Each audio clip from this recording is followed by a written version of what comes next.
It's been a few days since we said bye to the others in Nasha Town. Still no news about Rarer, though. Where could he have slunk off to? If only he was gone for good. But with all the trouble he stirred up before, there's no way we've seen the last of him. Hello! You must be the traveler in Paimon? Mr. Flint has been looking for you. Unfortunately, there's been a serious wild hunt attack over at the quarry. He thinks it's time to regroup and figure out a plan. The wild hunt? Oh, uh-oh! We better get over there, right away! Come on, let's go!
I can barely sense any Kuvaki at all. This whole area feels like a soulless husk. Looks like his appetite truly is insatiable. As if the power of that energy cannon wasn't enough. He's not seriously still getting stronger? What's his endgame here? Ah, everyone's here already. Hey, we made it. So, what's going on? We've all been on high alert since we split up a few days back, expecting Rarir to strike again. But it's like he just vanished into thin air. No one has seen him nor found any trace of his presence. That is, until this morning, when a ratnik found signs of wild hunt activity while out here on patrol. As you can see, the crystalline itself is physically intact, but the Kuvaki it contained is all but completely diminished. And we're sure that Rarir did this. Who else? He's the only one who could pull off a stunt like this. Kuvaki loss has reached critical levels. Reikir of Solnari set to maximum threat level. Warning, unless de-escalation measures are taken soon, he will pose a threat beyond our ability to contain. The consequences could be catastrophic. Traveler, do you remember when we encountered Rarir just after regaining his body? There wasn't a shred of sanity left. Nothing but madness and rage. Yeah, didn't he shout out a bunch of names? Then he started raving about how nothing in this world mattered to him. Oh, Paimon gets chills just thinking about it. Oh, but the thought that he's still out there, lurking somewhere in Nodcry, waiting for his chance to strike? Oh, even chillier. Last time we fought, we were already at a disadvantage. If he has such overwhelming strength, why would he suddenly go into hiding? Yeah, if I were him and I wanted more Kuvaki, I'd just take it by force. No point staying in the shadows. Unless something went wrong. His whole resurrection thing didn't exactly go smoothly. The other thing is, how does someone who's completely lost their mind still have the wherewithal to cover their tracks so... Beats me. According to certain medical studies, insanity does not always entail a complete loss of rationality. It may be that he is simply living in a world of his own. That actually sounds about right. He was ranting away to himself the whole time, like he had zero interest in talking to us. There are many unanswered questions here. He could be right under our noses, and we'd still be in the dark. Besides his name and title, we know little about him. Certainly nothing about his past, or what he might be hoping to achieve. Exactly. And we wouldn't even know where to begin looking. Even Boss hadn't heard of the Raihir of Solnari before all this. I'd be willing to bet that even if we gathered together every scrap of intel in Nodcry, we still wouldn't find more than, like, 3 useful facts about him. So, if we do nothing, he'll just keep getting stronger. But if we want to investigate him, we have no idea Last time we had Marionette and her big robo-buddy to help us, and we still barely held our ground. If we had to face him alone... Oh, Paimon's head hurts just thinking about it! What are we supposed to do against a threat this big? Well, I do have a little hunch about his next move. Given that he attacked the quarry, I'd say it's likely he'll target other places rich in Kuvaki, somewhere like the Eye of Krati, or the Pillar of Embla. One thing's for sure. If we just sit back and let him keep absorbing Kuvaki, we really won't stand a chance against him. A perfectly reasonable hypothesis. However, it is worth noting that these two locations are quite far apart. To investigate them both, we'll need to split up. I agree, we should split up. Right now, Rarir's goal seems to be gathering Kuvaki, not fighting us directly. Once we're done, let's regroup on Hisi Island. Wait, why Hisi Island? If I recall correctly, your largest goddess statue was carved from Kuvaki-rich ore, was it not? That's right. Yes, it could well be a potential target of his. I should head back and start evacuating the pilgrims.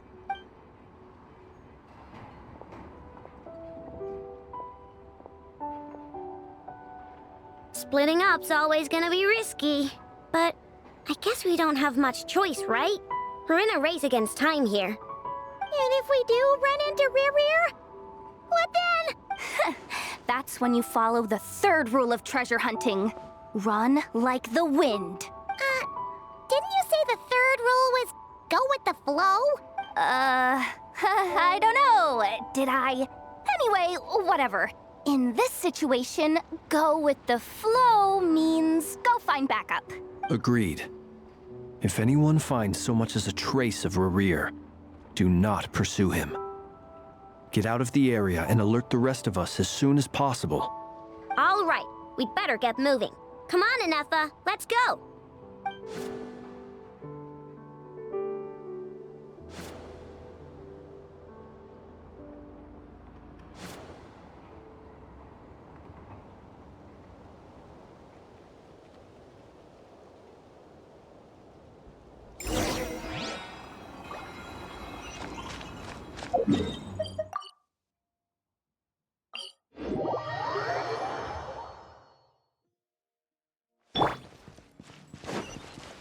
Adventure time!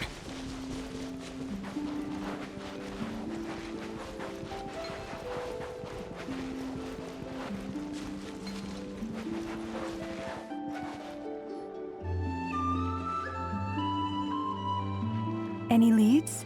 Nope. Diddly squat. No clues to where he might be hiding.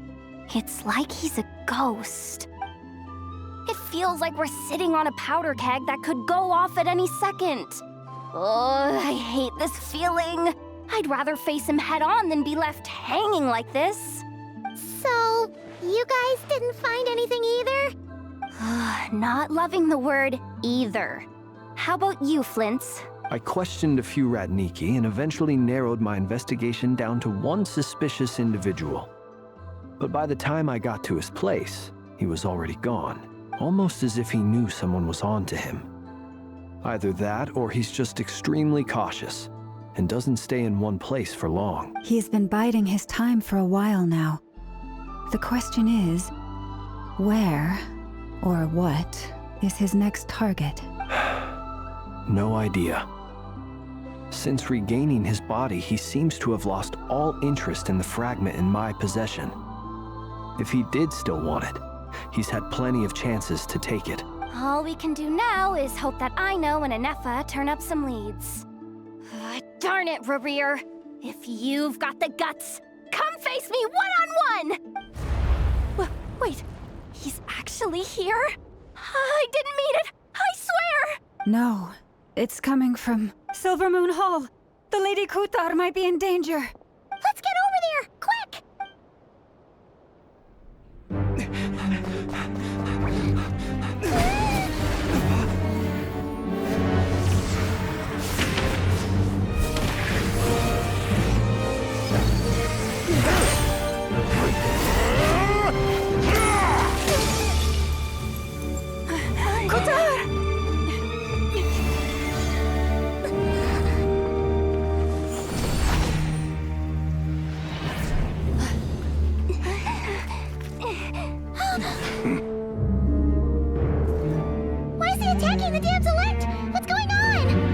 time for questions.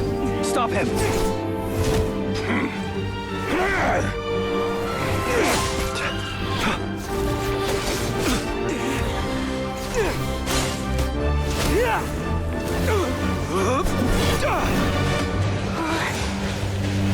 This is insane.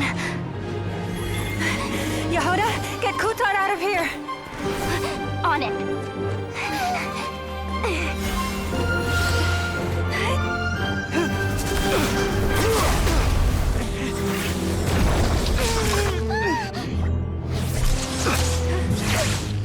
Look where your feeble light has gotten you. Now, you shall plunge into darkness. Thalindus, soon, I will find a way. Watch out!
Find them.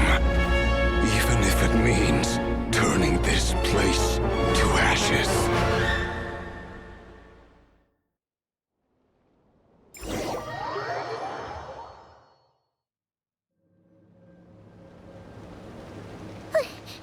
That was too close!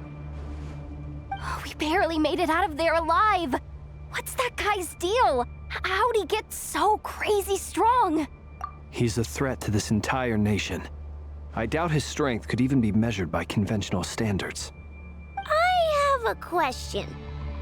When me and Anefa showed up, we saw him chasing after this lady like he wanted her dead. What was that all about? We weren't there for the whole thing either. They were already duking it out by the time we arrived. Yeah, we didn't see how it all started. It all escalated so quickly, we had no choice but to step in. Kutar, can you shed any light on the situation? Kutar. Cross-checking database. I see. So you're the one that the Frost Moon Scions refer to as the Moon Goddess? Wait, she's the moon goddess? Oh, no wonder she looks just like all those statues. There are many reasons why people might worship the moon, and just as many why they might despise it. I've never met that person before, but there was no mistaking his deep-seated hostility towards me. Why he holds me in such contempt, I cannot say. But since he hunts the power of the moon, it's no surprise that I am a target. Kutar. There are many potential motives. For instance, you help the Traveler escape his grasp. This could be his way of taking revenge. It is also possible that he covets the Kuvaki inside you, and seeks to take it for his own. The list goes on. But, right now, devising a counter-strategy should be our #1 priority. The likelihood of this location being discovered is close to 100%. A counter-strategy? But we don't stand a chance against an enemy like this. Surely our only option is to run. He's not gonna chase us to the end of the world, right?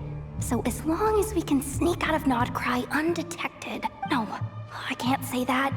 Come on, Yehuda, this is serious stuff. You can't suggest we all just chicken out. Running is our only option. Huh? You seem surprised, but what other choice do we have? We are facing an enemy we cannot possibly defeat in battle. Well, I mean, yeah, but still. It's not too late. I can distract him, so you have plenty of time to make your escape. Wait, what? You're gonna act as bait? Doesn't that make sense? I'm the one he's after. There's no need for you to risk your necks on my behalf. A coyote doesn't stop for bypassers while it's howling at the moon. What is it, Loma? The Frost Moon Scions have already grown accustomed to life without their goddess. My presence here is no longer essential, and this is not my home, so you needn't ask me to stay. We can't just roll over and let him get away with this. That's not our style. Yeah, we can't just call it quits after everything we've been through together. Besides, she pretty much saved my life back there. If I just ditched her now, I'd never forgive myself. We can't overlook that you have saved our lives multiple times now. To talk of returning the favor would be a little crass for my liking.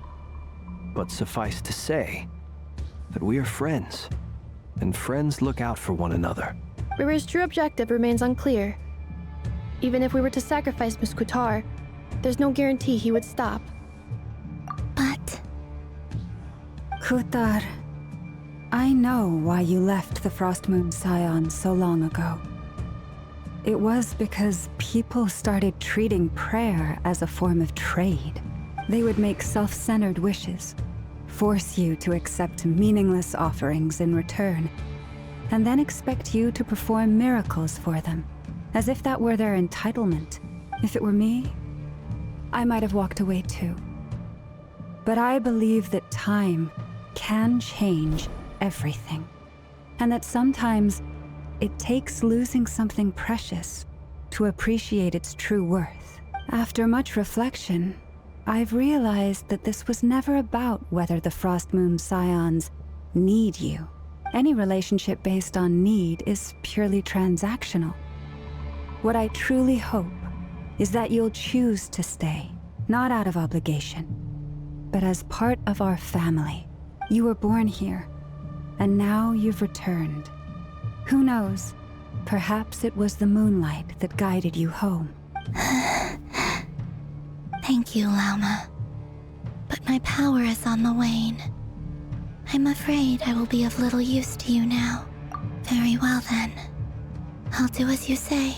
Both times you saved us, we were transported across great distances in an instant. Is that one of your powers as the Moon Goddess? It is, but I find it very draining. I barely managed to pull it off just now, and it will be some time before I'm strong enough to do so again. Rejected by the world, my power is dwindling. Like a lake cut off from its source, slowly shrinking away. Now, it has almost run dry. What do you mean, rejected by the world? The 3 moons belonged to the ancient bygone era in which they came into being. From the moment I was born, the world itself has been steadily sapping away at my strength. The 3 moons are not one and the same. As the goddess of the Frost Moon, I cannot wield the powers of the other 2, yet moonlight has a way of blending together. Each can reflect the other's glow. So when our fingers touched, I was able to restore my strength by drawing Kuvaki from the eternal moon's marrow. But this method of recovery is painfully slow. If only we could find the... It's the Wild Hunt!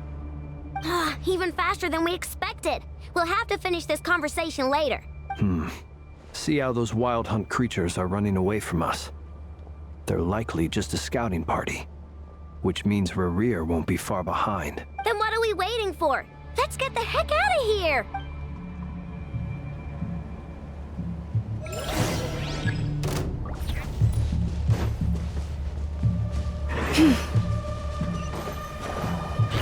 Leave this place. Close your eyes. The long sleep beckons. They just keep coming! This is driving me nuts! Rerir's closing in on us. We need to pick up the pace. There's too many of them! And this time, we can't fall back on Kutar's helm to escape! This goes on much longer.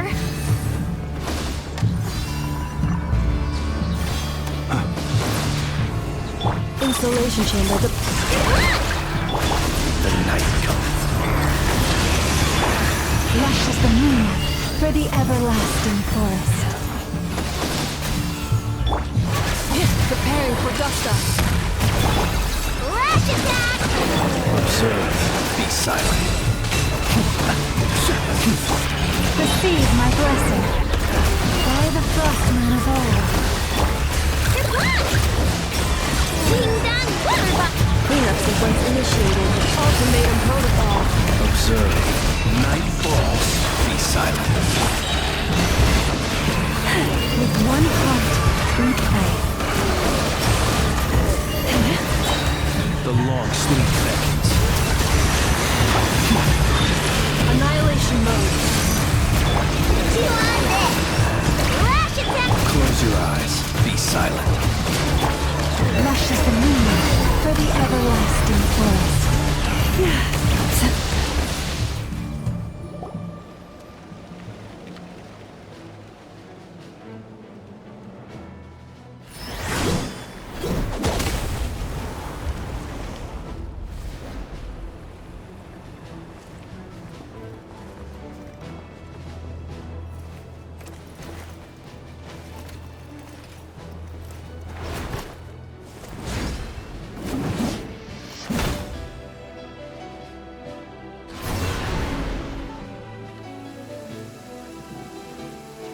What's the matter? Bit off more than you could chew?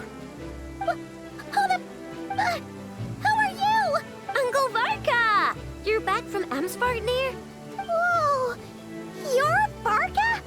Grand Master of the Knights of Favonius? We could save the intros for later. Right now, let's get you all out of this hellhole. Follow me. I know somewhere you'll be safe. Oh, is that where I think it is? That's the one. Come on, move! There's no time to waste.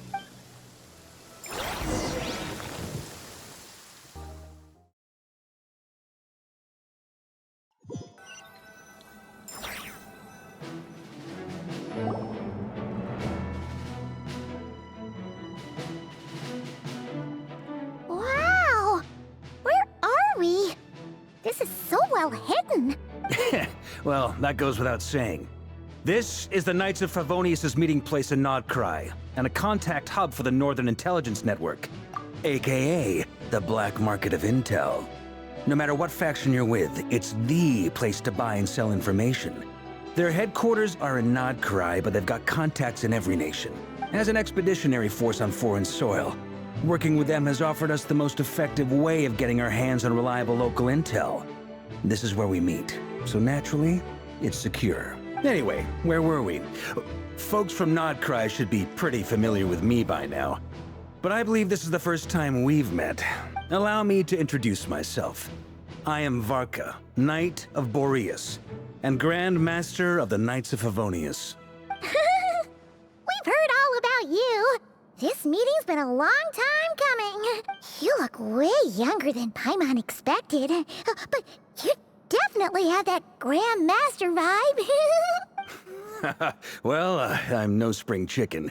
Just not showing my age yet. Definitely feeling some of that back pain today, though. Rushed back from Amsvartnir without a wink of sleep, only to get right into another fight with that freshly revived maniac. Another? You mean you fought him before? Yep. He wasn't nearly as strong back then, but he was still a formidable foe. I brought some of the knights along to give him a little surprise, but he saw us coming from a mile off. My squad took heavy injuries, and I barely made it out alive myself. We knew it might have been our last chance, so we staked everything on it. But still, it wasn't enough to stop him. I tried tracking him down afterwards, but he didn't leave a trace. Even in his unhinged mental state, he's as cautious as any trained operative. So, I decided to come find you. And as luck would have it, turned up to find you being ambushed by the Wild Hunt. The rest, you already know. Is that why he's been frantically absorbing Kuvaki these past few days? Because he sees you as a threat? Maybe I'm part of the equation, but even if I weren't, I'm sure he'd still be gathering power. He's clearly working up towards something. Note to self, Uncle Varka's strength rating officially upgraded. Guess it's my turn to ask questions now. So, what exactly has been happening in Nodcry? Why is the Wild Hunt returned in humanoid form? And why is it after you? It's a long story, but I'll try to make it quick.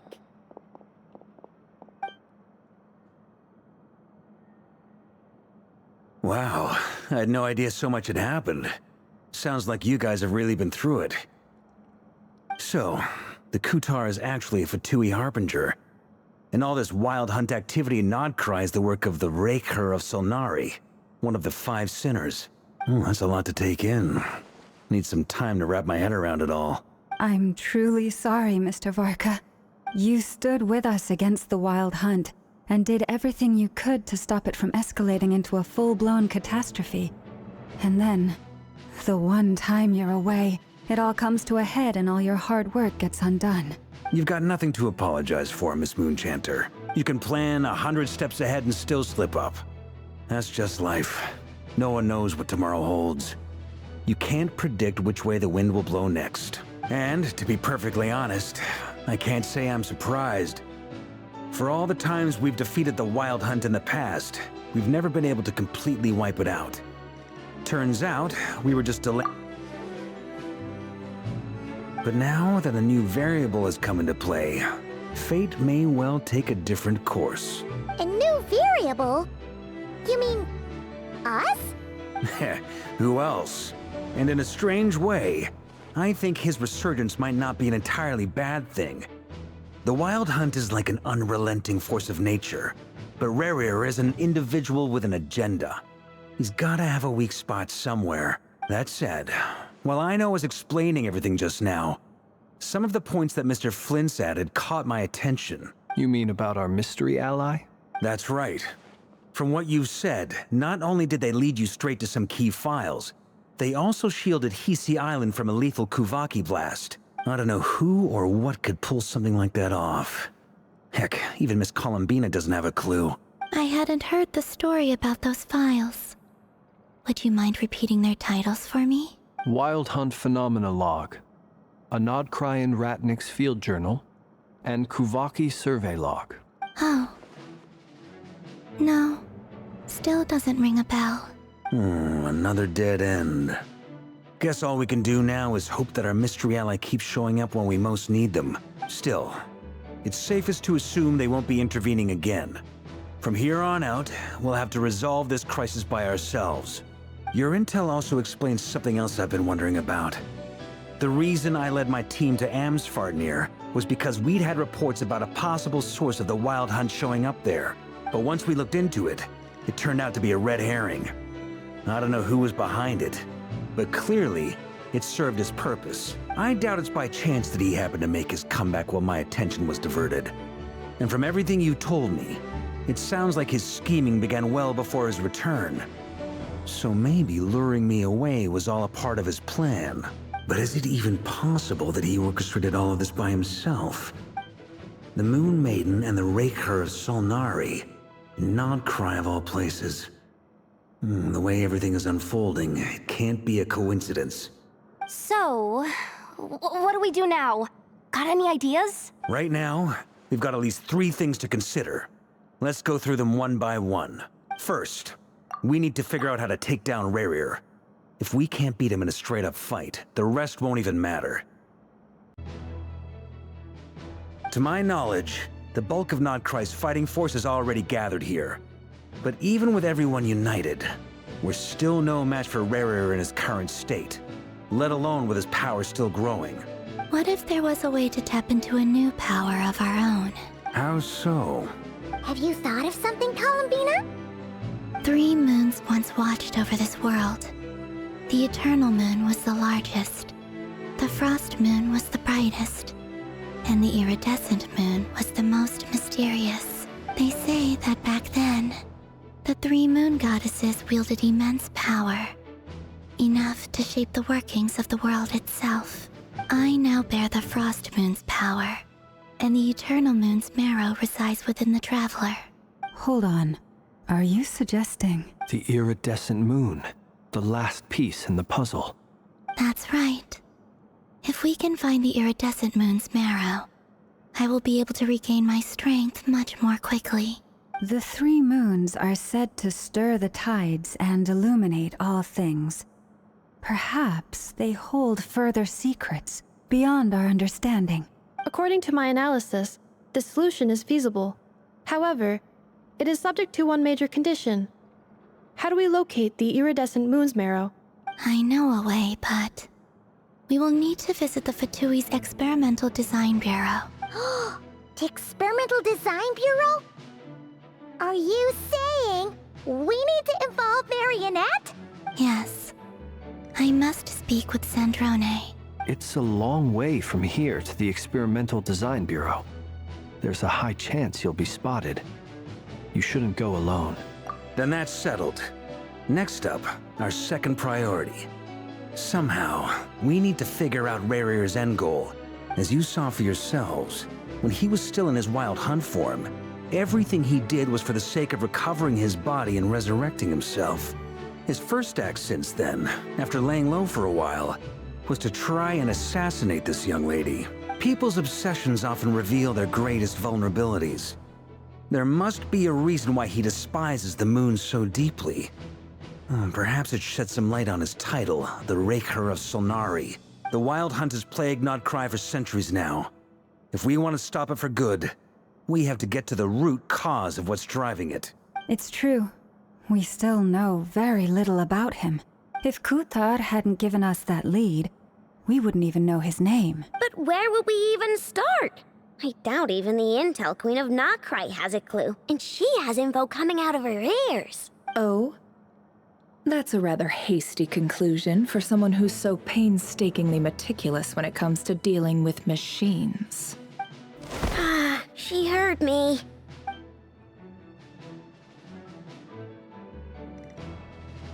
Boss! What are you doing here? I'm now asking myself the same question. I received a letter from a humble knight of Favonius, requesting a meeting to discuss a major business deal. But it looks like this humble knight had something else in mind. Details, details. Miss Neffer, the important thing is that you've arrived at the perfect time. Since his failed ambush, I've been racking my brains trying to come up with a plan to fight Rarir. Given the severity of the situation, I think it's fair to say that our only chance lies in uniting as one. And I'm talking all the factions in Nodcry. We can't do this without the Curatorium. But I knew it'd be a tough job to win you over. So, I took the liberty of reaching out for a little chat. Wait a sec. How did you even hear about this place, Neffer? Didn't you say this is meant to be the Knights of Favonius' meeting spot? And a contact hub for the Northern Intelligence Network? And isn't it supposed to be super hidden? You really think he could have gotten settled in Nodcry without my help? Besides, I'm the one running this gig. Of course I know where the meeting place is. Allow me to introduce the current head of the Northern Intelligence Network. If it's intel you're after, she's your woman. Pretty much seen and heard it all. Please spare me the flattery. Let's cut to the chase. Seems like you've run into some trouble, huh? Well, this certainly qualifies as an unforeseen crisis. On behalf of the Curatorium of Secrets, I wish you all the best of luck. So you're just going to sit this one out? Why should I get involved? What could possibly be in it for me? What if we told you we can't do this without you? Oh? Then I'd say you'd better make it worth my while. I don't work for free. I can't put a price on something like this. It's just not in my nature. But then again, you and I have always been polar opposites in this regard. So I can't exactly say I didn't see this coming. If you insist on compensation, I will pay you. Consider this a formal commission. Sound fair? You just don't give up, do you? Too bad. I know you well enough to know you can't afford my prices. The riskier the job, the more it'll cost. And a Moonchanter's stipend isn't exactly generous. Unless you're planning to start passing the donation box around among the faithful. Boss, just a thought. If they come up short, maybe you can take the difference out of my next few paychecks. things got really dangerous during the fight with Rerir. If this girl hadn't saved me, I'd be ley line fodder by now. I'd be gone for good, boss. If there's any way we can make this work, I'd really like to help her. Please? I'm begging you. This is why I'm always telling you never accept favors. They are the hardest debts to repay. You have to be careful who you get involved with, or you invite all kinds of misfortune. Very well. Yehoda, I will help. But just this once. Don't count on this happening again. Flynn's, that fragment that Rerir was after, do you still have it on you? Of course. Let me borrow it. I need it to follow up on some leads. Wait, you actually have some leads? Shh. This is top secret information. I get it. We all have things we'd rather keep to ourselves. Plus, I know we can count on you. So we'll leave the intel gathering in your hands. And that brings me to the third and final item. We need to find a way to distract him. We need time to make our move, so someone will have to stall him. I'm in for this part, no matter what. Anyone coming with? Count me in too. Come off it, you two. Quit playing heroes. I'm way ahead of you here. Nefa did a scan of the Moon Goddess's Kuvaki signature, and we're gonna use it to make some decoys over at the Kramkake craft shop. Anyone who's in, follow me. Once they're ready, we'll deploy the decoys across Nogcry. So as long as the rest of you keep moving, he won't catch on to your scent and won't be able to track you down. I like it. Genius idea. No biggie. All right then, we'll split into 3 teams. Once your team has finished their mission, return here and wait for the others. Dismissed!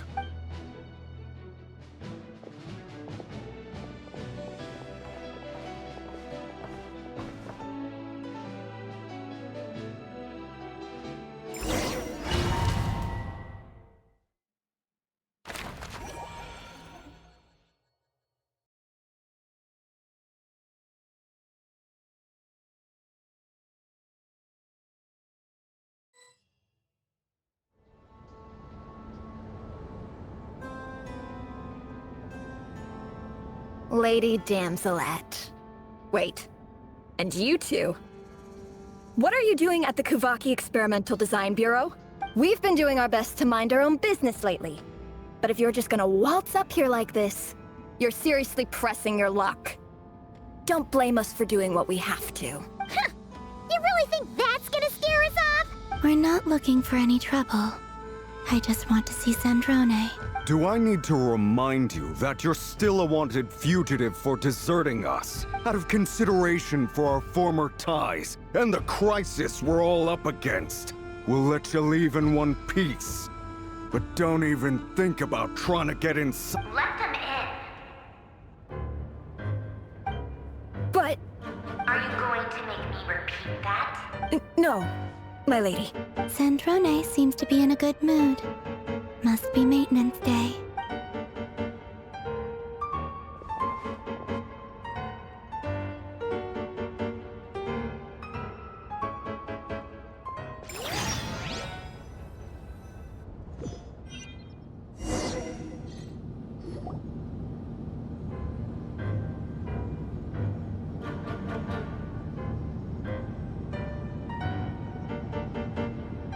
So tell me, to what do I owe the honor this time? Actually, before you answer that, just so we're clear, we're not colleagues anymore, Columbina. I don't owe you anything. I promise it's nothing big. It seems like you've gotten the wrong idea here. The only reason I let you in was because I was bored. It seemed like a way to kill some time and satisfy my own curiosity.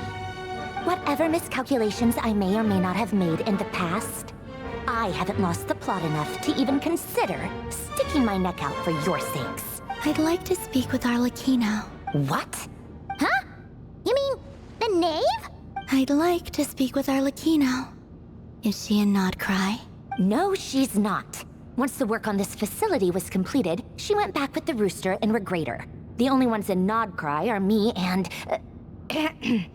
what is it you need to speak to her about anyway? Rerir is hunting me. If I'm going to face him, I must first retrieve the lost moon.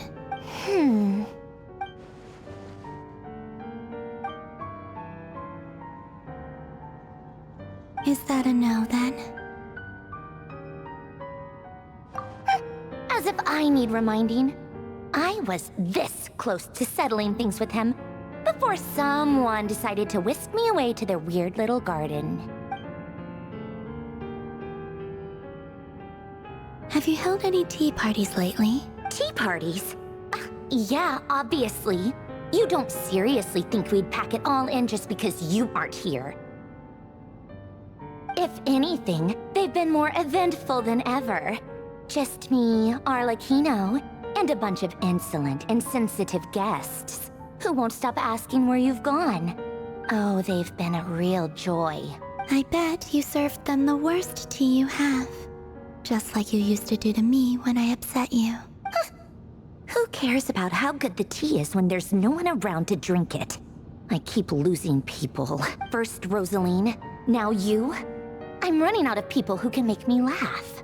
Honestly, what could be more ridiculous than the multi-centenarian goddess, who's only ever had the plain herbal tea she received as offerings? You'd always brew a different type of tea for me each time. Was it really just to see how I'd react?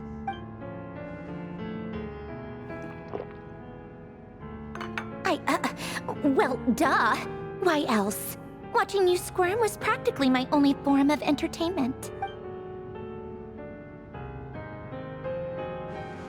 Oh, yeah. And Capitano sometimes used to bring Tartaglia around, too. But I guess we won't be seeing him again. Well, I guess we are overdue for a get-together. Polonia! Have Fevronia pass a message to Arlecchino for me. It's time for tea. Will suffice. Pass along a message for me, too, if you would. My body cannot contain the marrow of 2 moons, so I'll be leaving one of them in her care. Excuse me? Who said you were on the guest list?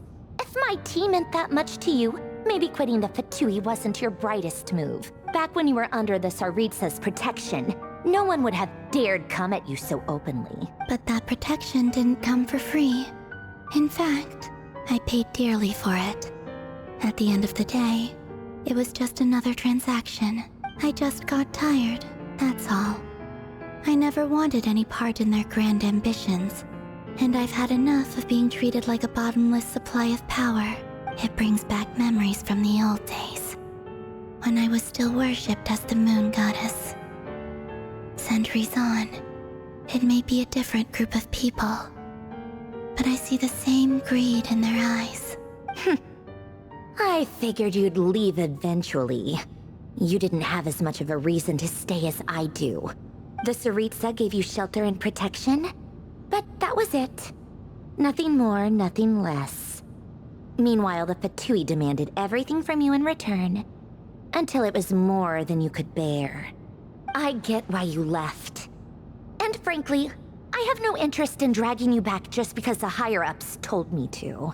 But if you keep hanging around with this riffraff, the next time we cross paths, we might be enemies for real.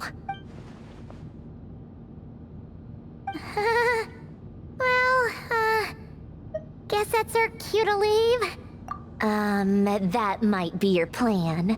But it sounds like someone else wants you to stay a little longer. Huh? What do you mean? Listen.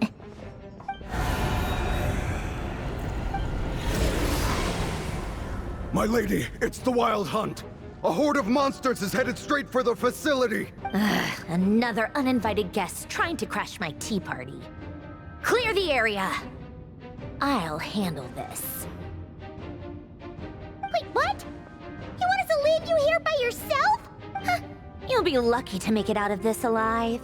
You really think you can afford to worry about me? Go on, get out of here. You may have stopped Polonia from crushing him last time, but I've made sure that won't happen again. The entire Experimental Design Bureau is rigged for war. Stay and watch if you want, but it'll be at your own risk. You're not flagged as friendlies in a weapons system. Don't tell me what to do! Look, If you're leaving, make it quick. Or you'll just get in my way. There's a secret passage on the second floor. It'll take you right to the plains out back. Stare all you want, Columbina. You're not getting another invitation to my tea party. I know. But thank you anyway, Sandrone. This is exactly why you shouldn't hang around with those people. All their melodrama and sentimental nonsense is rubbing off on you.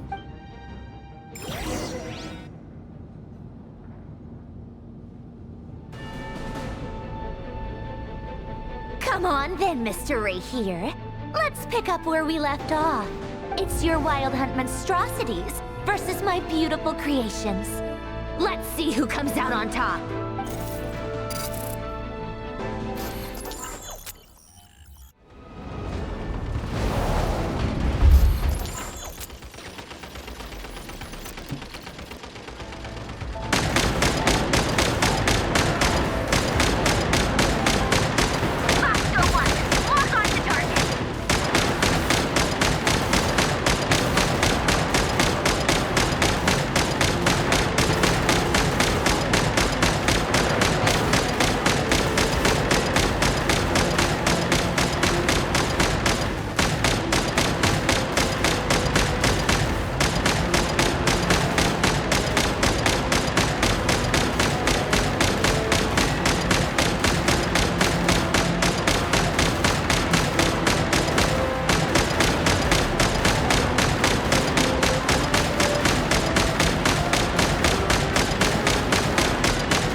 Polonia! Get him! I've upgraded Polonia again since our last encounter, and uploaded every last scrap of your data. So let's finish this, once and for... She's not here. Where did she go? Hey! Over here, you big... Curse it. Moon, go. Keep searching. She cannot have gotten far.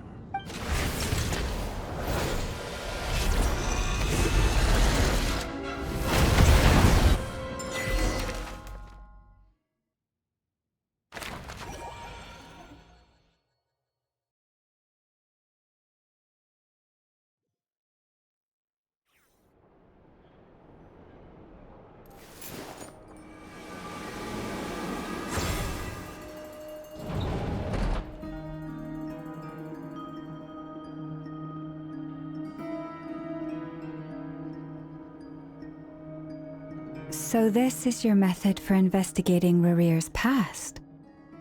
It almost looks like some kind of ceremony. Good deduction. But it's quite a different affair from what you're used to with the Frost Moon Scions. Whoa! First time I've ever been in here. Boss always said it was off limits, so I pictured some kind of creepy dungeon. But it's actually kinda nice. Oh, I guess this must be Sumero decor? That's where Boss is from. And that nice shopkeeper who sold me my treasure compass. I'm not sure exactly what you've got planned, but it looks like you're all set. When do we begin? Whenever we wish. But for some reason, I've got a feeling this isn't going to end well.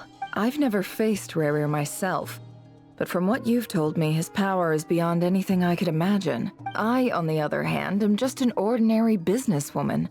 Our paths should never have crossed, yet here I am, forced to make an enemy of him. If you ask me, you're about as far from ordinary as it gets. So what are you saying? You're getting cold feet? Once I take a job, there's no backing out. Still, I have to ask myself if the power I'm relying on will even work on an opponent of this caliber. And also how to make sure I come out of this alive if things spiral out of control. Death is the one thing we can take for granted. It is the great equalizer, however fortunate or unfortunate we may otherwise be. So it's important to consider how to spend what lifespan we have left. Come on, boss. Lighten up. Quit talking about death. It's bad luck. For once, I agree with you. When you're up against a foe like Rarir, there's no such thing as being too prepared. Is there anything I can do to help? That won't be necessary. I've already made up my mind. Time to cash in a precious favor I've been saving for a rainy day. Yehoda, I need you to find someone for me. The sooner the better. Eh? Find who? That shady merchant who sold you an overpriced treasure compass the other day. Come on, boss. You're pulling my leg again. In what way is she shady? She showed up when I was completely lost and sold me a neat little gadget that was exactly what I needed. Anyway, I know who you're talking about. Don't go anywhere. I'll be right back.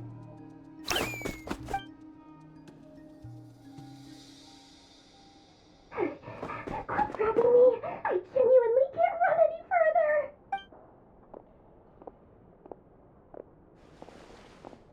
Hey, aren't you? What is it? What's the big rush? You dragged me out of a dream where I was literally swimming in Mora. I'm charging double my usual attendance fee. See, look how easygoing she is. After that, Dori Sangama Bay? if you want to make it big in Nodcry, it's all about connections. It was back when I first arrived in Nodcry.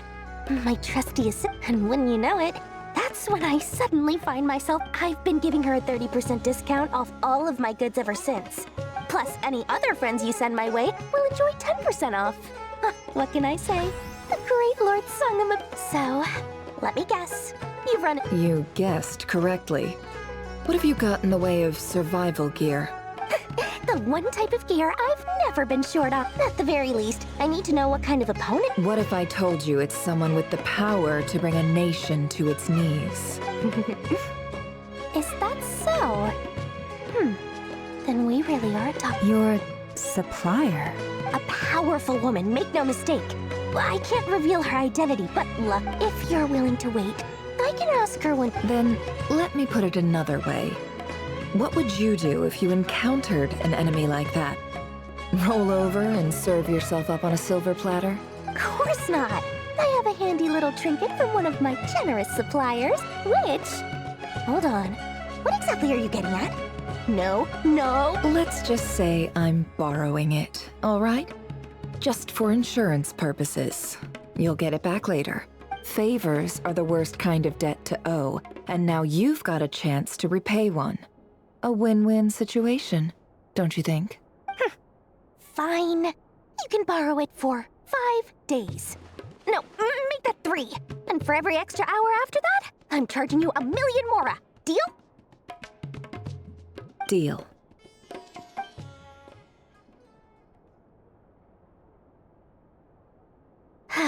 What a way to start the day. Now, was there anything else you wanted? Or can I go back to bed now?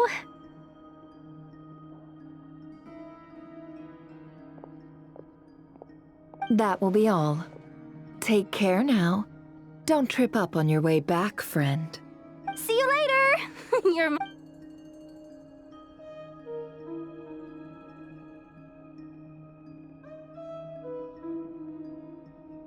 Excellent.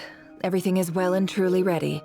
The ceremony can now begin. After initiating the ceremony, your minds will follow me wherever I go. You will see many strange things in your mind's eye. So remember, don't be frightened, and don't make a sound. Now then, let us peer into the Raker of Solnari's past.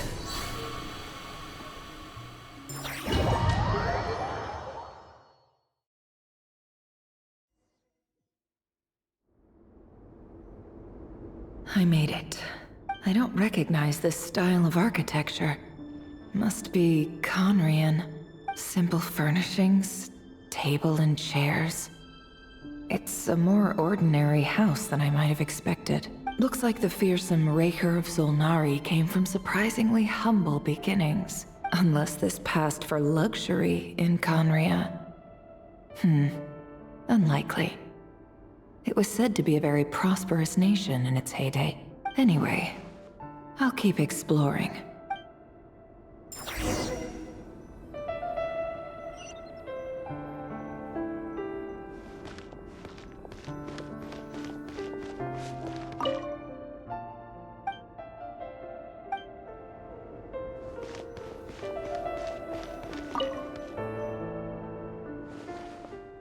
Hi, Rivier. Since you're working extra hours tonight, I thought I'd keep myself busy by checking out that new kebab shop. I've heard good things about their menu. I'll test it out, and if it's as good as everyone's saying, let's go back together sometime. P.S. New stash from the Universitas Magistrorum. I brought some goodies home. A few teacups and a pin rack. Hope you like them. They didn't sign their name, but they must have been close. Sounds like they were living together.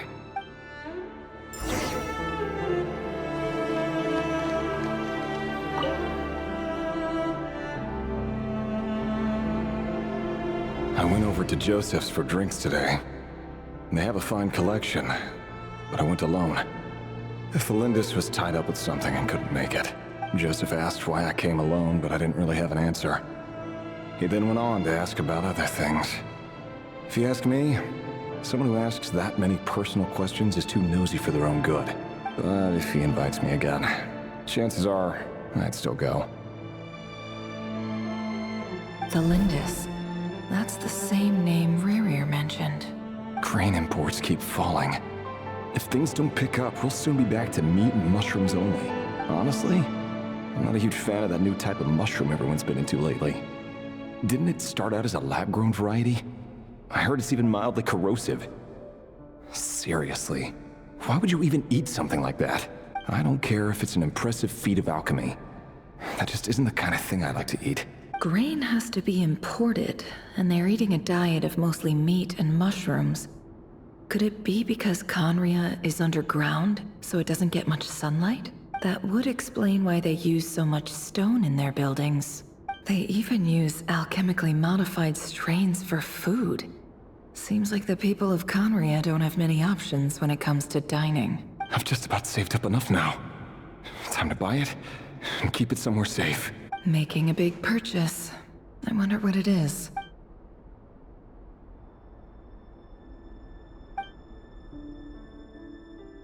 He really is a professional. No wonder he's so good at covering his tracks. Despite what he's become, it seems like he's retained certain habits, at least in this regard. Did Rary rip it out himself?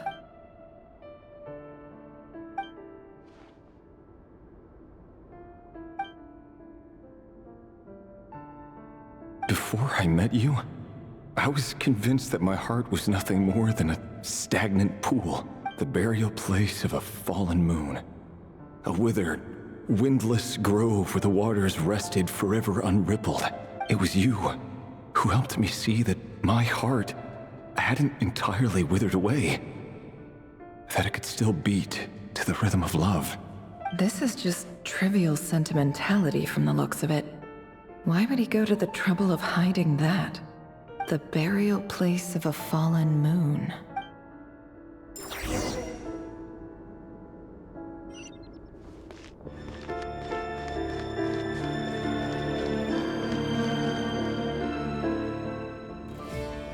Revere, over here. Dane! Oh, and, Vedalfin here? What a surprise to see you here, sir. Hello there, Revere. You need not address me so formally outside of court. He doesn't get that much free time, so I invited him over for a drink. Even the court prophet deserves a break every now and then, right? Well, I'm flattered. So, what are we discussing today? Hey, don't look at me. As far as I see it, we don't need an excuse to have a few drinks. Come on, don't give us that. Didn't you say you were about to pop the big question? How's that coming along? Who'd have thought the great Twilight Sword was an even greater gossip? I just didn't expect you to be the first one to settle down and get married, that's all. Yeah. If you told me that a few years ago, I wouldn't have believed you either. So, are you planning to come clean about your job then? I'm guessing you still haven't told her. Sure, I'll have to tell her at some point. But I'll need to pick the right time and place. To be honest, I have no idea how she'll take it. Come on, stop being such a pessimist. For all you know, she could be thrilled. I bet she'll be much more impressed by your actual job than the one she thinks you're doing now. A member of the King's Guard. Quite the cover story. Does the king himself even know? Of course he does. Anyway, enough about me. How have you been? Me? Same old, nothing much to... Huh? What's up, Ved? It's nothing. Vedalfin, Dainslift's elder brother. Renowned throughout the court of Conria as the Visionary, and said to possess a wisdom far beyond the reach of any ordinary man. And yet, despite the gulf between us, he seems to have something to say about me. Does he even know me? Does he see me as a friend of his brother, or just another of the Vinster King's blades? Why did he react so strongly? Was it really to do with what we were talking about? Brown, curly hair and brooding blue eyes. So this is what Rare looked like back in the day. Perfectly normal. No different from anyone else. As frightening as this monster is in the present, there's something even more unsettling about seeing the human he used to be.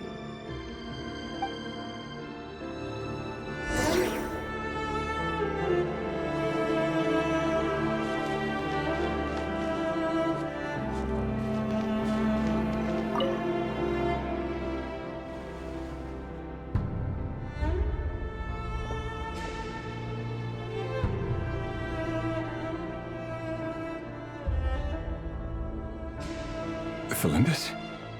You're back early? Our equipment's being serviced today, so I got off earlier than usual. How's your day been?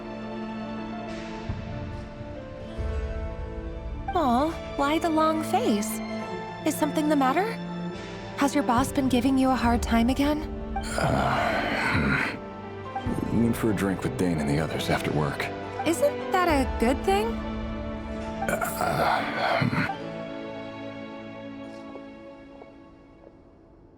Vedifilnir showed up today, too. You know, Daneslif's older brother. Ah, Mr. Vedifilnir. Yes, I've heard of him. They say that everything he says ends up coming true. He overheard Daneslif mention that I'd recently proposed, and seemed to have an issue with it. But when I asked what it was, he kept it to himself. So, you're worried? You can be such a child sometimes, Revier. We're nobodies. Why would the Visionary be concerned about us? I'm sure someone in his position has much bigger fish to fry. Maybe you're right. You worry too much, Revier. We've been together for ages now, and everything's been going so well, has it not? You've even proposed to me. So, you do remember. Tell me then. What's your answer? Like I said, I need some time to decide. You can't just rush into things like this. We may be nobodies in the grand scheme of things, but if we want things to work out, we've still got to plan ahead. All right. Take your time. Just don't keep me waiting forever. Nobodies. Sounds about right. In the eyes of people like Vedifilnir and Daneslif, what do we matter? Can someone whose gaze is so fixed on a far-flung future even see the present clearly?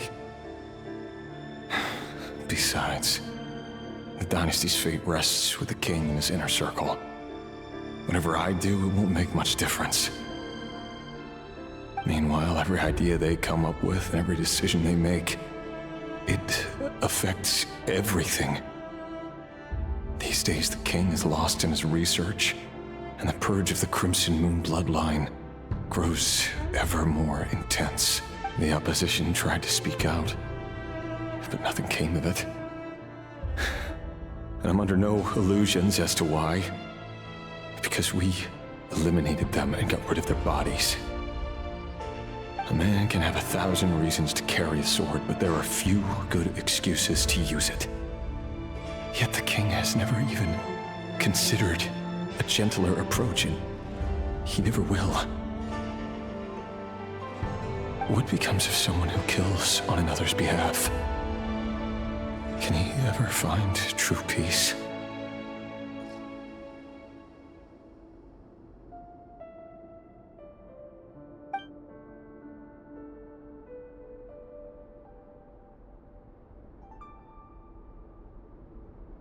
Felindis,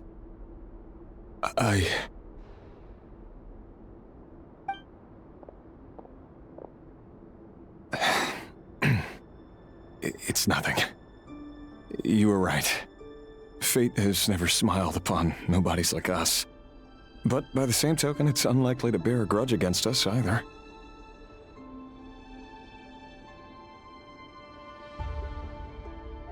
There's no reason we can't keep living happily together, cherishing the simple joys of each day as they come. See? You just need to stay positive, Revier. I can feel your warmth, your breath. You're right there, right by my side. Just seeing you makes me happy in a way I can't explain. And that's something that no one could ever take away from me. So smile, my love. Let go of that frown. You're right, Felindis. I've just been overthinking things. That's better. Getting caught up about things like this will only ruin our evening. Speaking of which, all set for the ball tonight? I need to go get ready. You go ahead. I just have a few things to take care of, then I'll come join you. Even busier than the big shots, huh? Fine, I'll go get started. But don't be late. If you keep me waiting too long, I won't be a happy bunny. Relax. I'll be there. Seriously, though, you drive a hard bargain. You're really gonna leave my proposal hanging and still expect me to take you to the ball? Well, that goes without saying. I already told everyone I'd be coming with a dance partner. Besides, they're two completely different things. Let's take it one thing at a time, all right? All right. White outfit it is. It seems like Rerir was deliberately hiding his ties to the intelligence services by giving the impression that he was just an ordinary member of the Vinster King's Guard. He clearly doesn't want his would-be fiancée to know about his other life. Then again, that's hardly surprising. People in the intelligence trade rarely do. Who'd have thought we were in the same line of work? Let's dig a little deeper.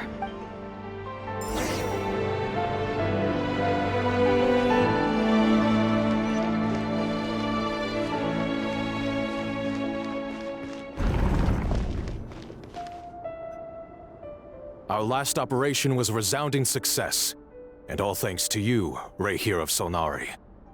In total, we apprehended 32 dregs of the Crimson Moon, and 67 accomplices. After all these years since the dynasty's fall, so many of them still linger on. Indeed, it cannot be denied. Yet it was destiny that the Crimson Moon should be overcome by the eclipse, and that His Majesty, the all-seeing Vinster King, now guides our nation on the path to prosperity. Conria has no further need for a dead moon. But alas, there will always be those who refuse to see the truth, choosing instead to romanticize the past. That's not entirely true. Much about the Crimson Moon era was worthy of remembrance. And that's exactly why they keep trying to see it restored. Many of its secrets remain unsolved to this day. As it happens, that's precisely the field of study my partner is devoted to. You still haven't told her what you really do for a living.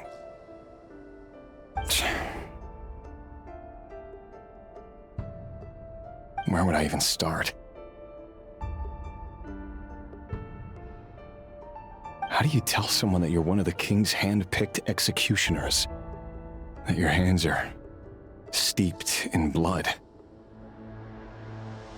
You didn't choose this life, any more than I did. Orphans like us don't get a say. But I'll sure as heck be the one to pay for it. Speaking of which, we need to be more rigorous in the way we identify direct descendants of the Crimson Moon. Someone, it seems, has strong opinions about my future plans. Most likely my marriage in particular. I have a feeling that we may soon become targets of the Crimson Moon's retribution. Your concerns are not unfounded. They've taken out many of our colleagues these past few years, and for that very reason. These are no helpless lambs we're leading to the slaughter. They're wolves in sheep's clothing. Take care, Rahier of Solnari. I look forward to toasting you at your wedding. Thanks, Thorkel. You look after yourself, too.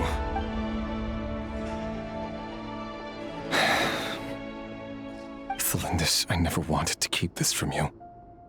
You're the last person I would ever want to lie to. But that's exactly why I can't tell you everything. There are things you shouldn't know. Things you cannot know. The moonlit dynasties are a thing of the past. Yet even now, with the sun shining high in the sky, there are those who would call forth a dead moon's ghost. Could that be why Vedalfnir held back? Or was it because of some court secret he's not at liberty to share? I have to get a clear answer from him. No matter what happens, I will protect Thelindis. Rerir seems to be very concerned by Vedalfnir's reaction. Vedalfnir and Dainsleif, the Visionary and Twilight Sword. So that's what they were really like. I've investigated this whole area now. There doesn't seem to be any other memories here. Should I try somewhere else? Wait a second. What's this black smoke?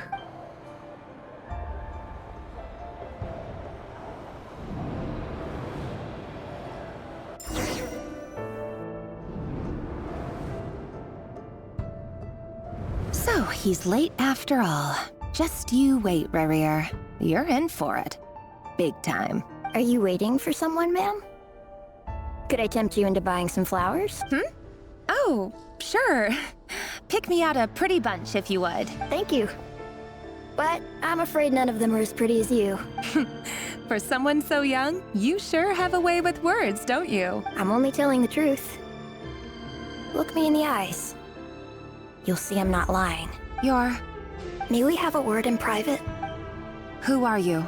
And what do you want? It doesn't matter who I am. Too many of our kind have fallen lately, so I decided to take the risk of reaching out. Not long ago, the Ray here of Solnari led an assault on one of our strongholds. We suffered many casualties, and many who came to our aid lost their lives as well. Sorry, I don't know why you're telling me this. And I don't want to get involved. Wait, hear me out. This time we finally got a clear look at his face and learned his true identity. His name is Rarier, and he claims to be one of the King's guards. What did you say? A cruel irony, isn't it? The man you're set to marry leads a double life as a brutal executioner.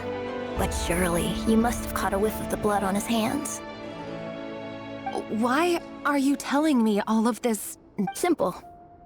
It's because... How strange. Rarier was nowhere to be seen in that memory. It clearly belonged to Thalindis. Rarier couldn't possibly know what happened if he wasn't even there. Why would her memories appear in his fragment? The ceremony won't last much longer. I think it's time to call it a day.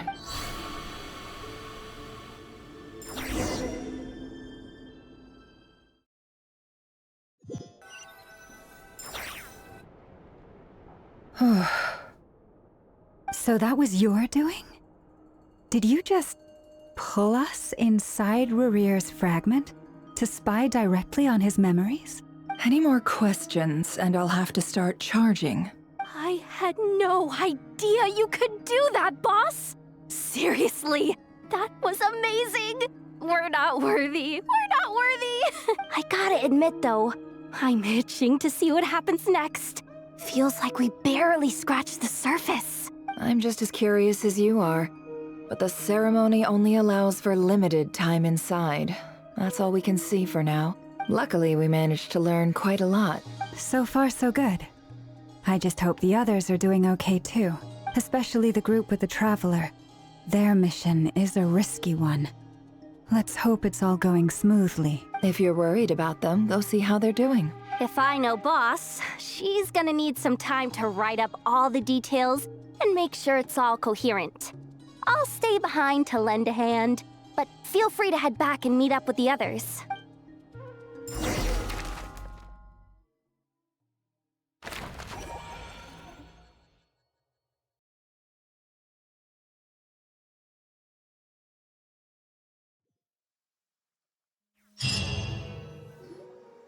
Oh, they've been prowling around for nearly 2 days now. These things just won't quit. Oh, they might not have seen us yet, but with them constantly sweeping the area, our way out is completely blocked. Oh, that's never gonna work. One little slip up and it's game over. If they spot us, they'll run straight back to Rarier. And once he knows we're here, it won't be long before he's breathing down our necks again. Oh, guess you're right. All right. Time to zip it.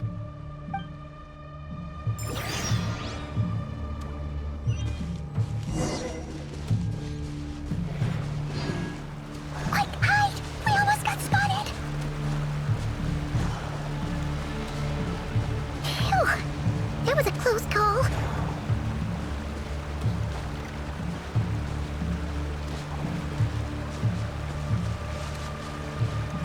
Watch out! He's coming this way! Keep going. We're nearly there. This is the final hurdle.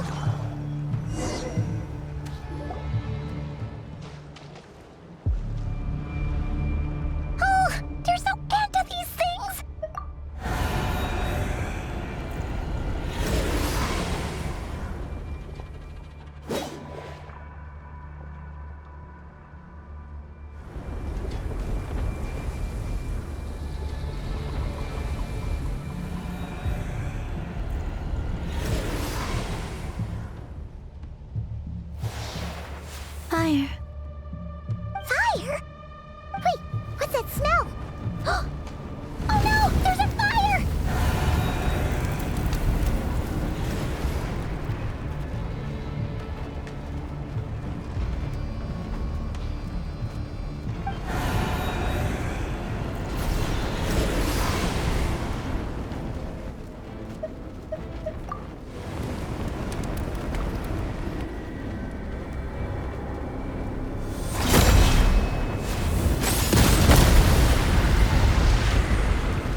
Sandrone was right. You look weak, Columbina. The old you would never have let such lowly creatures bar your way. Word has it that you did something for the Tsaritsa, and that's why you've lost most of your power. Freedom comes at a heavy price, doesn't it? It's Arlecchino! You came! Hello again, Columbina. And greetings, guests of the House of the Hearth. It's been a while, Arlecchino.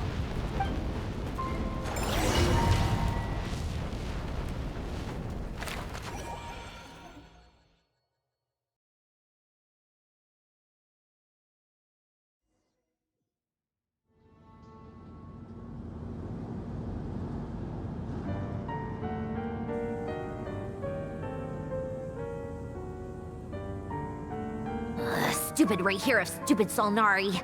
Ugh, whatever. I've got all the data I need. Next time we meet, you're finished. He sure doesn't pull his punches. Excuse me, do you need a hand? You can do me a favor by staying out of my way. Can't you see I'm busy? Wait a minute. I recognize that voice. Hello, Miss Sandrone. Father sent us over to help. Huh. How considerate of her. Hey, Fremine, get over here and help me fix this. Lenny, you do your thing. Just keep your sister away from my machines. Nearly every machine that cat girl touches ends up going haywire. Go put her on cleaning duty or something.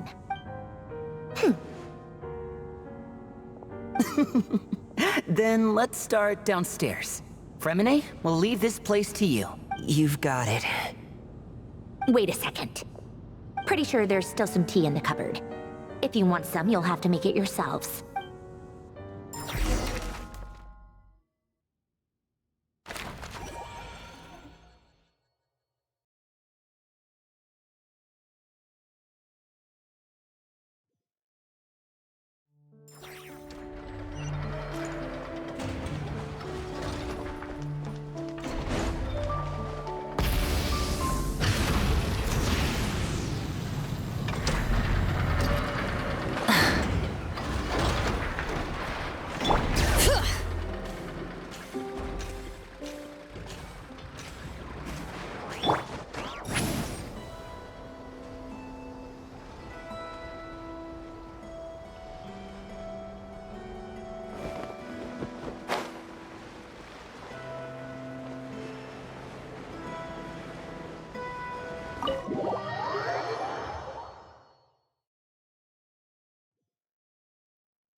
It's a relief to see you all made it back in one piece.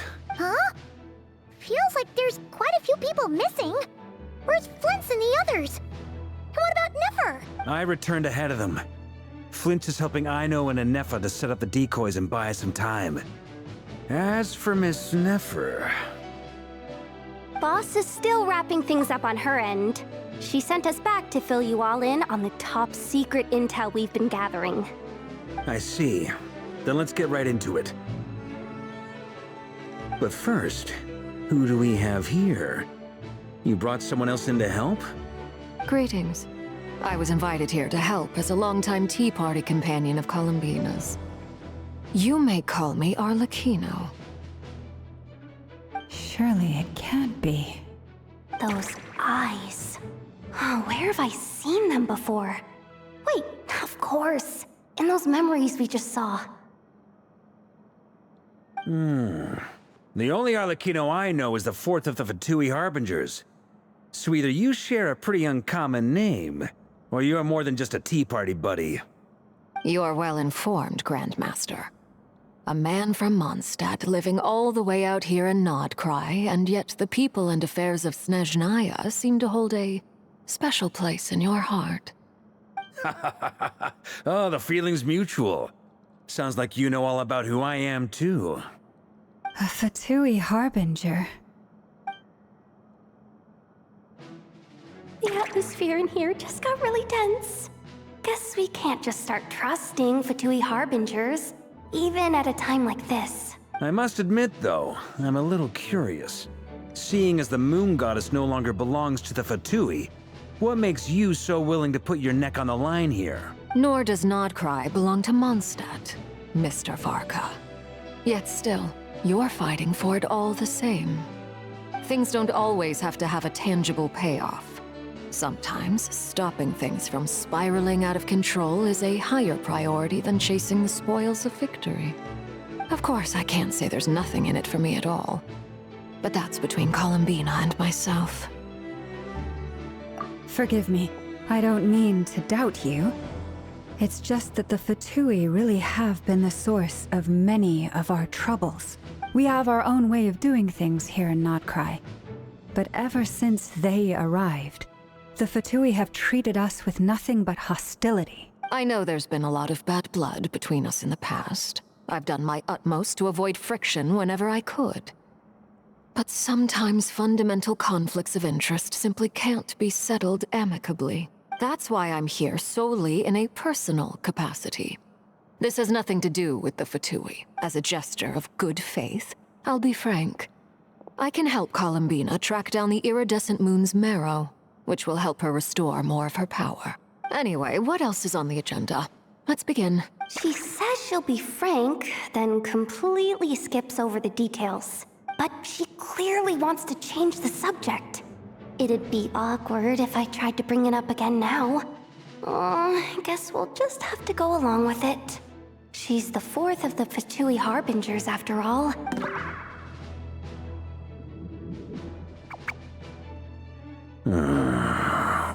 Well, since Miss Arlecchino sounds confident in her ability to handle that, we'll proceed to the next topic. Yehoda, time to share that top-secret intel. Alright, listen up everyone. First, we now know that Rerir was originally a Conrian secret agent whose primary mission was to hunt down and assassinate the so-called Dregs of the Crimson Moon. The Dregs of the Crimson Moon? Mm-hmm. In the memories, there was a lot of talk about the Crimson Moon and Eclipse, and a whole bunch of other stuff from the time of Conria. To my knowledge, those were the names of two different Conrian dynasties. Long, long ago, it is said that the people of Conria worshipped the Crimson Moon, drawing a mysterious power from its reflection. But one day, a coup saw the Crimson Moon eclipsed, hence the name of the new dynasty that replaced it, and how it became the new emblem of Conria. Still, long after the Crimson Moon dynasty had fallen, the last ruler of the Eclipse dynasty, the Vinster King, still coveted the secrets it left behind. So, he sent the Rehir of Solnari to secretly hunt down the Crimson Moon's few remaining followers. In those days, Rerir showed no signs of madness. In fact, he was as normal as any other person.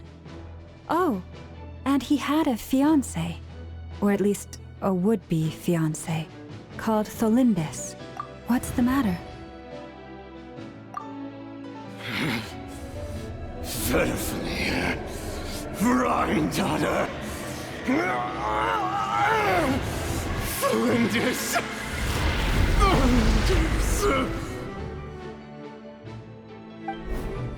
Interesting. Anything else? What about this would-be fiancé of his? Do we know anything about her? Well, she was a researcher at the Universitas Magistrorum, but it felt like she was hiding some kind of secret. Oh, and one more thing. For some reason, Rerir's fragment also contains some of Tholindis' memories, though only a very small portion. Well, no shortage of potential leads, I'll give you that. In any case, it sounds like we can conclude that while Tholindis was still around, Rerir appeared to be lucid and quite normal. Tholindis, it seems, must have been the one thing in this world that he couldn't let go of. Tell me, though, were these pure-blood Conrians we're talking about here? Why do you need to know that? Hold on. If she was a pure-blood Conrian... Oh yeah! Just like how it was with the captain! If we could somehow find her, Do you think there's any chance Rerir might regain some of his sanity? It's possible, but it would take a miracle. We can't pin all our hopes on that. That merchant who Nefer knows, Dori Sangama Bay. Maybe we could hire her to look into it. All right then. Let's keep working in our separate teams. Traveler, Paimon, Kutar, and Miss Arlecchino will go look for the iridescent moon's marrow. As for the others... On the way over here, I noticed that the Wild Hunt monsters had grown even more frenzied in their search for Kutar. At this rate, the people living here will be in grave danger too. So I'm thinking of gathering together some of our followers to go wipe them out. I'll head back to the Curatorium and meet up with the boss. Feels good knowing we've all got something to be getting on with. Given that the Wild Hunt has been a lot more active lately, the Lightkeepers have likely begun their own operations too. If that is the case, someone will need to pass the news on to Flint's. I'll hold the fort for now, then discuss our next move with Flint's, Aino, and Anefa when they get back. All right then. Well, the clock's ticking. If that's everything, we'll be on our way. We'd better get moving too. We'll try to buy you as much time as we can. Relax. Just do your thing. I decided to call in some backup since things are getting so hairy. Our reinforcements should be here any minute now. Stay safe, everyone. Dismissed.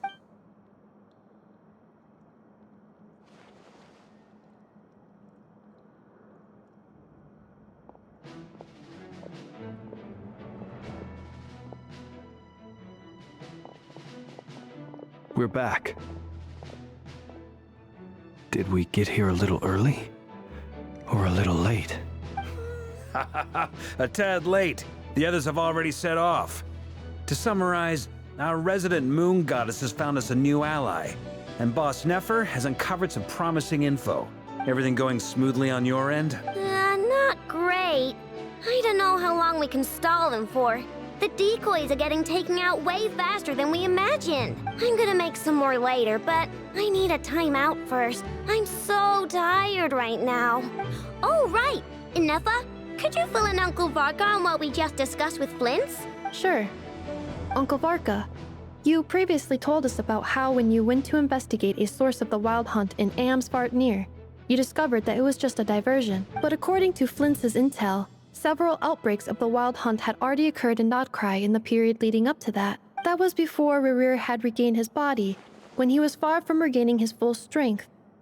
In other words, in theory at least, he still lacked the means to act in two places at once. Flint's, with everything that's been happening, the Lightkeepers across Nodcry are rallying to fight back against the Wild Hunt. They're gonna need your help. I know, I'm sure you're capable of coming up with something far more effective than decoys. But for now, you should stay here and get some rest. Enefa and I will head back over to Amsvartnir to see if there's anything I missed. I told you Uncle Varka would say that, didn't I? A deal is a deal. Not a word about my snack intake for the next week. Database updated. Reliability of Aino's predictions increased. What does that mean? They were betting on how you'd respond after hearing their intel. It's the obvious choice, isn't it? That's hardly worth betting on. We already decided that Anefa should go investigate the situation over at Amsvartnir on her own.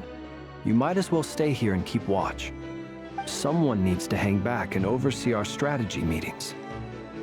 And besides, you still haven't fully recovered from ambushing Rerir.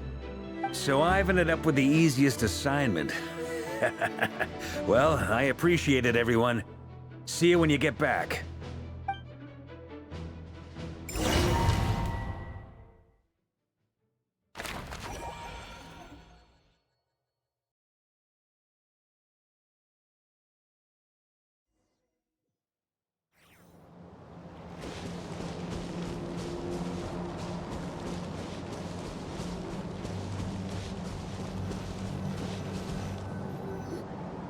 Here, this will serve as a good spot to cross over. Arlecchino, hold up a second. Since you brought us all this way, would you mind telling us what you've got planned? We still haven't got the slightest idea what's going on here. And if even Columbina doesn't know where the iridescent moon's marrow is, how do you? Simple. Because I am an inheritor of the royal bloodline of the Crimson Moon, and one of the last surviving embers of the Two Worlds' flames. Huh? Are you serious? As in, you're a descendant of that Crimson Moon dynasty we were just talking about? Your surprise is understandable.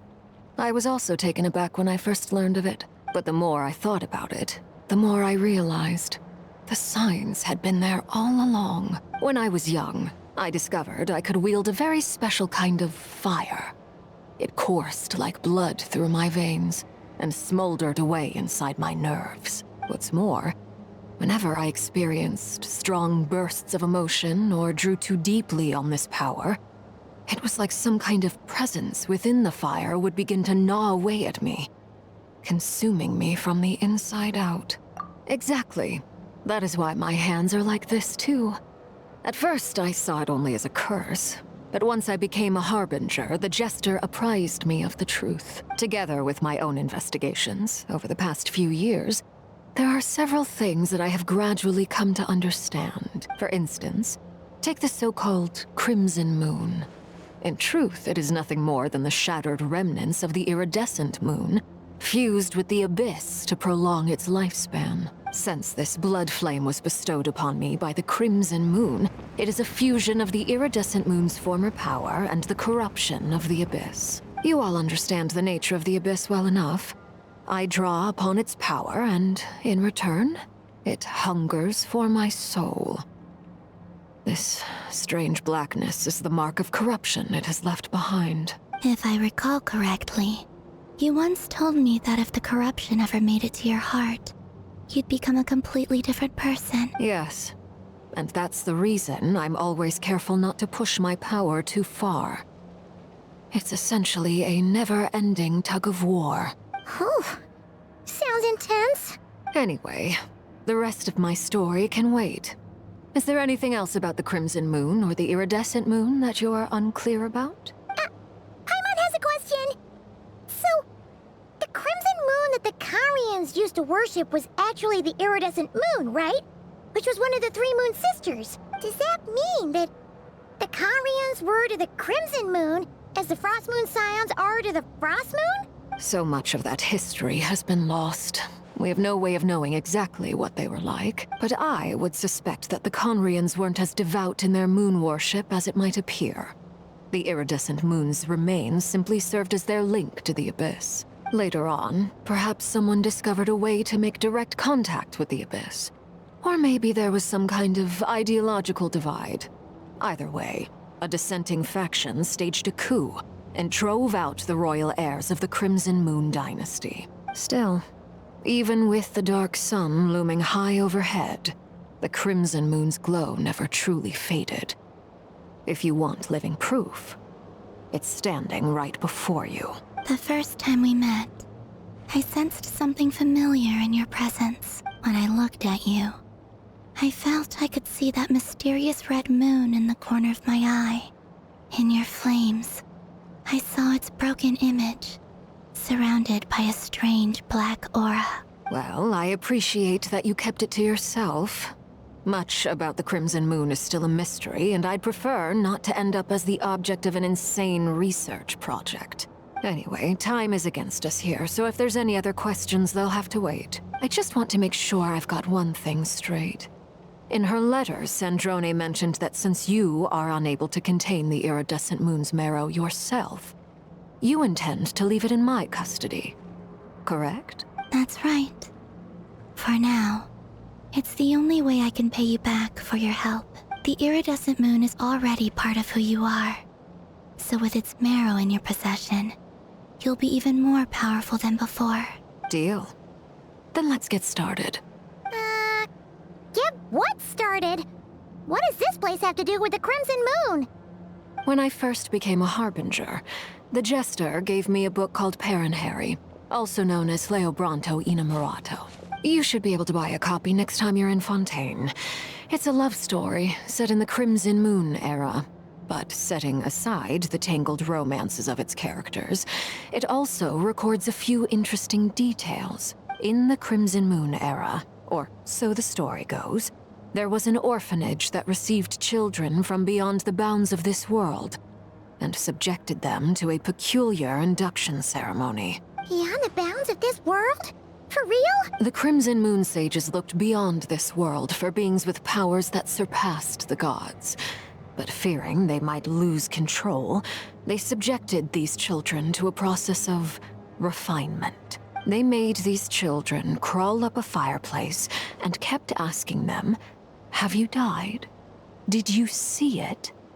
Until they finally admitted to having died and seen a crimson moon. The adults embraced the children who passed the ritual, telling them, "Within the fireplace, you have traversed the flames between two worlds. Here and now, you are born anew." The book leaves much unsaid, but I suspect that this was their way of branding the children they had enrolled, leaving an indelible mark upon them so that they would forever live in the Crimson Moon's light. That explains why I can't sense the Crimson Moon's marrow in this world. It makes sense that it would be sealed in a special space that can only be accessed temporarily through some kind of ritual. But there's no fireplace here. Do you see a chimney anywhere? Oh, are we supposed to build it ourselves? That won't be necessary. The fireplace is purely symbolic. The key to the ritual is crossing the flames between two worlds. In other words, the flames that burn within me. Those burned away by such flames leave behind a kind of ghostly afterimage in the world. In the days of Conria, people believed they could be used to bridge the gap between the two worlds of life and death. In short, I can open a passage to that space for you. That's the easy part. The catch is I'll need to stay on this side to keep the passage open, so I won't be able to come with you. Once you're inside, you'll have to find your own way. Very well. Then I'll open it up. Traveler, spare me a little more moonlight if you would. I may need it.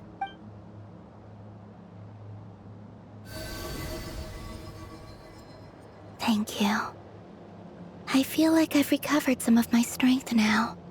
It should be enough to move us across short distances and confront whatever dangers might await.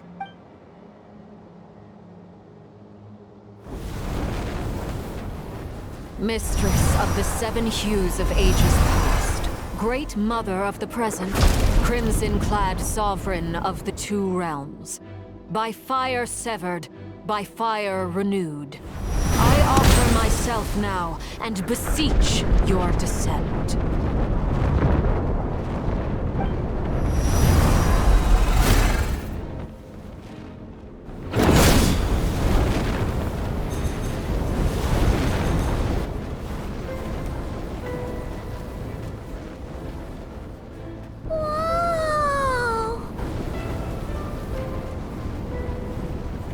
One word of advice. As you're crossing over, no matter what voices you hear, do not answer. Got it. I sense a sinister gloom inside, but also the familiar light of the moon. I feel that I am about to meet an old friend who has changed beyond all recognition. All right, let's go.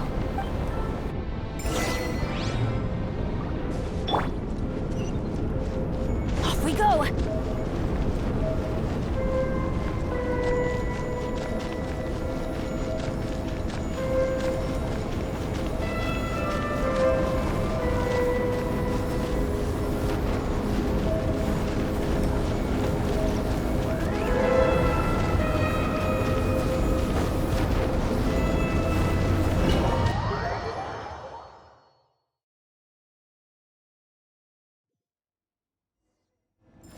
I sense your presence, and craving death and rebirth. Wait, why are you?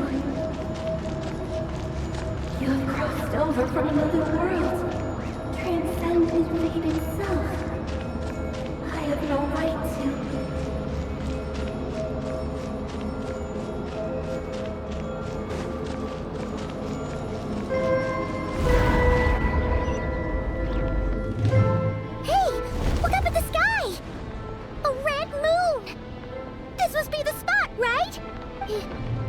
Is that the abyss?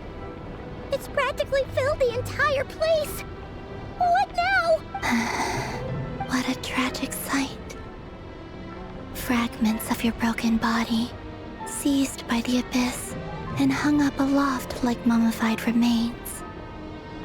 Iridescent moon. Was this truly what you wished for? Careful. There's something spooky about this place. Feels like something is lurking in the fog. Paimon's right behind you. Whatever you do, don't run off without her.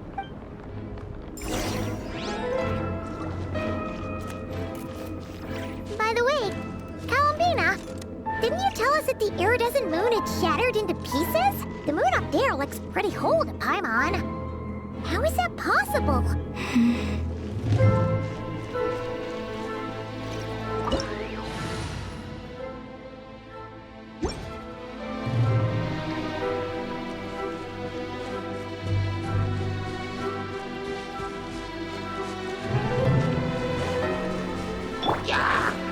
Light it up! Bring it! Let the mountain's veins boil! Show no mercy! Incinerate!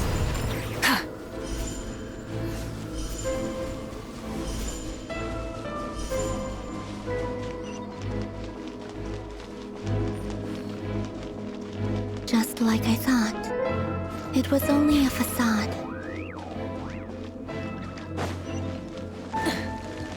Burn it down! Huh? I'm going in! Hear the echoes of the valley! Get to work! Not you two! Time to end them!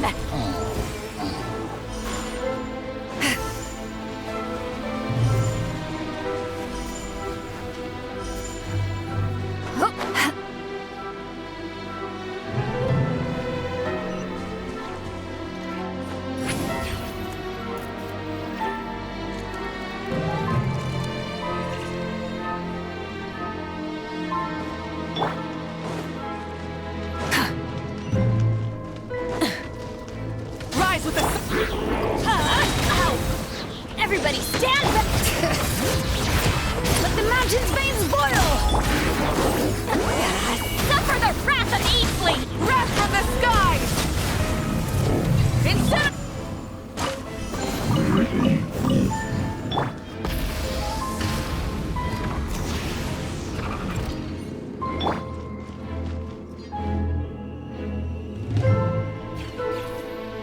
Huh? Huh? For real? That's way too high! There's no way we'll be able to reach it! No. I'm not sensing anything up there. It's coming from under the mountain. Let's see... Ah! There's some kind of weird shadow over the water! Wait, see that? Looks like a mechanism of some sort. Let's check it out!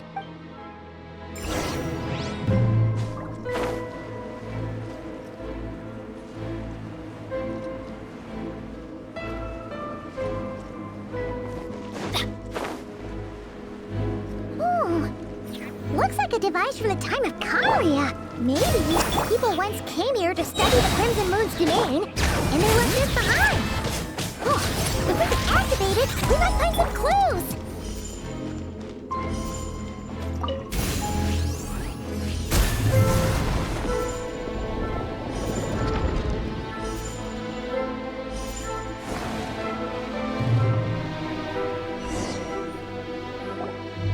Hey, look at that! Now that the mechanism's running, the shadow in the water looks different.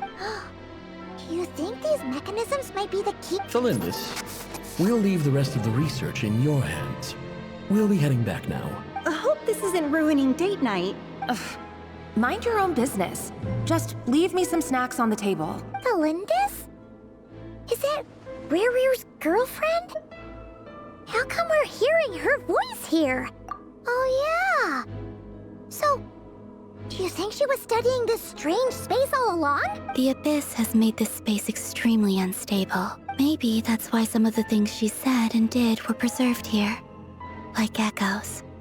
Or after images. Whenever I see this view, it takes me back to a poem from my childhood. Waning moon, oh lifeless damsel, weeping on the mountain crest.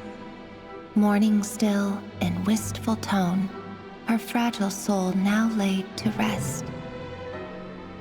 For me, of all people, to be here investigating the mysteries of the Crimson Moon space, is it a coincidence or something more?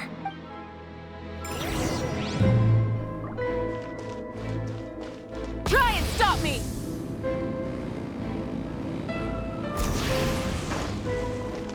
Bring it!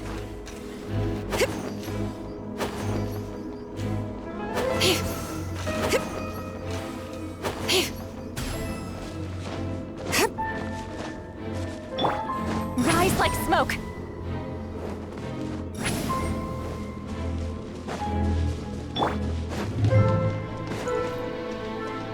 Oh, looks like the Abyss has messed up this mechanism. We need to find a way to get it working again. Let's see if there are any other devices nearby.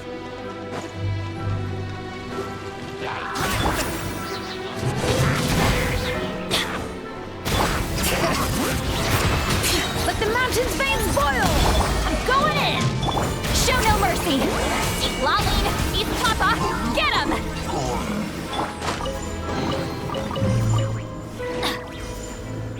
Off we go!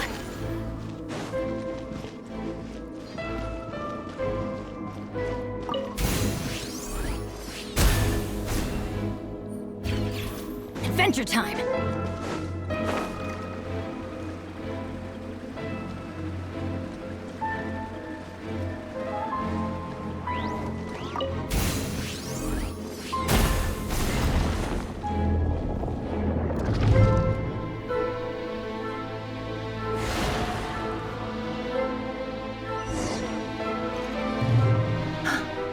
I see.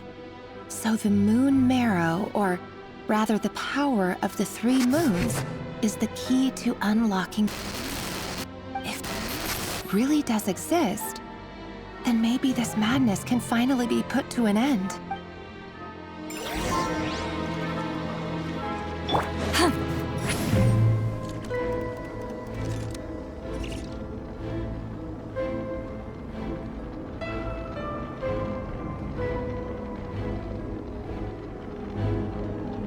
Take cover behind the rocks!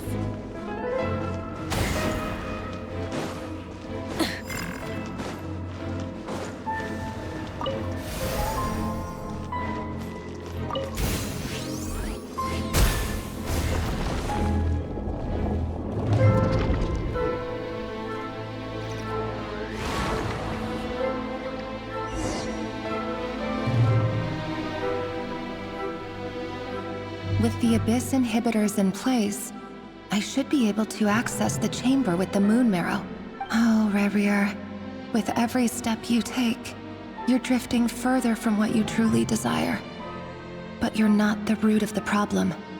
Ever since that outsider set foot in Conria, the Vinster King has sunken deeper into madness. If only I could get my hands on that outsider.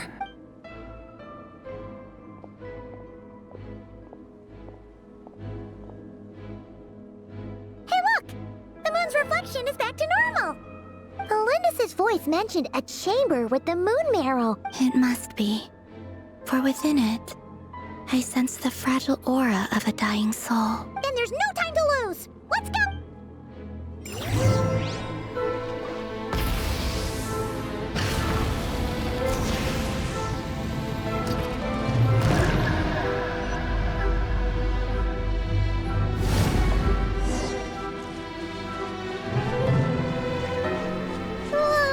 These things are so creepy! Looks like we'll have to destroy them if we want to get to the iridescent moon's marrow!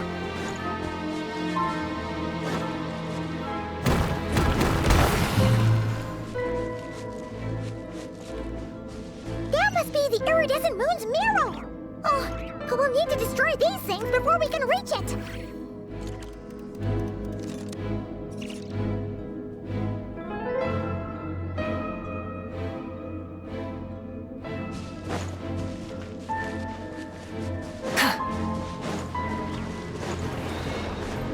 Light it up! Huh?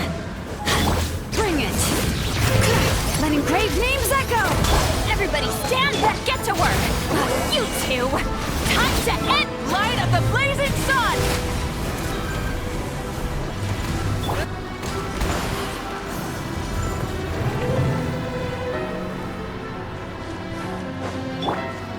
Full throttle!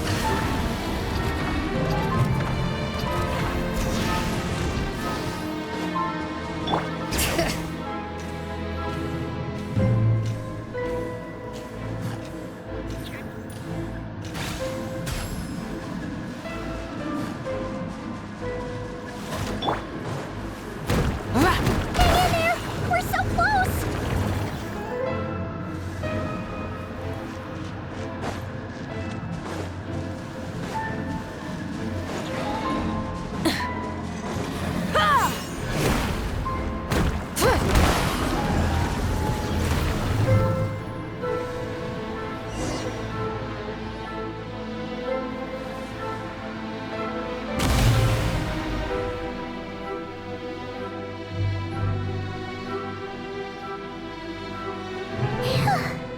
We finally did it! The iridescent moon's marrow, still burning away like an undying flame, yet now contaminated by the abyss. It has taken on a new form entirely. If we can purify the abyssal power within, we should be able to obtain its untainted essence.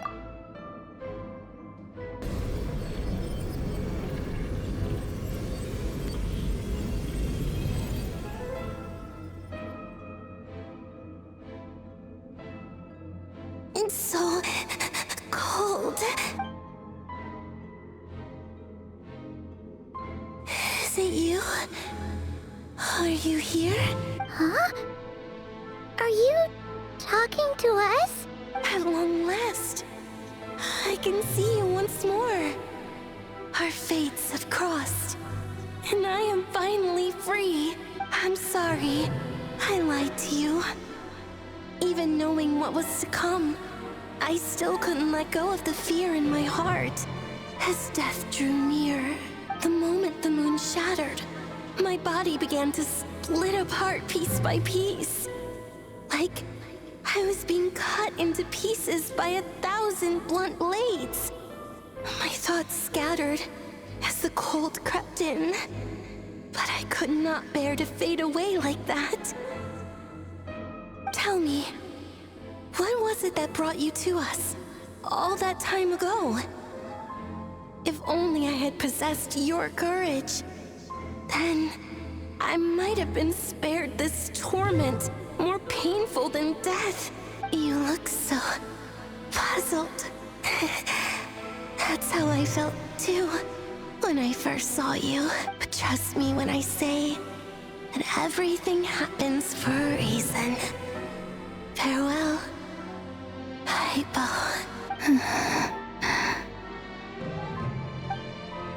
What was that all about? Was that the goddess of the iridescent moon? It sounded like she was speaking to a long-lost friend. Perhaps. She took me for the goddess of the frost moon she once knew. For a fading soul like hers, our auras must be too similar to tell apart. But anyway, we've got the iridescent moon's marrow now. That should help you regain your strength, right? Alright. Time to leave this place and meet back up with Arlecchino. Let's go!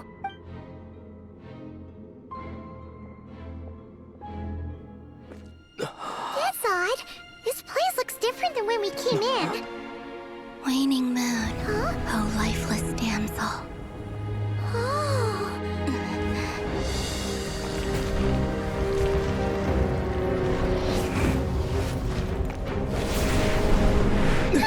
Hurry! The place is collapsing! It wants to trap us here. Who's it? The abyss? Now we've taken the moon marrow. All that's left here is a dark will. It will show us no mercy.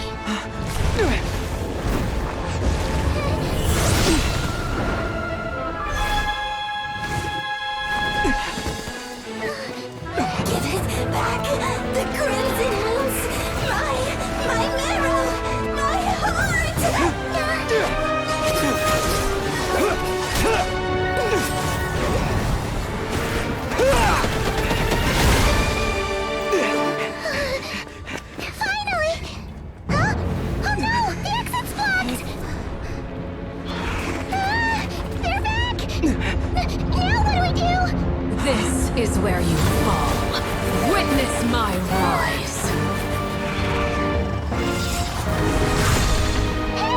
What are you waiting for?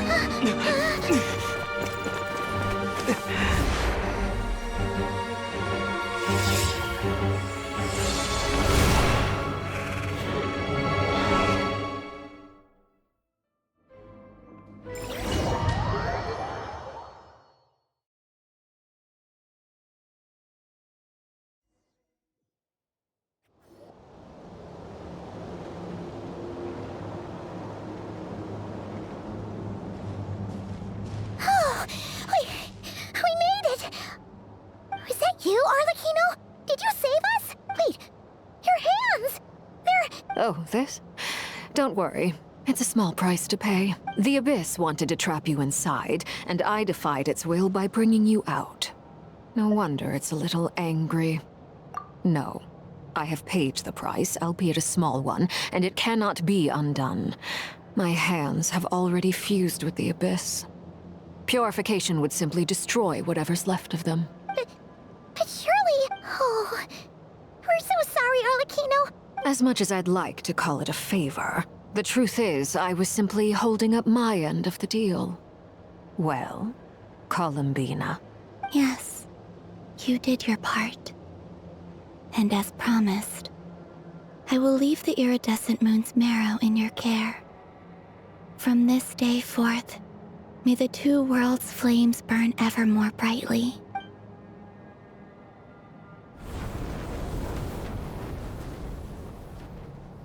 I'll take that as a blessing. Now, Columbina, give me your hand. Accept this moonlight I offer in return.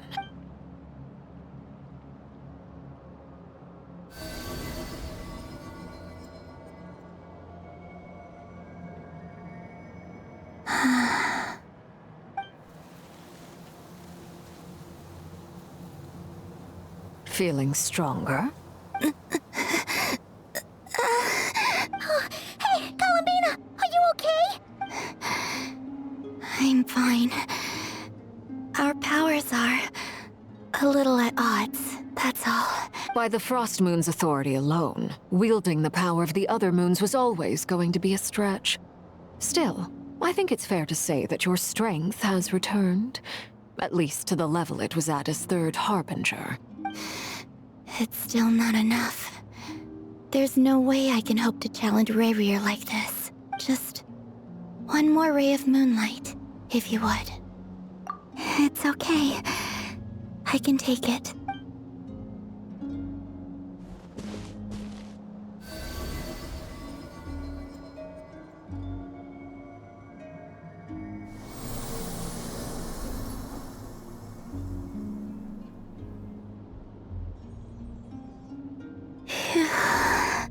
How about now? Fighting fit? At the very least, I won't have to stay hidden like before. I want to see him gone from Nodcry. The Rayhear of Solnari and his wild hunt must be sent back where they belong. Well, it's good to have something to aim for. You certainly seem more alive now than you did earlier. When I first met you, you didn't strike me as a ray of moonlight. More like a wisp of fog drifting in from who knows where, ready to scatter at the first sign of a breeze. But now, you're full of vitality. Just like the Frost Moon, once the brightest of them all. May you keep shining, Columbina. This is who you are. Thank you. Look after yourself too, Arlecchino. I know you have plans of your own, and that's why you're always seeking to grow stronger. But whatever you're after, don't let the Abyss take a hold of you. I do not wish to see you go down the same path as Rayrear. I appreciate the concern, Columbina. Although perhaps it's time you took a new name. A new name? Kutar, the Moon Maiden, Columbina. They're nothing more than code names. They describe who she is and the roles she's played, but they're not her real name. We often use code names in the House of the Hearth, too. But it's knowing your real name that keeps you grounded.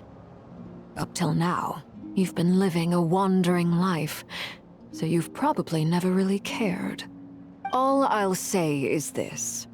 Once you've defeated Rayrear, give it some thought. All right, that's it from me. I'll get you back safely first, then go meet up with Sandrone. You're the best! I appreciate the gesture. It speaks to your good character. Anyway, let's get going.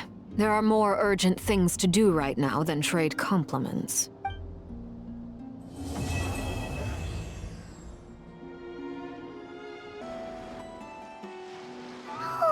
Do you think the others are making good progress? Hope it's all going smoothly. Oh, hey look! They made it back as well! Flintz! Llama! How'd it all go? All is well, thank you. Nefer and Yehoda had to stay at the curatorium to wrap things up, so they won't be joining us for now. I ran into Miss Anefa and Miss Aino on the way back. Their work is still in progress, so I suspect they won't be back for a while either. You seem rather cheerful today, Mr. Flintz. I certainly am. I achieved what I set out to do and came away with more than I bargained for. Fighting alone can get quite tedious, but I had the good fortune to run into a pair of brave young warriors. We meet again. How have you been? Albedo! What are you doing here? That would be a natural assumption to make. It's also the correct one. These two courageously lent me a hand while I was fighting the wild hunt. When they told me they were Servarka's colleagues, it all made sense. And given how people of outstanding talent tend to cross paths, it's no wonder you're already acquainted. So, who's your travel buddy, Albedo? Why don't you come and introduce yourself?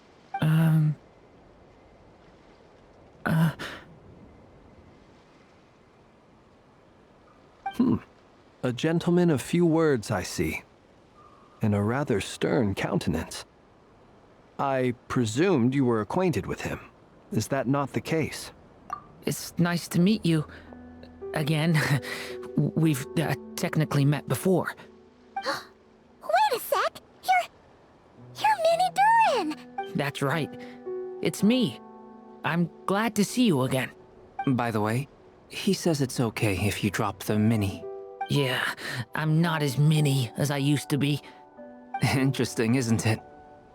The first step towards blending into human society appears to be reflecting on whether one's name really reflects who they are.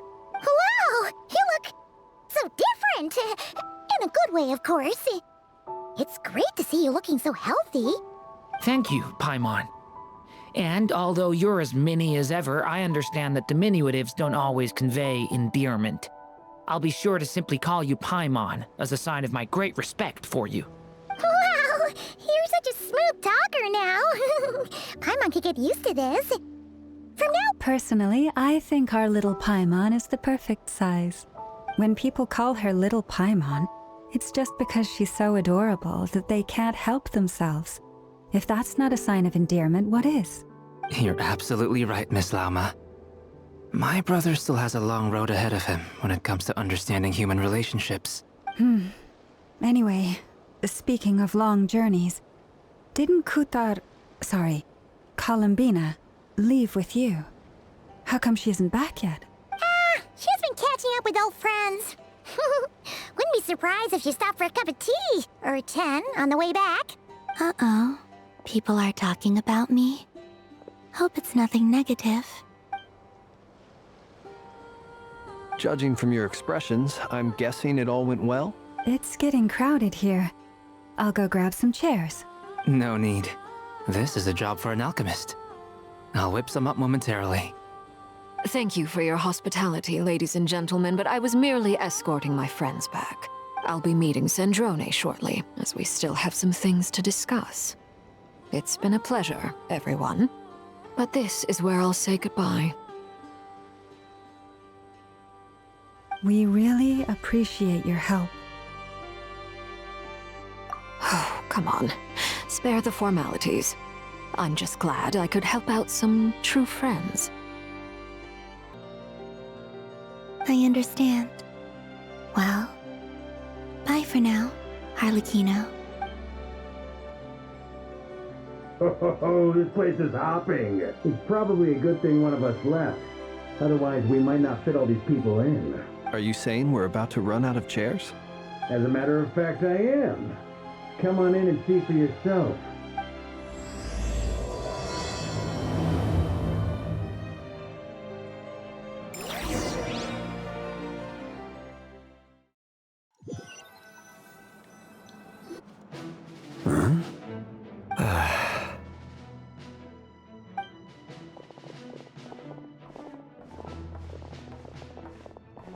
I overheard your little chit-chat outside, by the way. With Miss Columbina's colleague gone, we should be back to the original crew plus the other colleagues I brought in. Though, it looks like we have another new face. Someone else managed to rope in a colleague too? Frankly, you and Paimon are the only people I know here. This here is Deansliff, colleague of Tibet's greatest guide, Paimon, and greatest adventurer, the Traveler. Well, not exactly colleagues, more sort of friends. When someone else jumps in to do the announcing, you know you're speaking to someone important. Let's hear what he has to say. Note to self. Once Paimon knows your name, the rest of the world will soon follow. When he comes looking for us, it's usually something important. Paimon's guessing you've heard about the Wild Hunt, then. From the looks of it, you're about to hold a meeting. If I were to say that the Wild Hunt is our mutual enemy, would that earn me a seat at the table? As the saying goes, the enemy of my enemy is my friend. Mr. Dainsliff, there's a seat with your name on it. Though, I can't promise the same for everyone else. Hey, Albedo, think you can rustle up a couple more chairs? After all this time apart, Grandmaster Varka's first order is to rustle up a couple more chairs. I've missed this. Is he being sarcastic? Hey, he's your brother. Why are you asking us? I've still got a lot to learn about the nuances of human conversation.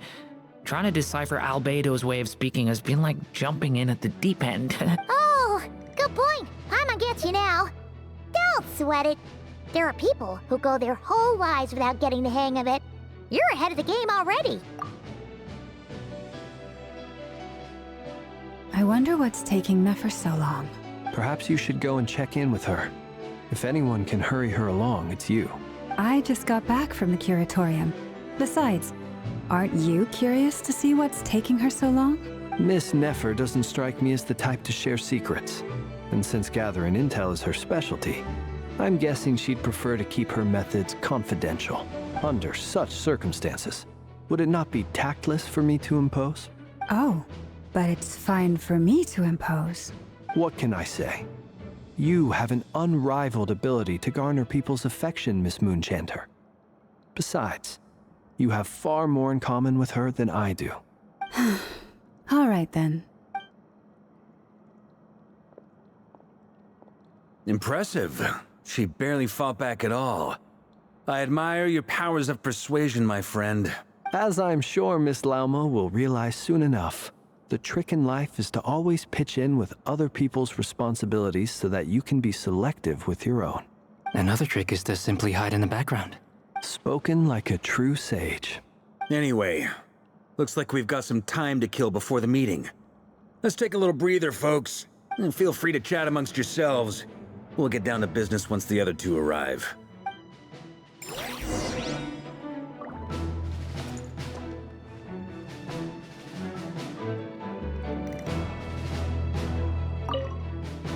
You're both awfully quiet. Why don't I start us off with an icebreaker? Much obliged. Have either of you ever had your portrait painted? If not, I'd be glad to help. That sounds like a lovely idea. You know how to paint, then? I dabble occasionally. He's an excellent painter. Tables, chairs, people, dragons, you name it. He'll paint it for you. I'm flattered. If I ever get the chance, I'd like to give it a try myself. I'll bear that in mind. Anyway, how about you, Durin? What sort of portrait would you prefer? Oh, I'd be fine with anything. Whatever style feels best to you. Very well. Then I'll play it by ear. You can replicate any style I want? I can try. If you show me a sample, I'll do my best to match it. Thank you. In that case, I'll dig up some reference material for you. Is there something you'd like to say to me? Yeah! For starters, why'd you just show up here without even giving us a heads up? If you think back to our previous interactions, you may recall that that's hardly out of character for me. You do have a point there. Oh yeah! You'll need to find somewhere to stay the night too, right? Want to tag along with us? You never know. We might get a group discount. Sure, let's do that. Great! Paimon will handle it. And in return, we can get Dainslift to be our very own personal bodyguard. If that's what you had in mind, you should have said so sooner. I'd be happy to help. Oh, okay then. Paimon was only kidding, but good to know. Anyway, since we're all here together, we might as well watch each other's backs. That's just what friends do, right? Indeed. Thank you. Is there some... Yeah! For starters, here with the... You do have a Oh yeah! Sure. Great! Paimon will... And in return... If that's what you had in... Oh, okay. Anyway. Indeed.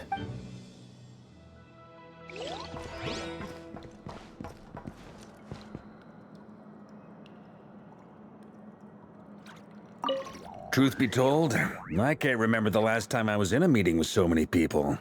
You're not alone there, my friend. The Lightkeepers also struggle to bring everyone together for a serious discussion. I don't doubt that. I've only ever met two Ratniki, one being you, and the other being that young guy, Itlua. Itlua is a good apple. I'll give him that. He's kind, honest, and regularly delivers supplies to my lighthouse. A true Ratnik to the core. In that sense, he puts me to shame. So you're what? A fake Ratnik? That's what it sounds like you're saying. But I get the feeling that's not quite what you meant. Come on, why the awkward silence? Sorry. I'm not even gonna bother trying to hide it. You've known all along, haven't you, my friend? Now that was an awkward silence. Let's just keep this between ourselves. Probably best if Itlua doesn't know, huh? That goes without saying. Gotta be careful what you share with youngsters, after all. Anyone else in the know? Let me guess. The Traveler and Paimon? It's dangerous being too sharp for one's own good, you know. Then, in the name of the Animo Archon Barbados himself, I swear, your secret's safe with me. When we went for drinks, you said that you and Barbados were practically best buds. In the light of that claim, do you really expect me to take your oath seriously? Of course. Just as long as you don't go spreading around the fact that I'm close with Barbados, all right? Fair enough, then. Nothing like a bit of mutual leverage to seal the bonds of friendship.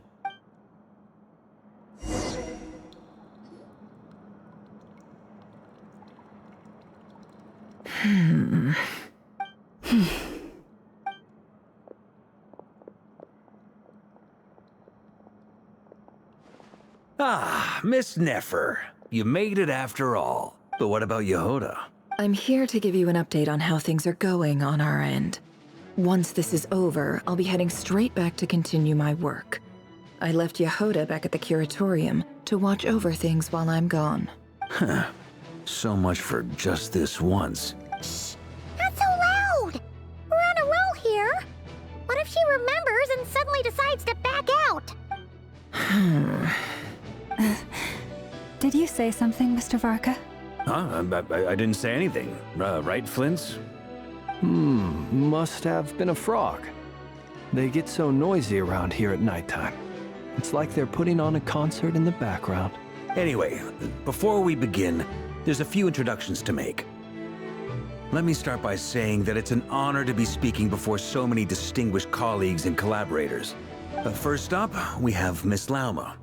As Moon Chanter, she's the leader of the Frost Moon Scions, a local religious community in Nodcry. Then there's Miss Nefer, boss of the Curatorium of Secrets, an intel gatherer extraordinaire. Nefer is leading the investigation into Rerer's background, assisted by Yehoda and Lauma. From the little I've heard, they're making some great progress. Over here, we have Mr. Flints, a Ratnik and guardian of the abandoned lighthouse. In our last operation, he courageously distracted the Wild Hunt to buy time for the rest of us. For those of you who've never met, this is Mr. Albedo, a renowned alchemist and captain of the Knights of Favonius investigation team. By his side is a new face for us all, myself included. Mr. Durin, who has come to lend his aid. Next up, we have the Moon Maiden and former Fatui Harbinger, Miss Columbina. Then we have the Traveler, who's earned more titles than I could possibly hope to list out, so I'll spare you the rundown. And Paimon, the ultimate travel companion and quite possibly the best guide in all of Tevat. Wow! That's a lot of people! Great turnout! Miss Nefer, it looks like you might have another job coming your way, so, congratulations on the booming business, I guess. You think I haven't got enough on my hands as it is? Who's looking for me now? That would be me, Miss Nefer. I have a commission for you. And you are? Who I am doesn't matter right now. What does matter is that I'd like you to gather more intelligence about the Recher of Solnari. Well, it's not as if we never take on anonymous commissions, but in your case, I'll have to decline. I'm gonna take a wild guess and say your job's probably more hassle than it's worth. Something about you seems like bad news. It's my eyes, isn't it? Conrian, I assume. And what's with the mask? Are you trying to hide your identity? In any case, the fact that you're even still alive raises an awful lot of questions for me. My name is Dainsleif. And yes, I am from Conria. As I'm sure you're aware, the Recher of Solnari's real name is Rerir.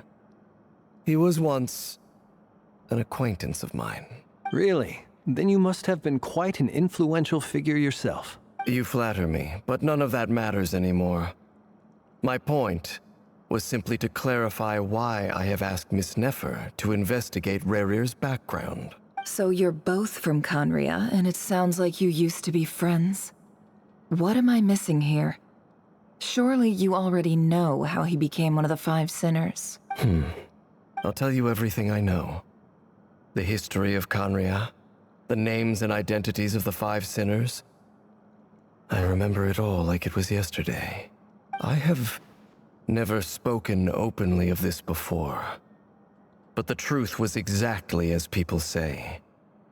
The Five Sinners were each driven by their own desires, and it was by playing upon these that the Abyss tempted them to their fall, tearing Conria apart in the process.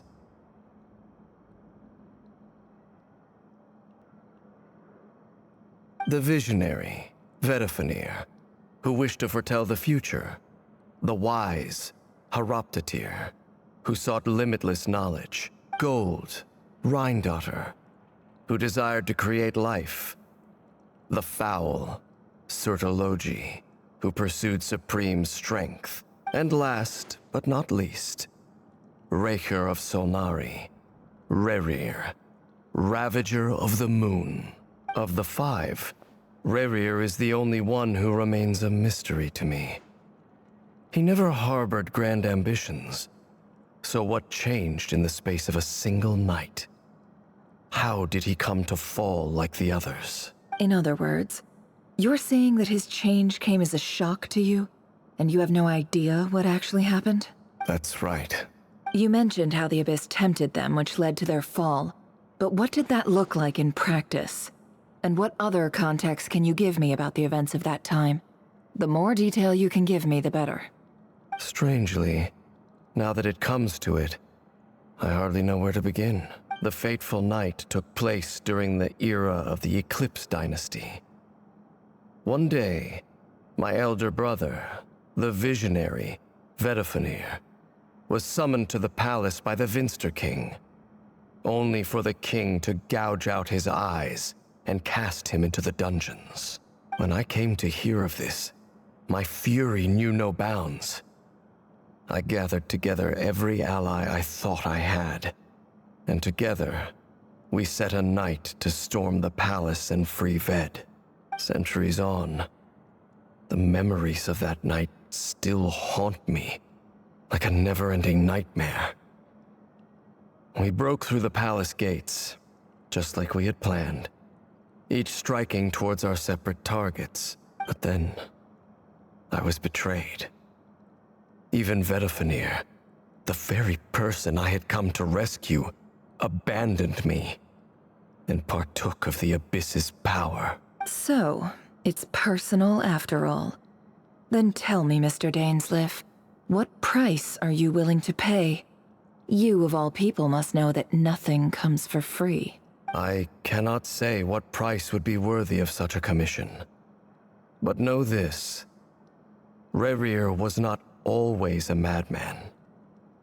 Believe it or not, there was a time when he was just an ordinary man, working for the Conrian Intelligence Service.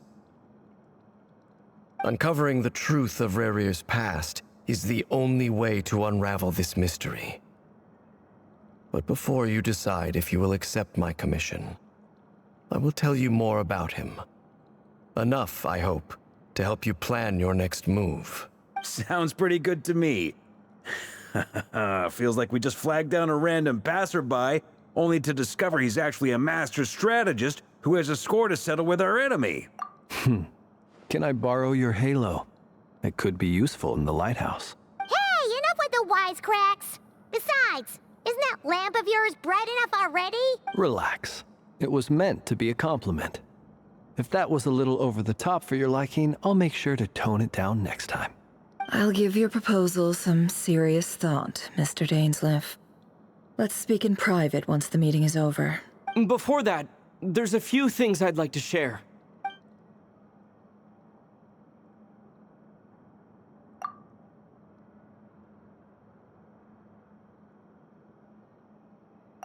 Now that we've united the hearts of the three moons, your power should be greatly enhanced. But it seems like that hasn't happened yet? I believe it will take a little longer. You've done so much for me, so I want to be completely honest with you all. Even though I'm doing a lot better now, the truth is, my recovery will likely be an ongoing process. From the moment I was born, my power has been slowly ebbing away. And that is because Tevat has never accepted me. Even with the moons united as one, it seems my rejection cannot be undone. So far, I have yet to find a solution. It may turn out to be a problem that will plague me until the day I finally leave this place behind. Even so, I will do everything in my power to help you drive out the Reihir of Solnari. As Arlecchino put it, this is not about chasing the spoils of victory. It's just a gesture of heartfelt gratitude. Kutar. Defeating the Reihir of Solnari will be no easy task. While my strength slowly recovers, we'll also need to gather more intel. Naturally. We should take all the help we can get if we hope to defeat him. We've considered several viable plans now, but our choice hinges on the answers to a few key questions. Is it even possible to kill Rerir? What experiences shaped the person or monster he became? And what's he really after? Given Albedo's expertise in alchemy, I think we should leave him to try and answer the first of these questions. Understood. As for the other two, I'm afraid we'll have to count on you again, Miss Nefer. Believe me when I say it's not my wish to burden you. But right now, relying on your skills is our only option. So you're placing all your hopes on me, huh? We can't thank you enough for agreeing to help us. Honestly, I can hardly believe how lucky we are. You sure have a talent for changing your tune, Miss Moonchanter. Timid like Yehoda one moment, then flinches insincere flattery the next. Ladies, please. I must object to your portrayal of me. That's all. Feel free to keep bickering. Just pretend I'm not here. I almost don't want to leave this room. I'm curious to see how this plays out. I have faith in you, Miss Nefer. Something tells me you'll stand by us until the very end. Oh? And what makes you so sure of that? What if I suddenly decide that my compensation is insufficient? This isn't about the money. I can sense that you've got a deep-seated distaste for Rerir. And knowing you, that alone is motive enough. Look at them getting along so well. Like two peas in a pod. And I'm the one they accuse of insincere flattery. There is no justice. Miss Lauma, you have to understand something. Unlike you, I don't actually enjoy having everyone's hopes on my shoulders. Is that right? Well, maybe the fact that I'm willing to put my hopes in other people says more about me than you. But the fact is, I also trust you. And that's because I know that you're someone we can count on. Anyway, we've got our plan, so let's get moving. Mr. Dainsleif, let's talk. And Traveler, once we're finished, if you've nothing else planned, I'd like you to come with me.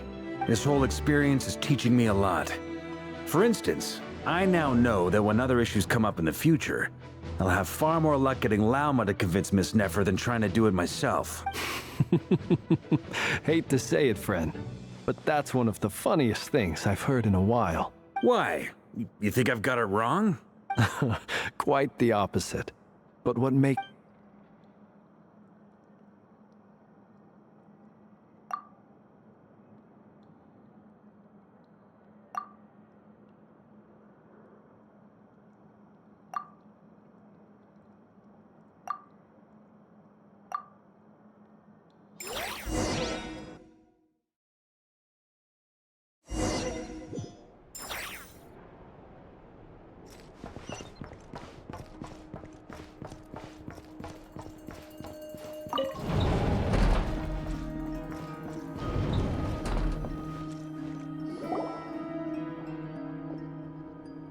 Thank you for waiting.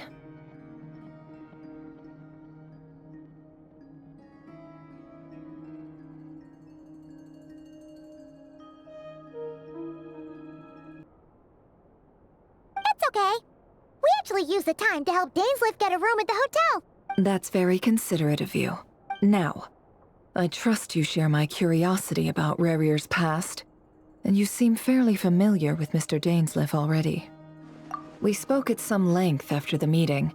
He was the one who suggested I should invite you to join this operation. He feels confident that these secrets will be safe with you. Dane has a lot of faith in us, that's for sure. Likewise. I appreciate that you got right on board without interrogating me about why I invited you. It shows that you trust me to explain everything in due course. That's because we know what you're capable of. We appreciate you too, Nefer. You might have been forced to help in the beginning, but this time, it was your choice. That's one way to put it. Another is this, that once a decision's been made, it's set in stone. After that, my only goal is to see it through. All right, so here's how it is. I'm going to access Rerir's thoughts again using my confidential method. Now, I'm sure you've seen things like this before on your travels, so you're surely well aware of how dangerous it can be. The reason I've gathered you all here is to ensure my safety during the proceedings. I plan for us to enter the fragment of his consciousness together, and once inside, I will focus on searching for information. Think of this as a diving expedition into someone's brain. If I'm the diver, you are my safety equipment, tasked with keeping me alive while I'm under the surface. Once the ceremony begins, we will all be spying on privileged information. But in the interests of safety, you must remain absolutely silent at all times. We will discuss our observations after the ceremony has concluded. Lastly, any individuals of a weaker constitution are advised not to partake in the ceremony. In any case, Paimon has her own job to do, which requires staying in the room, but not joining the ceremony. Well, good luck, everyone. Sounds like all Paimon can do is cross her fingers and root for you guys. There's a little more to it than that. I was being serious when I said you have a job to do. While the rest of us are inside Rerir's mind, it's imperative that we have a team member on the outside. In the event that something goes wrong, you will be our first responder. I don't anticipate any issues, but the extra level of safety will be greatly appreciated. I second that. This is a dangerous operation here, and you're our whole rescue team. That's... So, Paimon's like... the lifeguard? Yeah, that makes sense. All right, got it. Good.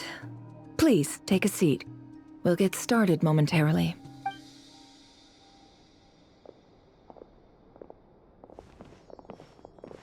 So, did Mr. Dainsliff tell you anything else? He told me that he believes Rarier kept some big secrets in his life. He's not sure that they were the cause of his eventual downfall, but he's asked me to uncover what those secrets were all the same. But surely you're not planning to go through with this, no matter the cost. If you think that, you'd be overestimating me. I'm a businesswoman, not a mercenary. But I do have my own professional reasons for taking this job. You think I'd turn down the opportunity to get a first-hand glimpse into Conrian history? No chance. Well, as long as you don't let morbid curiosity get in the way of safety concerns, we're good. We'll do whatever we can to help you. You're such a killjoy.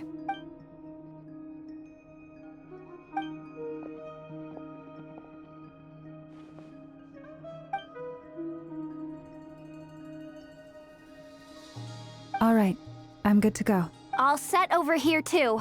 Promise, Paimon, you'll be extra careful. All right. Let your whole body relax. We're about to begin. Close your eyes.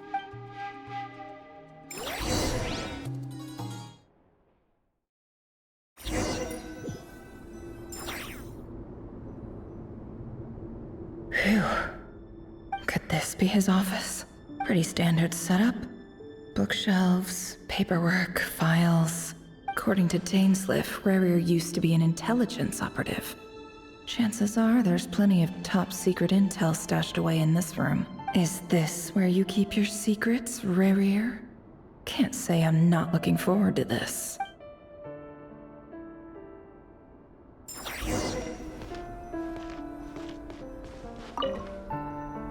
A file tucked inside a folder.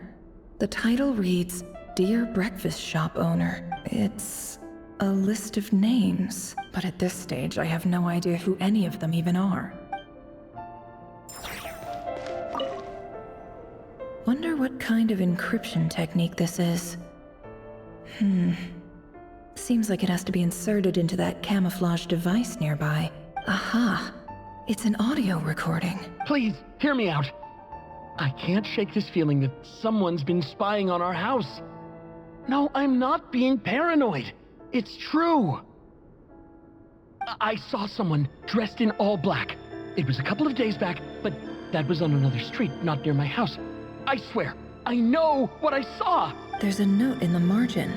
Surveillance of the Runforther residence has concluded. We apprehended the target and filed the mission report last night. Could the voice in the recording belong to one of Rarier's targets?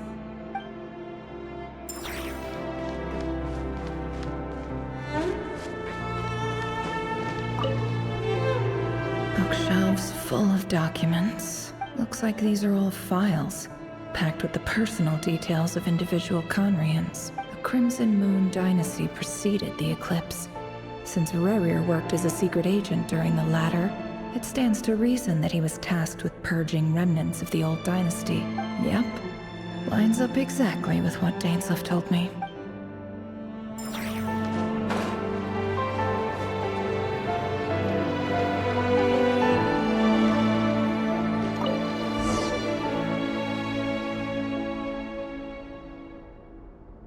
Today's files are in. Time to wade through them, just like usual.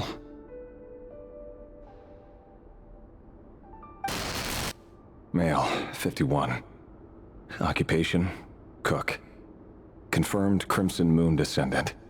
Has maintained frequent contact with other descendants over the past year. Poses a threat to the dynasty. Neutralized.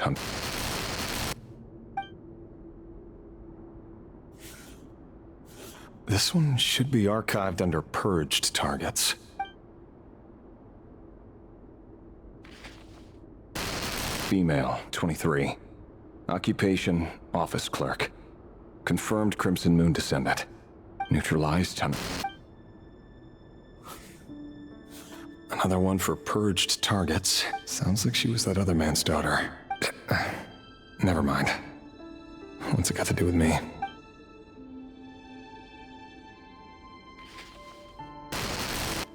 Male, 40. Occupation, teacher. Confirmed, neutralized on... Just another nobody for the archive. Come to think of it, I remember surveilling this man. A case like his never would have been considered a priority in the past. Huh. He barely even interacted with other Crimson Moon descendants.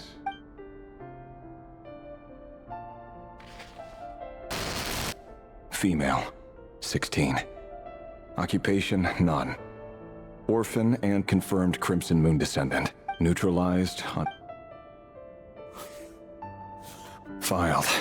I have no recollection of this girl. None whatsoever. She doesn't seem to be anyone important, but then again, how many of them really are?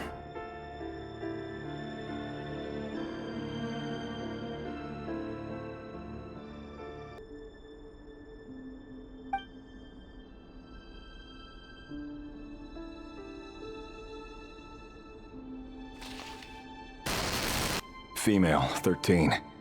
Occupation, none. Orphan and confirmed Crimson Moon descendant. Neutralized and... Filed.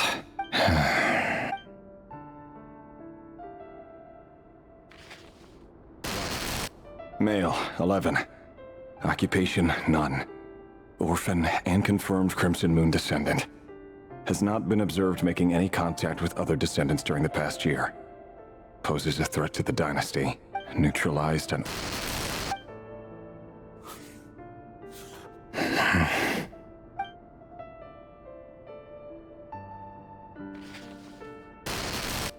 Male. 6. Occupation, none. Orphan and confirmed Crimson Moon descendant. Poses a threat to the dynasty. It's funny, isn't it? Your job is becoming both harder and easier at the same time, depending on how you look at it. Sooner or later, the Crimson Moon descendants will be completely wiped out. But as their numbers dwindle, they become harder and harder to track down. That's not how it is. Fortunately, however, most of the able-bodied adults have already been taken care of. The remaining weaklings will be increasingly easy to deal with. No! No. My job is to ensure the survival of the Eclipse Dynasty. And the only way to do that is by eliminating any and all potential threats. It's a perfectly legitimate line of work. Every single one of my colleagues can attest to my fairness. And if my friends were aware of the facts, I know they'd back me up too. Assuming, of course, that they were aware of all the facts.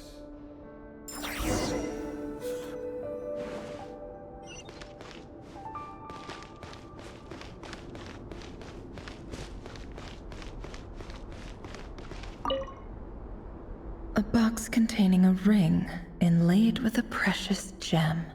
Must be for his girlfriend.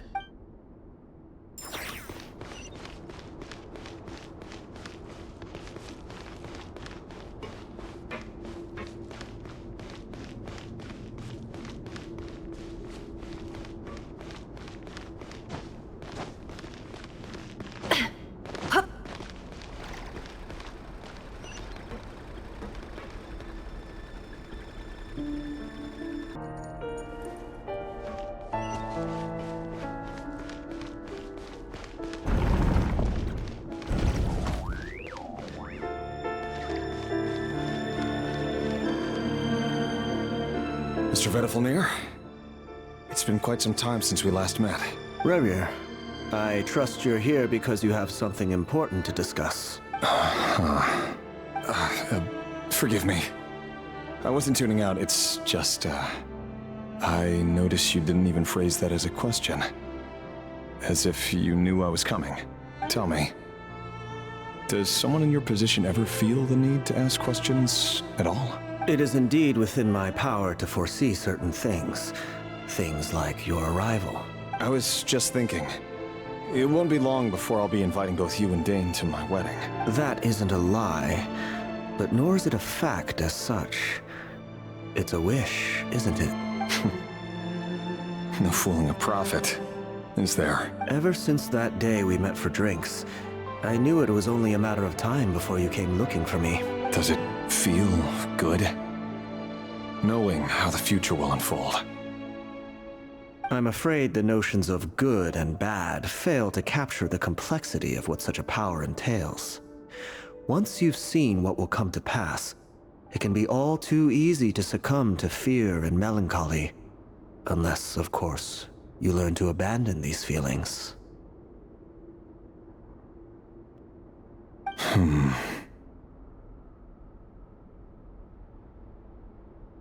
You fear my silence, and long to hear the words I left unspoken that day. That's right.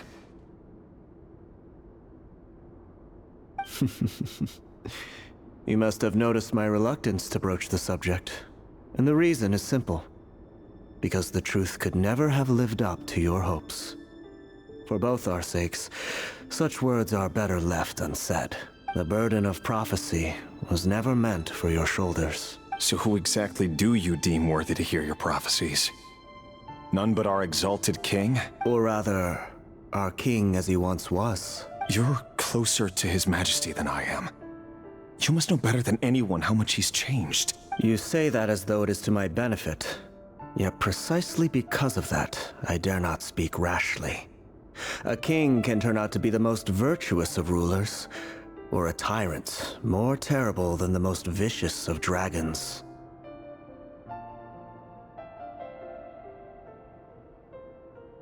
You are so wise and far-sighted, yet still you would have me live in fear of the unknown? You make a fair point. Especially given my silence alone was all it took to send you spiraling downwards. Very well then. Let me offer you some advice. And I say this not as a prophet or a visionary, but simply as the brother of your friend. For many reasons, there is very little chance of your marriage ending in happiness. If happiness is what you seek, you should find another fiancé.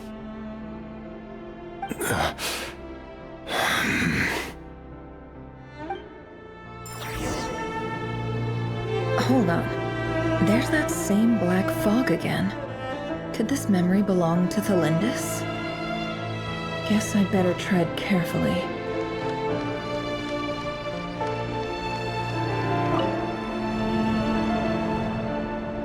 Wait. Hear me out. This time we finally got a clear look at his face. His name is Rayrir. What did you say? A cruel irony, isn't it? Why are you... Simple. It's because I want you to kill him. You are the only person he would never suspect. No, absolutely not. I would never dream of doing such a despicable thing. So you'll just stand by and watch him slaughter us to the last? Do not forget that the blood of the Crimson Moon flows in your veins too. The blood of the Crimson Moon? What does that matter now? The dynasty has long been dead and gone. You think that alone is reason enough for me to throw away everything I have? Why wouldn't it be? You two were once a child of the Crimson Moon, just like me. Don't tell me you've never felt so much as a flicker of fury for the way we were trampled into the dust. As long as you promise to abandon this pipe dream of restoring your dynasty, I can try to persuade him. Or have him persuade the Vinster King. Persuade the Vinster King? Do you even know why he's so obsessed with hunting us down? Why he keeps trying to force us to hand over our secrets? Over and over again? Or why we refuse to give up on restoring the dynasty? The Vinster King. A blind fool. His eyes clouded by powers from beyond this world.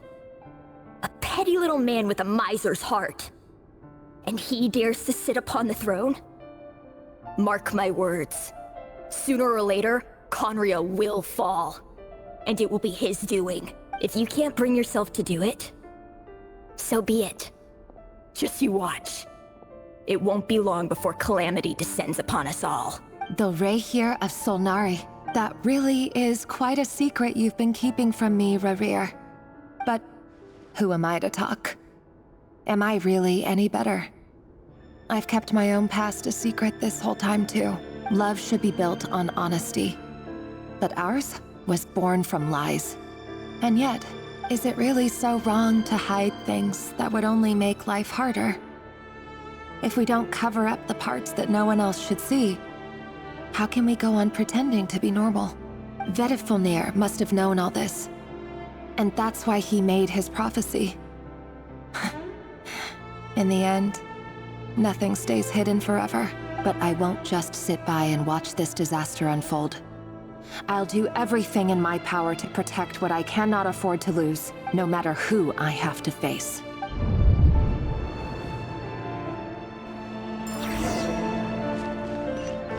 Huh? Was that Raria who just walked past the window? Doesn't it give you the chills that he still takes the same road to work every day? As if nothing ever happened. Those people at the deli. Enough already. They're clearly pretty taken by their own disguises, so just smile and play along. Pull the rug from under beasts like that, and you'll risk having your throat torn out. Deli? Oh. They're talking about those people from the opposition. Right. I'd almost forgotten they used to run a deli. People of no consequence always vanish so easily. And no one even remembers them. But surely you can see he's not the man he pretends to be!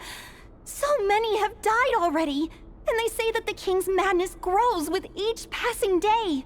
We're not going to survive this, are we? But why does it have to be this way? Do we really deserve to die just because of the blood that runs through our veins? Felindis, are you even listening? Sorry, Freether. My mind was off wandering. I heard you, though. You're talking about what Rarir said. He's just following the king's orders. He's a secret agent, and it's his job to hunt down rebels and dissidents. By the time you first met him, he'd already taken lives. Maybe he was using you from the very beginning. No. Rarir has no idea I have anything to do with the Crimson Moon. My family are only distant relatives of the main lineage, and besides, my eyes are perfectly ordinary. Truth be told, apart from my teacher, pretty much no one knows I have any connection to any of it. It's been a long time since my family severed ties. But as Orlog said, who could possibly talk sense into that raving lunatic of a king? No one. I'll work something out. Trust me, I'm with you all. But for now, you need to keep yourselves hidden. Don't let anyone find you, anyone at all. Don't forget that Rarir is an Eclipse operative. You need to be extra careful when he's around. And when I am too. For now, don't come looking for me. And if anything happens to me, just act like we've never met. If even you can't escape this, what hope do the rest of us have? But after all this time together, surely he wouldn't lay a hand on you. I won't speak in his defense, nor can I give you a clear answer to that question. But I'll do everything I can to put an end to this. Here, hold on to this. If an opportunity to escape presents itself, take it. You'll be glad you took some spare change. You call that change? But what about you? I've got a job, and there's still money coming in. But you can't go anywhere right now. Please think about yourself for once.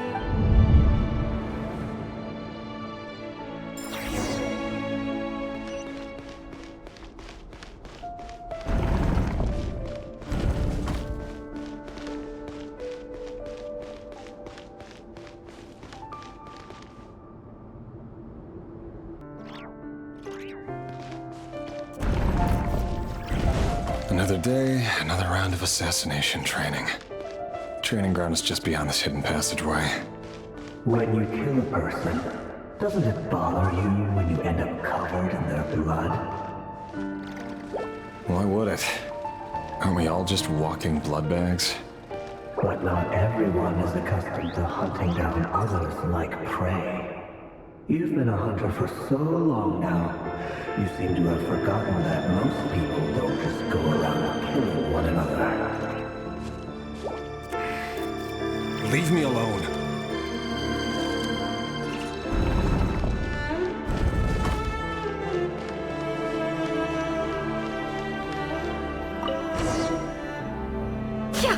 Make sure you have a firm grip on the handle. Then choose your angle well. Keep your movements light and brisk. And pray no sense a thing. I doubt that. I'll bet no one's ever died a quiet death at your hands. I work clean. No traces.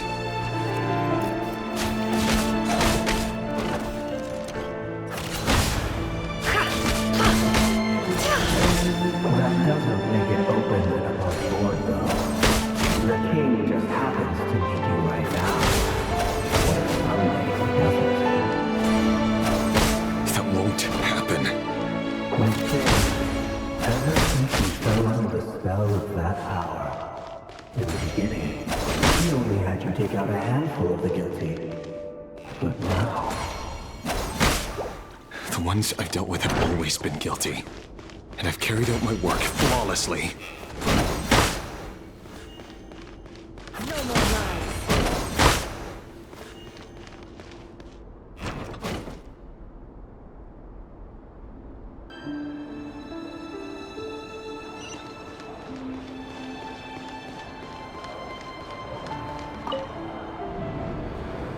Delindis, do you still remember Orlog?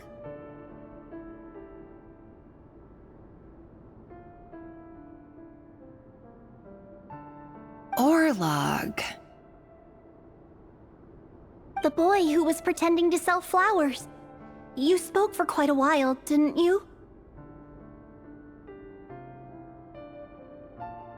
Yes, we did.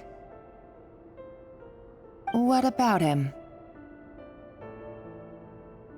He was arrested 2 days ago. Chances are he's already dead.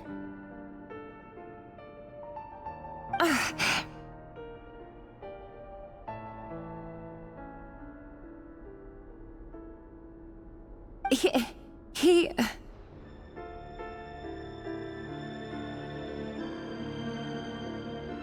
I just don't get it! After everything he's done, why do you still stand by him? Or does it mean nothing to you that people keep dying? No, that's not... Just hear me out. I need to go now, Thelindis. They're looking for us. You take care too. If you ever need a place to hide, come find us.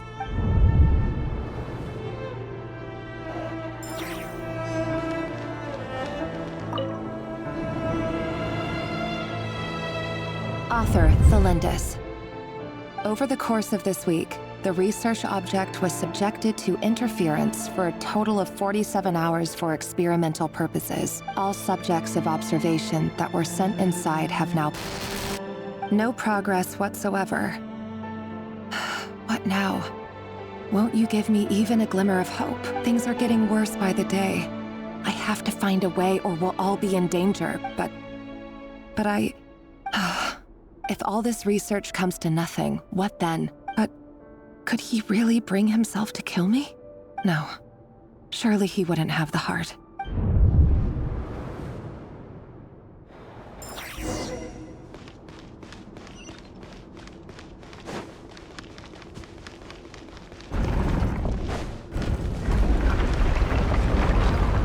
Why won't you just let us go? We don't even know each other. All we want is to live ordinary, peaceful lives. You want... to live?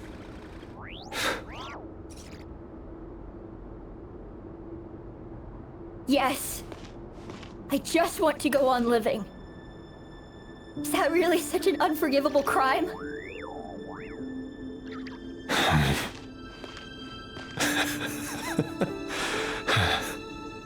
You want to go on living. I want to keep living too. To keep living forever. That's why I have no choice but to continue on the path I'm on. If only some savior would suddenly swoop down and change the way the world is. Too bad that's not going to happen.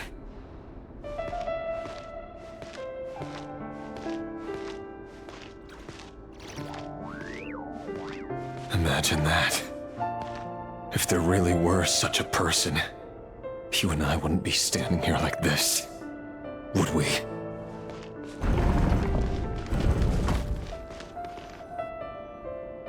Today's files are in. Time to wade through them just like usual. No, I don't get tired of it. It's my job. And not only am I lucky to have it, I'm good at it too.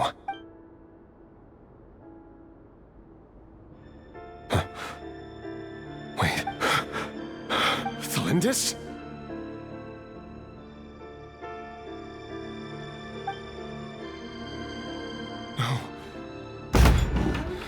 No. No! Why? But you bear no mark of the Crimson Moon. How could you possibly have anything to do with them? It cannot be! A diluted bloodline. Carefully concealed. I see it now. You've been living in the shadows just like me. What a fool I've been. Numbing myself with talk of justice. Even imagining my friends would back me up. But in the end, Irminsul. Finster King! How far are you going to take this?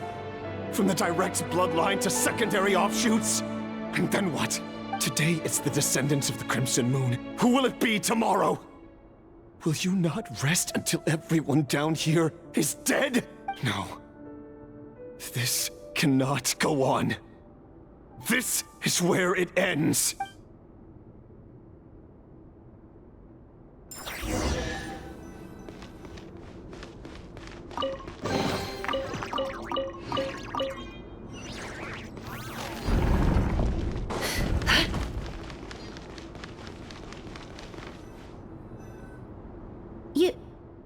You're really letting me go? I am. As long as you can guarantee that no one will find you. Don't worry, I'll be extra careful. No one will know I was here. But what about you?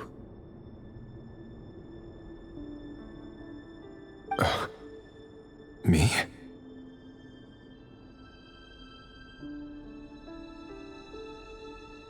If you let me go, you won't be able to complete your mission, will you? Good point. In that case, maybe you should stay. No, please! I just want to see the outside world again. To... Go on living? Yes. I know you're a man of your word. So please, just let me go. If I let you leave, what will become of me? Just kidding. Go, now. But remember, don't let anyone know you were caught. We'll be seeing each other again very soon if you do. Even shadows in the dark must live by a code. But you can't save everyone. You've been whispering in my ear for days now, Vedifalnir. What are you trying to do? Break me down? I only say this because you long for an answer to your problems. Let her go, Rerir, or you risk losing everything. I will not abandon Thalindis. Then you'll need a little more vigilance and a lot more power. The world is changing, Rerir. Keep your eyes peeled for your moment of opportunity. That voice used to be so unclear. But now I know exactly whose it is. It's Vedifalnir. He won't tell me how to actually resolve any of this, but he keeps trying to manipulate me like a puppet. What's his game here? Tell me then. What will this moment of opportunity look like? And no answer. He's like a ghost. Always disturbing me when I'm on edge, but never answering when I need him most. So, the Eclipse Dynasty was purging, well, massacring the descendants of the Crimson Moon. And it seems like it was all connected to the Vinster King's research. The King's obsession with abyssal power left the future of Conria hanging in the balance. No wonder every aspect of Rarir's life was so unstable. And it looks like this Thelindis, Rarir's would-be fiancé, herself belonged to a sub-branch of the Crimson Moon Dynasty's descendants. It almost defies belief that a couple like them could hide the truth from each other for so long. If the Vinster King hadn't intervened in such a drastic way, they might have gone on deceiving each other for the rest of their lives. And why does Vedderfanir, Daneslif's older brother, keep talking in Rarir's head? This guy kept more secrets than I ever imagined. The human mind is like a vast desert of shifting sands. When you follow the flow of someone's memories, you only ever see the parts they're willing to let surface. Time for something a bit more creative. We've been inside Rarir's mind this whole time, building up a picture of his psyche. There's already enough clues on the board to start reading between the lines and mapping out the rest. Now, we can finally begin to put the pieces together. Sure, it'll only be a reconstruction, part simulation, part reasoning, but it's usually pretty accurate. Once we've built up a cognitive profile, we just need to cross-check the logic behind his actions. And then we'll be able to take a sneak peek at whatever it is that Rarir has really been hiding.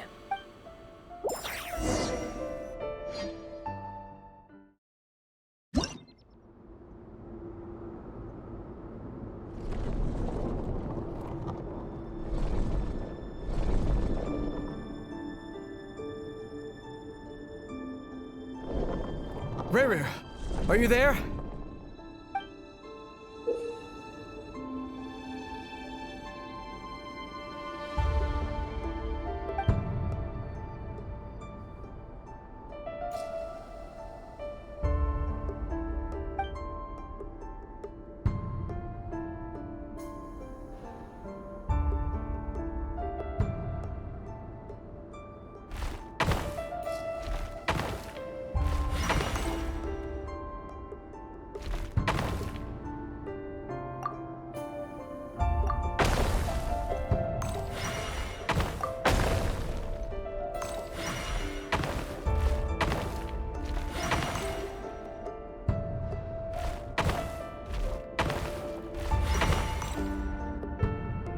Hey, Rarir!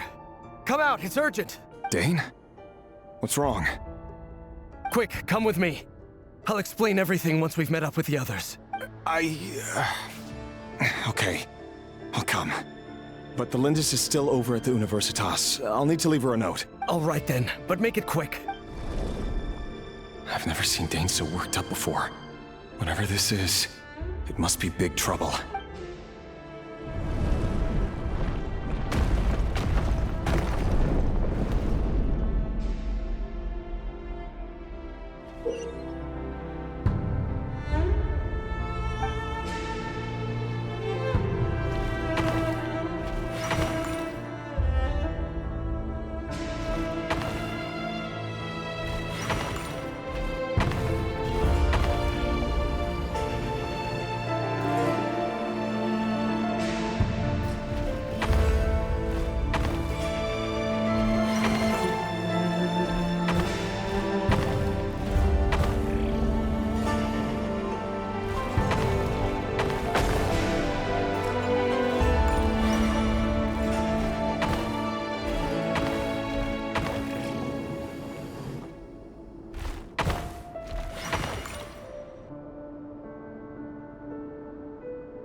Well, this is a nice change, meeting you all at this hour.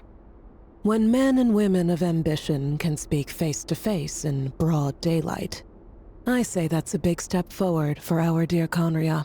Don't be ridiculous. We do not fear the day. Why would we seek refuge in the night? You might ask your blade that same question. I'm told it prefers the cover of darkness. The word on the street is that Sertologi only strikes when he has an unfair advantage. But that is patently false. I see you're missing an arm and a leg. Surely only a fair fight could explain that. If this is your way of offering me replacement limbs, believe me, I'll take them. Oh, we can certainly discuss that. With bioalchemy, anything is possible. Assuming I have your full support in my research. Lunatic.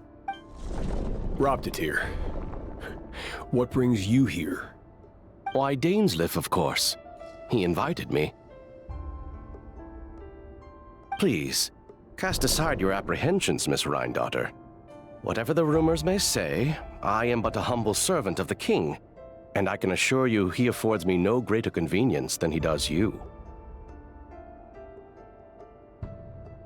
Well, the Universitas Magistrorum won't stop fawning over you. So at least some of the rumors must be true. You're clearly doing well for yourself, so drop the humble servant act. It endears you to no one. You're president of the Universitas Magistrorum, the chief royal mage known as the Wise by royal appointment, and by far the most favored among the 4 pillars of Conria. Vice President Veit doesn't even try to hide his envy when he sees you. My success is the product of hard work and good luck. It's as simple as that. Were the king not such an extremist, I hardly think I would have received a senior post at my age. Of course, no job is without its gripes. Serving a king like ours can be a challenging task, as I'm sure you can imagine. And as for Efterveit, in missing out on the presidency, he's dodged a mountain of stress. Like everything else in life, it comes with pros and cons. You're all here. I apologize for the short notice, but it was an emergency.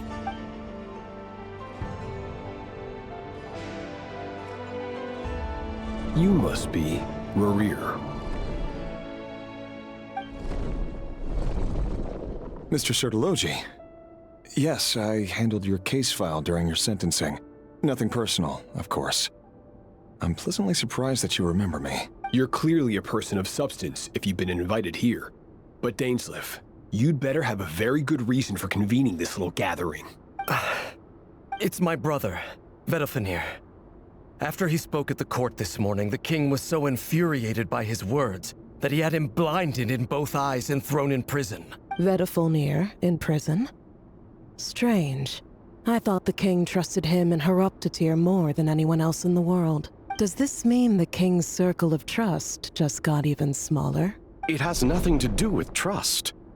It's about what the king wants, which is as clear as day to anyone paying attention. I simply appease him, because it's in the best interests of the Universitas Magistrorum. And also because you're slimy. Vedalfenir, perhaps less so.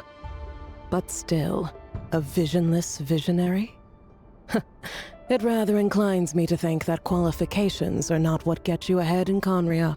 Do you honestly think this is an important discussion to be having right now? Dane, what are you planning to do? Rescue Vedalfenir, I assume. Correct. It will mean storming the palace by force. Tonight. I need all of you on my side. That's far too dangerous. And don't forget, Dainsleif, you're captain of the Royal Guard. You swore an oath to the throne. You've been planning this for a while, haven't you? I have no desire to commit treason. But whatever critique the king may have of Vedalfenir, disfiguring your most loyal subject for putting the best interests of his court and nation first, this is not the conduct of a wise ruler. My blade will force the king to see the error of his ways. So, Vedalfenir's prophecy enraged the king. I'm sure it wasn't what he wanted to hear, but if he won't take counsel even from the visionary, that is deeply troubling news. The extent of His Majesty's madness is now all too clear. The question is, how does a man like me get out of this situation unscathed? You have noble ambitions, Dane. But I'm afraid they don't do much for a guy like me. I'm not interested in saving the world. All I want is a letter of pardon. A letter of pardon? For whom? Thelindis? The chances of the Vinster King issuing a pardon for anyone connected to the Crimson Moon seem vanishingly slim.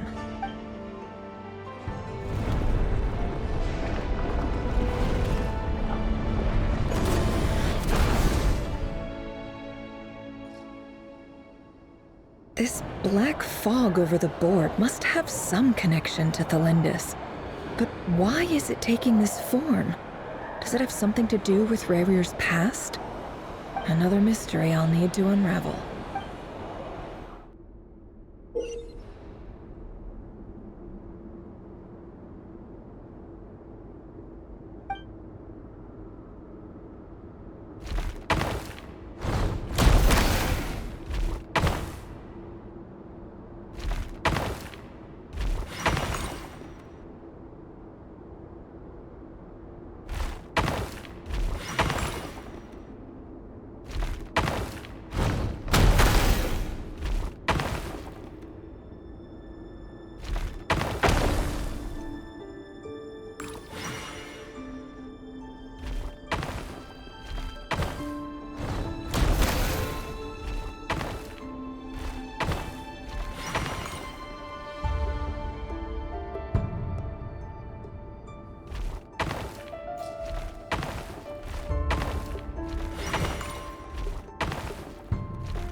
Author Thelindis. Over the course of this week, the research object was subjected to interference for a total of 60 hours for experimental purposes.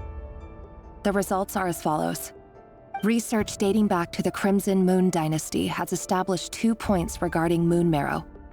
Firstly, its origins have something to do with a god's power. Secondly, it serves as a portal to an as-yet indeterminate location.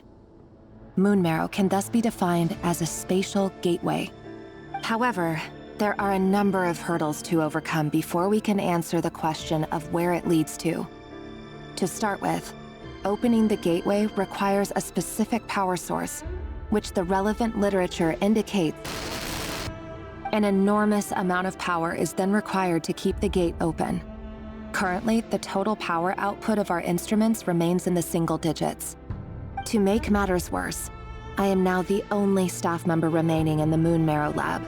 The Universitas Magistrorum recently decided to move most of its personnel into abyssal energy research, which has stymied all Crimson Moon-related projects. This is not a wise move. I have always maintained that placing all our hopes in a single source of power is risky, especially one as poorly understood as this. As well as making ourselves overly reliant on a single resource, we are neglecting other promising technologies. I apologize if this comes across as disrespectful. But as a Moon Marrow researcher, I desperately want to see the world beyond the gateway. If we really made it there one day, what would we find? And how would we go about taming the unknown? My imagination is endlessly fueled by questions such as these.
This is for you.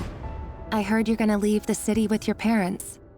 Delindis, did you hear about what happened? I've heard nothing. Rerir got back very late last Friday, and he was acting a little unusual, but he slept pretty well, so I'm guessing whatever he did was a good deed. You never saw him, and I don't know what he did. And this conversation never happened. You understand? What if he finds out that you pried into his secrets? Don't be silly. I don't know what secrets he does or doesn't have. All I know is he's just a normal guy who happens to run some errands for the king. Are you scared of him? I don't know. The Rerir I know doesn't match the person you all describe. Logically, I should be scared of him. And yet, I don't want to lose him. But enough about that. You should get going, and be careful with the package I gave you. Keep it secret. Keep it safe. What's in it? A piece of the moon. All you need to know is that as long as you keep it safe, then in the future, everyone will be able to see a red moon. A red moon? You mean our moon? That's right. Our moon. Promise me you'll look after it. I promise, Delindis. The Crimson Moon bloodline will never die out. Its light, the color of blood, will become like a fire that flows in our veins, no matter how long it takes.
Hurry, everyone, and stick to the plan. Sir Dainsleif, what are you? Is this treason? You know what happens to those who betray the throne. Please, don't do this! It is the king himself who has betrayed the throne. He has betrayed all of Conria. If you have any love left for justice in your heart, you should join me. It's showtime. Dane and his group will handle the troops in the palace. Then Hraptatir and Rhindaughter will disarm the security measures. My job is to enter the prison and rescue Vedifalnir. Stay safe. Wish me luck. Look after my brother. Draw your blade. It is time for justice to prevail.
And the smell is abominable. Found you.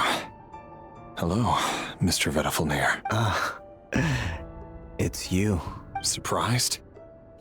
Oh, wait. I certainly felt some surprise in the moment when I was blinded. Surprise at the king's sheer ignorance. I'm curious. What did you prophesize this time? It wasn't a prophecy. It was a word of warning. Someone had to say it. The king has forsaken all reason in pursuit of his obsessions. I simply told him that if he continues on this path, Khaenri'ah will surely fall. But he didn't listen. Worse still, he stabbed you in both eyes and locked you away. Dane asked for my help. The court is in complete chaos now, but I'm sure you predicted that. Everything is transpiring as I foresaw, yet I am powerless to change it. Fate is an immutable force. I can but lament as the inevitable unfolds. I do wonder whether giving a man the power to see the future does nothing more for him than slowly crush his spirit. Forgive my curtness, Vedafilnir, but the king did not suddenly turn on you today. His suspicions have been brewing for a long time. You can't have wisdom beyond the reach of your fellow man without attracting his fear and suspicion. There are things the king does not want to see. So, he doesn't want you having visions of them either. He blinded you because he thought this would make the visions stop. He wasn't entirely wrong. I did indeed lose my power to see the future. Right up until... Until what? Just now. I believe I saw something new. Well, tonight could go a lot of different ways. 5 of us banded together to storm the palace, also we could rescue you. This will go down as the most tumultuous day in Khaenri'ah history. I sense hatred in you. But also hope. A desperate hope that with the tyrant deposed, that will be the end of the story. But this is not the end. It is the beginning of a new chapter, and a whole new story. There are many men of honor and courage in this world, Rerir. But you are not one of them. You're not here for justice, are you? You're here for yourself. Is that a dagger? Interesting. Why not the polearm? It was always your weapon of choice. With your abilities, I don't doubt that you were able to recover some of your sight. But I also doubt that you want to make an enemy of me right now. Of course not. We're on the same side, aren't we? We could be. But I need you to be honest with me, Vedafilnir. At this point, you're my only hope for the future. You mean your future? With your beloved, Felindis? Yes. And I know there are bigger things at stake here. A dynasty, a nation, maybe the entire world. But forgive me, I care first and foremost about myself. I can't abandon the one I love to save myself. I just can't do it. But you see a broader picture of the future than I. You see the solutions to the biggest problems of our age. So tell me, what is my solution? In matters of fate, answers are either right or wrong. What will be and what will not. Maybe you are willing to pay a certain price in the pursuit of happiness, but unfortunately, fate does not know. That is the cruelest thing about fate. It is unmoved by your sacrifices. That can't be true. I know it's your voice that I keep hearing in my head, urging me to see how the world is changing, to seek more power, so I can protect the things I love. You show me disaster, but you won't show me how to avoid it? Why? Why are you doing all this? My voice. In your head. So, you hear it too? The voice that steals your mind, gains your trust, and drives you crazy. It turns out that we are not so different, you and I. Vedafilnir just broke into the strangest smile I've ever seen in my life, as if he'd discovered some monumental secret. But then he suddenly switched to looking extremely weary. Very well then. My advice to you is as follows. You must persevere. Whatever trials and tribulations you may face, be steadfast in the belief that they are your path to the future. For as long as you live, your story with Thelindis shall not come to an end. That is the only chance you have of fighting back against fate. It is up to you whether you believe my words. Regardless, that is all I will say on the matter. I have no right to intervene any further. I will hold you to your word. Thank you for setting me free. In return, I will tell you one more thing that you cannot afford to ignore. Just then, a strange wave of energy rippled through the city. We had no idea what it could mean. If I were you, I would head to the Universitas Magistrorum. The Universitas? Oh no! I'm sure we'll be seeing each other again very soon, Rerir. Whatever Vedifalnir said, I didn't catch it. I didn't even help him out of the prison. There was no time to lose.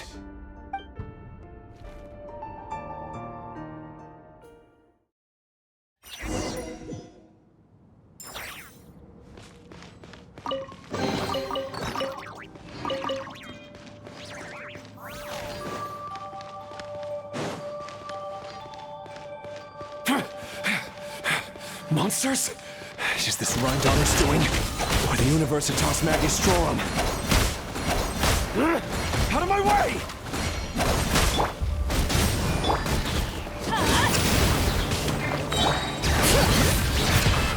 Letting brave names echo! I'm going in! Get to work! You two!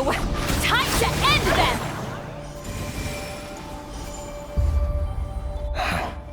The Universitas. Allegedly, the king installed secret mechanisms in the palace and around the city. But if they were ever gonna activate, it would probably be on a night like tonight. Help! Help! Hold on! Don't let them anywhere near you! Save me! I can't! That sounded like an explosion. So, the rumor is true? The king really went through with it. What other means does the king have at his disposal?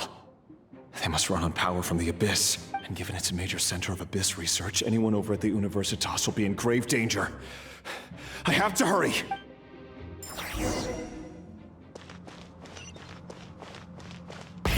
Rev the engines!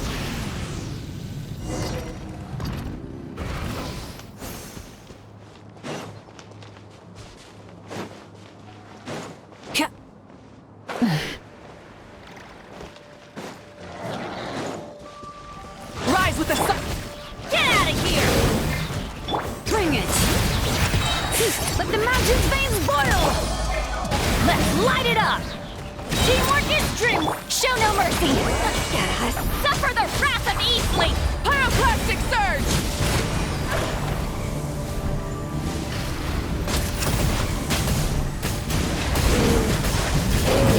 Light it up!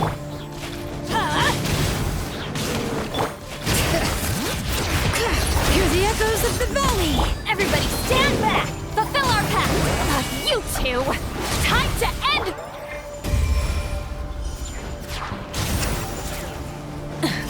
Wrath from the skies!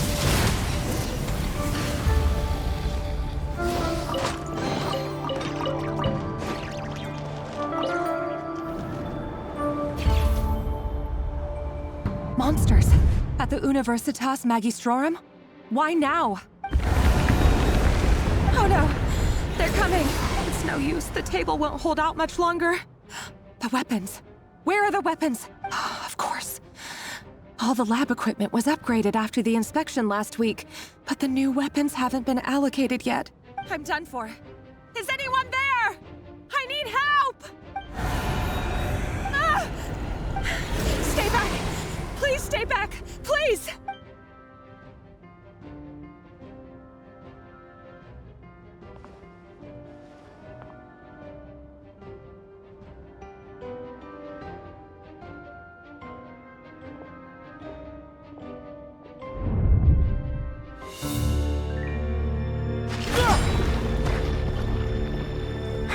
What's that? Rerir! So the rumors about your work are true. What? No! Listen, something happened at the palace tonight. We have to leave! You don't need to lie to me anymore. What do you mean? I know why you're worried, and I will respect the decision you've made. But it's okay, because I found a solution. I know how to end all this. You can have it back. The normal life you so desire. But until then, I'm afraid our wedding will have to wait. Felindis? No, don't do it! Felindis! Felindis!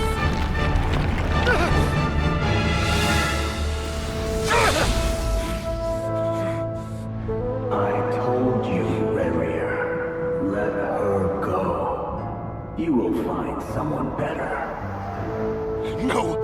No, I won't do it! I have to save her! By what means exactly? A lowly pawn. You lack the power and the strength of will. Do you know a way? Tell me! Come to the palace. Join us.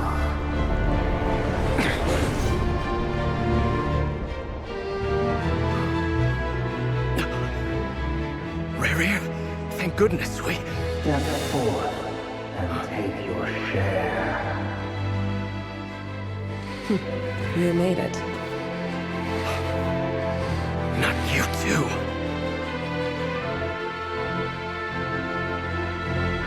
Hatred or grief, despair or desire. We all have our own.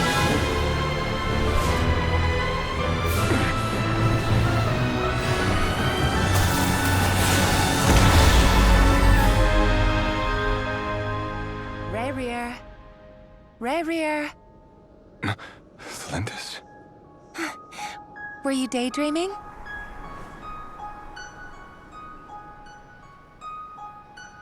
You still remember, Rerir? That question you asked me a couple of weeks ago? Oh. You mean the proposal? Yeah. I'm wondering, where do you think would be a good place to discuss it? Maybe in the garden? Or were you thinking a fancy restaurant? It's your choice.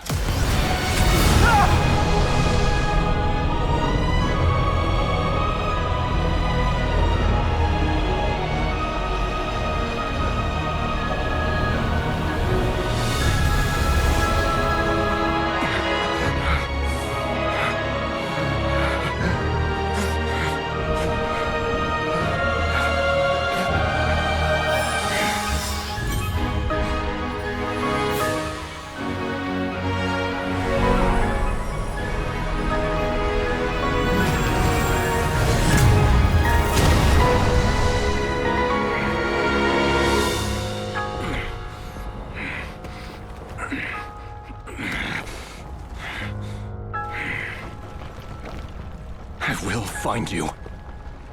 And then... you can give me your answer.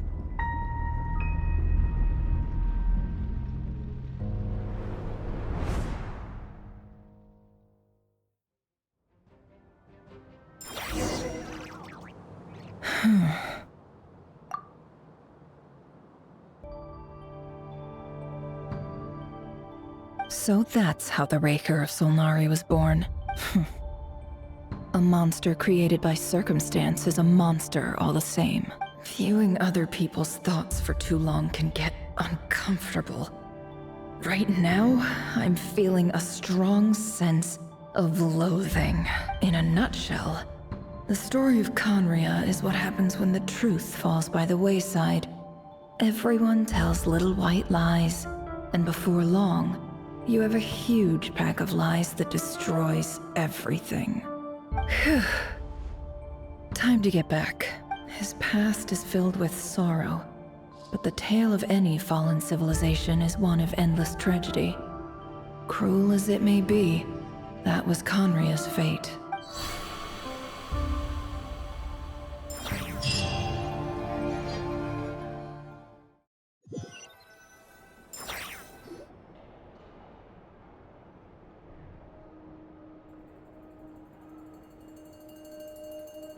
Everyone, I'm back. Can I get a standing ovation? Never! How are you holding up? Feeling okay? She's fine. Boss is a pro. Yes, I'm fine. You will have seen the events of Rarir's life through my thoughts. It's now clear that he is just a regular nobody, driven by personal tragedy, as he said himself. I mostly agree. There's only so much we can know about him from his memories alone, but they did give us a clear glimpse into his life in Conria. However, I would not consider Rarir to be a nobody. He was deeply involved in the events of that era. Yet, when the catastrophe of a generation strikes, nobody is safe. Sounds to me like you're speaking in riddles again. Is this you urging me not to abandon the people of Nodcry in their hour of need? That's not what I meant. Although I do hope you choose to remain a part of the plan. Without you, the mission ahead will be all but impossible. Then try to remember that I respond better to the carrot than the stick. And I don't appreciate being bossed around. Now, as for you, Missy, you were excellent. You stuck to the rules of the ceremony and kept your mouth shut the entire time. Bravo. Cool. So, can you fill me in on the deets now?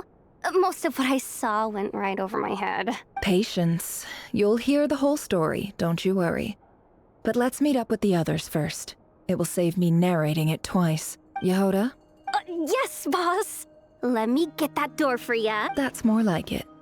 For a moment there, I was worried you'd forgotten about the first clause of your employment contract. Forgive my curiosity, but what does the first clause say? It says I gotta do the annoying stuff that boss is too lazy to do for herself.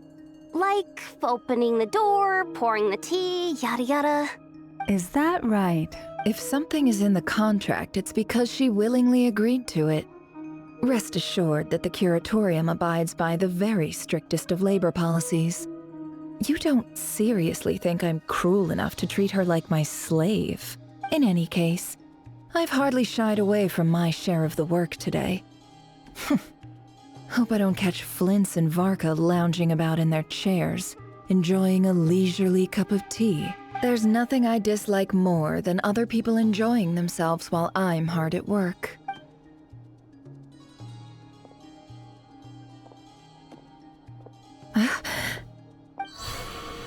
Oh no.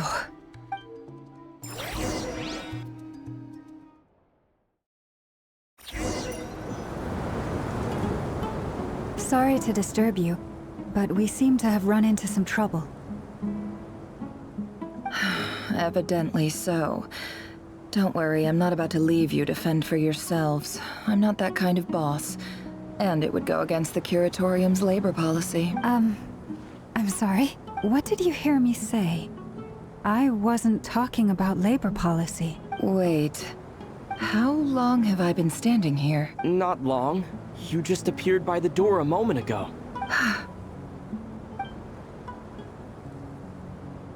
Boss, what's wrong? You look like you've seen a ghost. We've been tricked. We never left at all. Somehow I hallucinated that whole scene back inside the office. Hallucinated? But how? How indeed. This place should heed my will alone. All thoughts and actions that occur in here are just a result of pawns moving across the chessboard in a carefully calculated manner. And nobody has access to this chess set but me. So you control everything in here? More or less. But yes, it's a special technique of mine. Has anything like this ever happened before? Only once. It was the first time I used the chess set. Is there any similarity between what happened then and what's happening now? I suppose my thoughts are a little turbulent, which was also the case my first time. Is there anything I can do to help? The first clause of your contract clearly states that I only need your help with things that I'm too lazy to do myself. Meaning, you're not feeling lazy right now? Meaning, this is not something Yehoda can help with. The chess set is a personal treasure that I alone understand. I must be the one to find our way out of here. Boss, it's fine. Really. Let me do something useful. Oh, listen to you.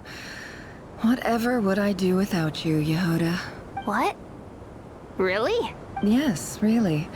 Where would I ever find another employee as obedient and servile as you? God forbid anything ever happens to you. Oh, okay. Well, anyway, I was thinking of fetching some water. There's gotta be a source around here somewhere. I suggest everyone finds someplace comfortable to take a rest. We gotta conserve our energy. Even though all this chess malarkey doesn't exist in a physical sense, mentally speaking, it's all real. And so is our tiredness and fatigue. You don't want to dismiss mental fatigue. Just because it isn't physical doesn't mean it's any less serious. But anyway, I got your backs, so don't worry about a thing. Don't I have the best employees? Jealous much? If we can find a suitable time, I'd love to borrow Yehoda for a day to help out at the Frost Moon Scions. Would you be amenable to that, Boss Nefer? Oh, Lauma. Have I ever told you just how pretty you are? Beauty runs from the tips of your antlers to the depths of your imagination. Time to rally, everyone. Follow me. As we continue our journey, the same rules will apply. That means stay focused and no talking no matter what we encounter. And don't disturb the chess pieces. You have my word that I will get us all out of here.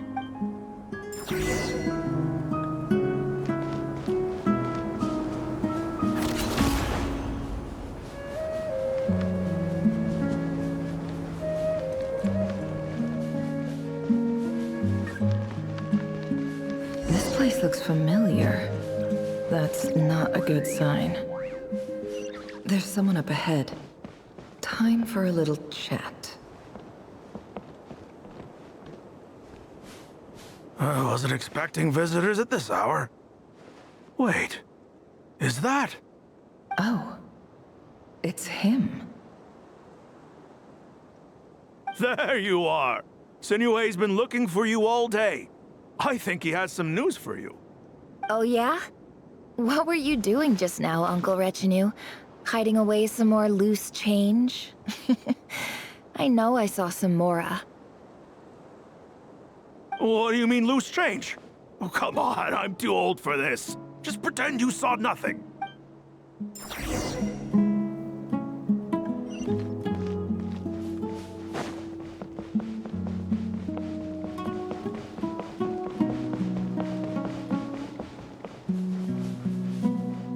Hey, kid. Mind telling me what Sinuhe's been up to recently? I'm trying to get in his good books and I need a way in. Get in his good books? Why? What do you want with my dad, Uncle Apepi? I've written a new song. I was hoping to showcase it at the next festival, but I'll need his approval. A new song, huh? I'd love to stay and listen, but unfortunately, Uncle Retinue says my dad's looking for me. Well, there's plenty of time and I'm not going anywhere. See that pile of stones? I'll be sitting there warming up my vocal cords. Come find me when you're done. Pile of stones. Got it.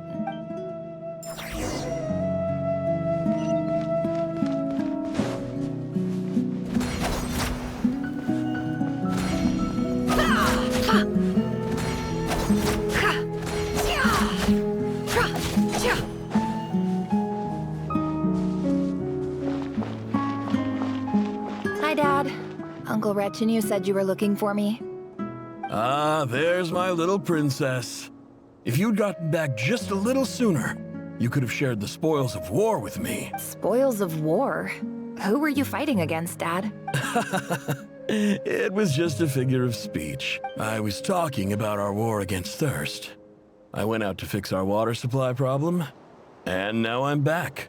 Which means... We have a well again! That's right. I found a new one and brought back as much water as I could carry. It should last us for a good while. If it wasn't for these blasted sandstorms, our wells wouldn't be caving in. You wouldn't be spending all your time out searching for new water sources. As the chief of our tribe, I'm supposed to be leading us out of hardship and poverty, onto better things. You know how prosperous our ancestors were. I've told you all the stories. And look at us now, squeezed into these hovels. No one would choose this, if it wasn't for the endless wars over the years. But things are looking up. I started working with some folks from the academia a few months back. So you're the academia's helper now? Special ambassador, they call it. Think of it as a partnership. It's nothing bad, okay? We've been isolated here in the desert for too long. Seeking opportunities elsewhere is the best thing for us, and the fastest way to progress. So, do you get anything good out of being a special ambassador? Of course. My luck's improving all the time. One day, I swear I'm gonna lead us out of this place.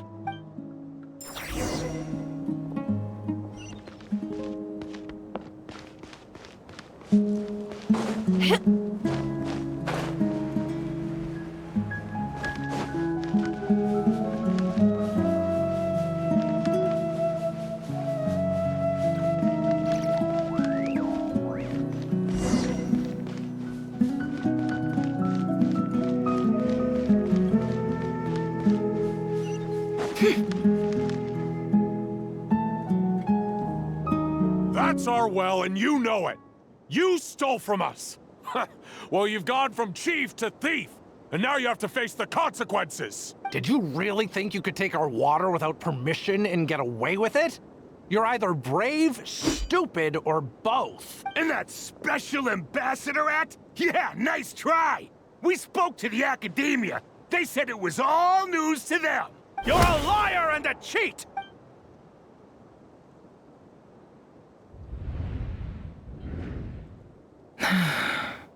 I heard Yehuda gasp, but I don't blame her. Most people are terrified by the sight of blood. Corpses strewn across the ground. The wounds are clearly from scimitars and daggers. The desert dwellers' weapons of choice. There's a handwritten note on the ground. Halil, this is Sinuhe, chief of the Shimti tribe. Surely you remember me. This is my second time writing to you. I'm writing to you because I need some help. That sandstorm the other day completely praised the gods. The well of the Eob tribe was intact. You told me to write to you if I ever needed help. I urgently need you to formally recognize my title of Special Ambassador and send some of your people to assist me for a few days. It's the only way I can convince them that this was the Academia's decision and prevent them from retaliating. This is an emergency. Looks like this letter never got sent. The writer died a grisly death, and the letter was trampled into the ground. What a ridiculous lie the surviving Shimti tell. Their whole village was butchered over a sip of water.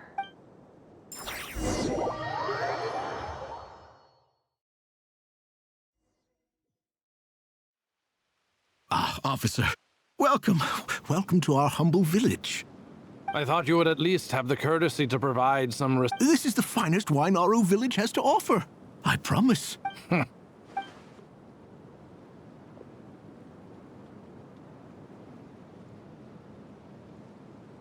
The Academia has agreed to reserve a single space for a candidate from your village. But I remain skeptical of this entire endeavor. Please, have faith.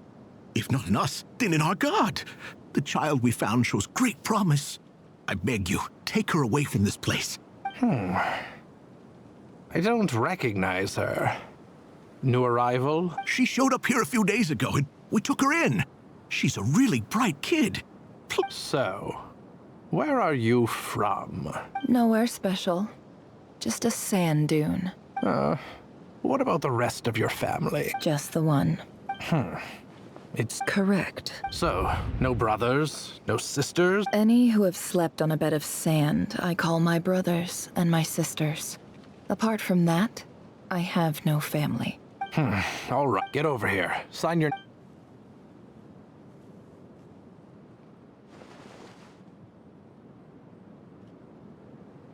Never? You're Rather fair-skinned for a desert dweller.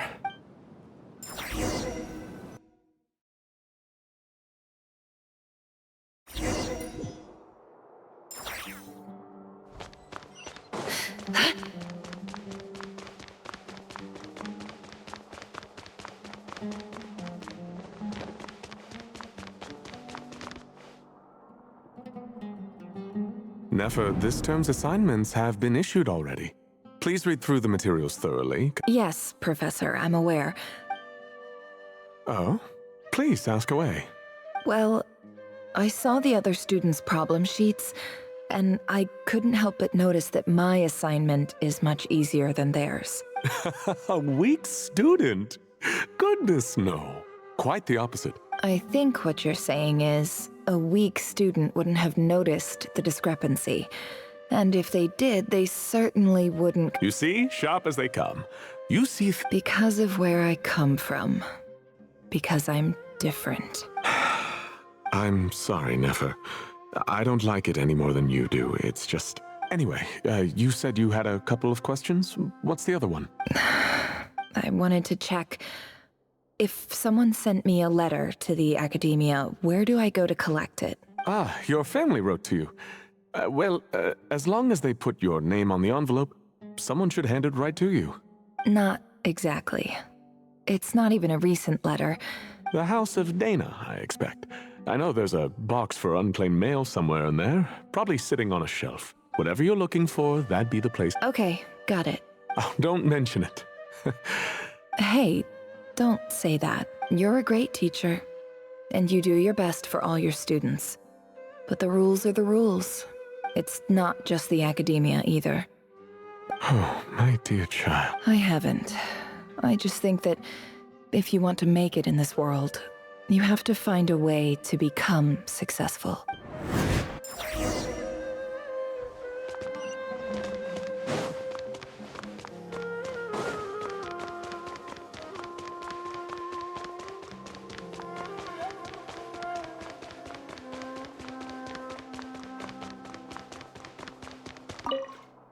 This must be it. A big cardboard box full of unclaimed mail. Let's take a look.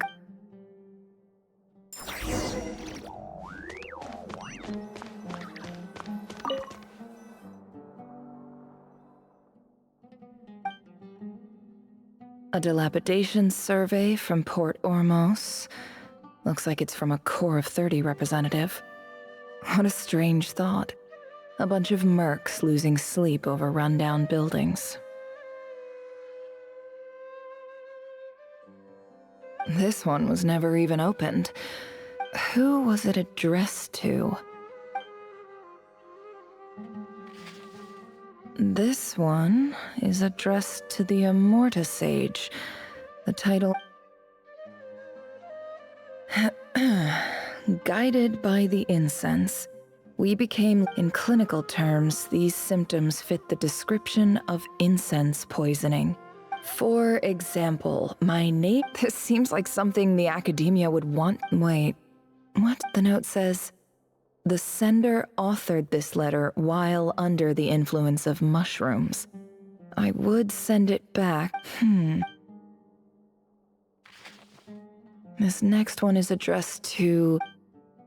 A few words of protest regarding in recent years, the academia has taken on a... However, it appears to me that these students have not, as well as receiving dumbed-down assignments. Education is the fundamental purpose of this institution, which should go without saying in a nation whose founding as Grand Sage, policy decisions are your... I do hope you will give some serious attention...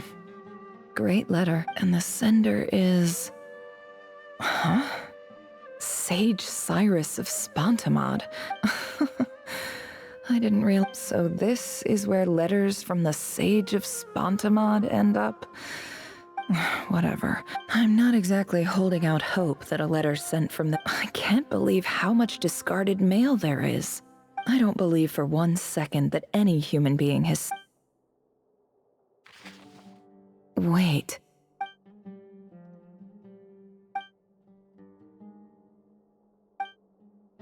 Greetings, Halil. My name is Sinuhe. I don't know how well you remember it now, but in my tribe, learning a person's true name is serious business. The Shimti tribe lives a harsh, nomadic existence in the desert. This brings me to my reason for writing. There was a terrible sandstorm a few days ago, which blocked the Eob and Unut are descended from the Thamudians. While we trace our ancestry to Tulatala, we worship the Lord of Flowers and have had relatively good relations with our fellow tribes, up until now. I found a well belonging to the Eob tribe. They declined to help us, but when we met, you assured me that you would be my ally in the academia. That aside, the last time you were here, we have next to no resources here in the desert. And From the outset, the academia never took you seriously. And you were so emphatic that you swore you'd lead us to a better place one day. You liar. You lied about everything. You promised the world and delivered on none of it. And who fell for it? Just me, by the looks of it. Despite your best efforts. Which makes you a pathetic liar. You weren't even any good at it. I think I'll take over from here. Let me show you how it's done.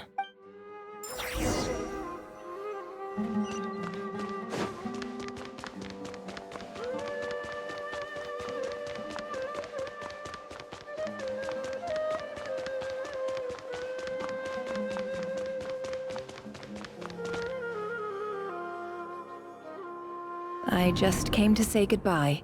Nefer? You... I'm quitting. Something's come up in my hometown. Huh? But this was a hard-won opportunity for you. It was. But it doesn't matter. I have more important things to deal with, and they can't wait. Oh, and I didn't want to overfill my bags, so I... What's wrong? I thought you liked incense. Isn't this the stuff you brought from your hometown? Yeah, I lied. It's not rare at all. There's this bunch. It's not worth much. Keep it. It's fine. But Nefer... All right. That's all.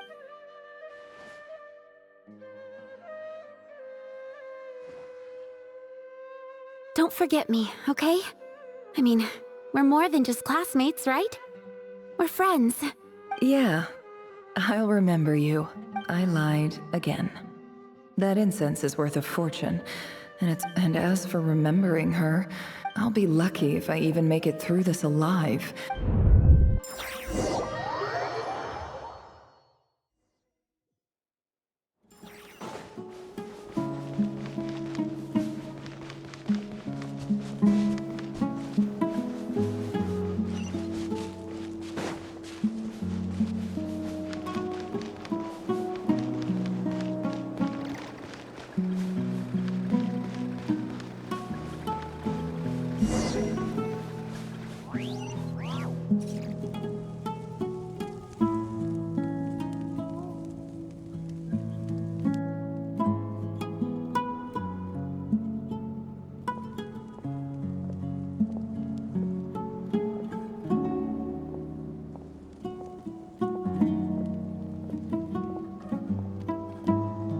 It's a pleasure to meet you, Mr. Arif.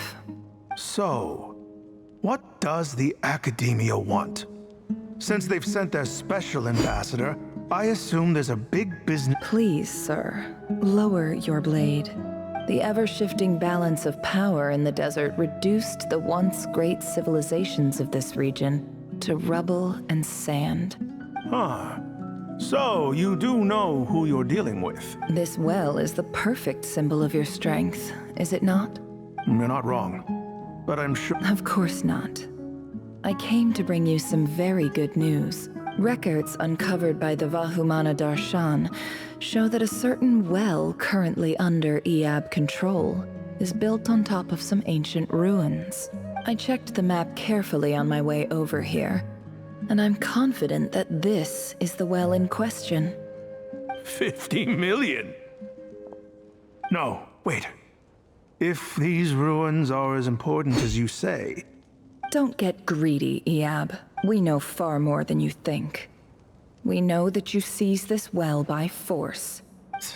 So what if it was?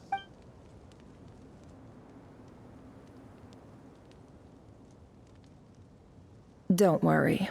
As unscrupulous as it was, it's something we're willing to overlook. I hope I am making myself clear. And I hope your words are the truth. If I find out the Academia is trying to play me... You see how I'm dressed, don't you? I appreciate that you've never been to the rainforest, but surely even you recognize an ambassador's attire when you see it. And what does a barbarian like you have to lose anyway? All right, I take your point. In that case, we have a deal. We will sell you the excavation rights. I'd like to thank you, Ambassador. This is good news indeed. Excellent news. In fact, it calls for a celebration. Gladly. So let's indulge in a few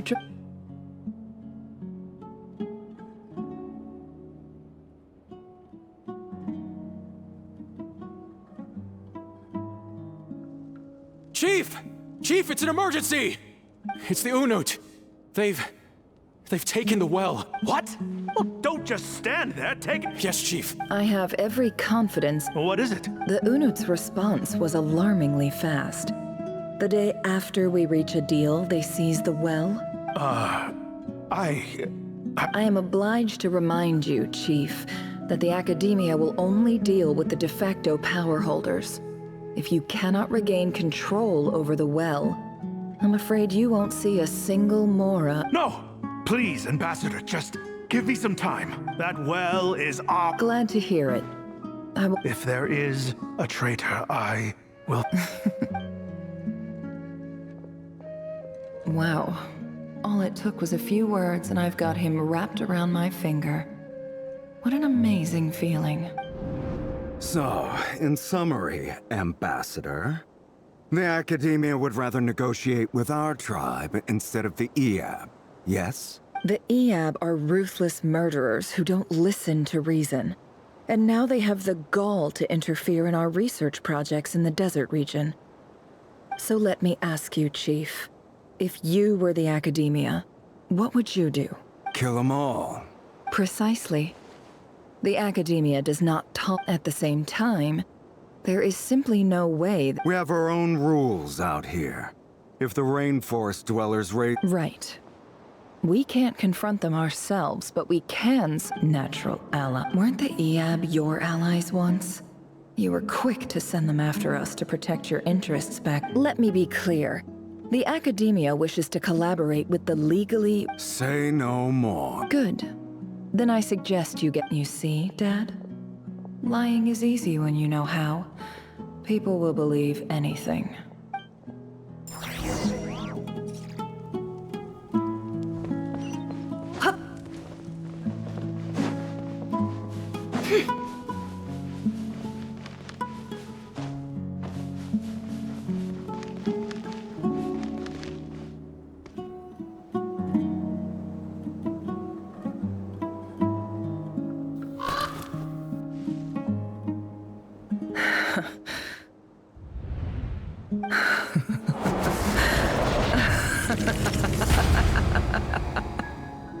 Look at yourselves. You may be vile, savage monsters, the monsters who destroyed my home. They're just ordinary, petty human beings. What a joke. I think we're even now. Maybe I've even done the desert a favor. It's a better place without all these people around. Oh, Sinuhe. My gullible fool of a father. Perhaps if you'd been as ruthless as I was today, but you couldn't do what had to be done. So I did it for you. Nefer, it's okay. All of this is in the past now. I believe I remember you promising to remain silent. Yeah, but even so... Yehoda, is there anything you can do to ease the tension? All right. time for a sharp turn onto a completely different topic. So, anyway, that's enough of that. Feels like we've been walking forever. I'm getting pretty tired. Oh, Alma, you tired? Yes. If we can find somewhere to sit down, I could certainly do with a rest. It's not far now. There should be a temple just up ahead.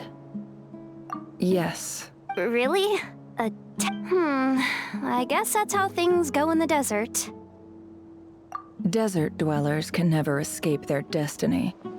Or so everyone says.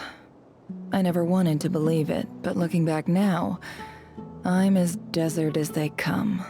You mentioned a temple. My biggest trade secret of all. Ah. Then I'm guessing it's where you got your power from.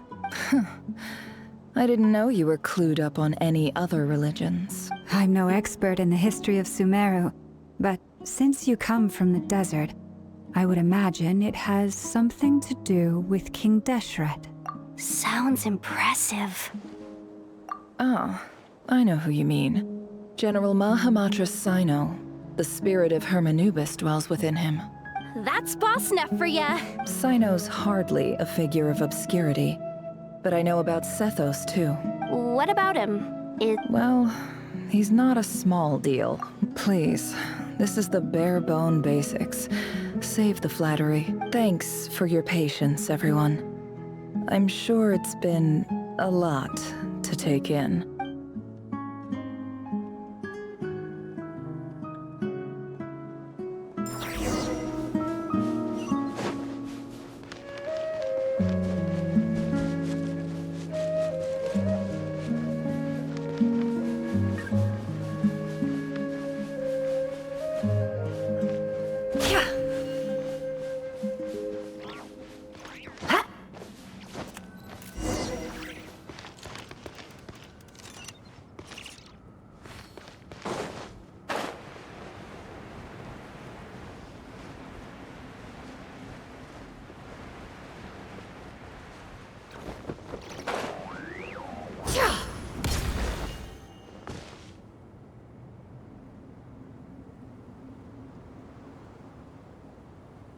Uh-oh. Uh-oh. Uh-oh. I'm totally out of my depth here. I don't have I want to do the whole name-dropping. A statue with the head of a bird. That's Thoth, the Ibis King. One of the 7 pillars of King Deshret. The legends say that he, the Crocodile King, and the Goat King were the 3 retainers of King Deshret. Let's take a look.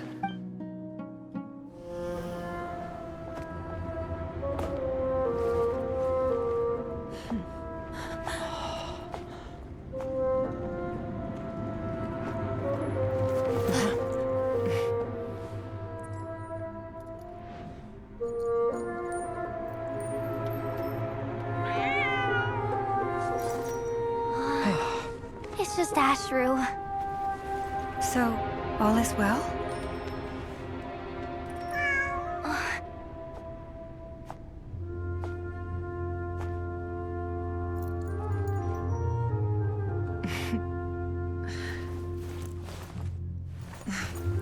Typically speaking, at this point, the world disintegrates.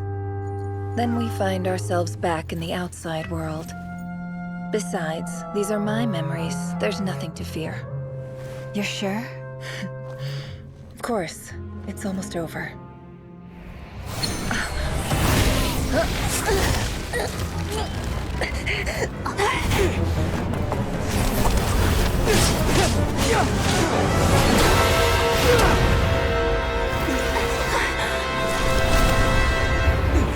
Never!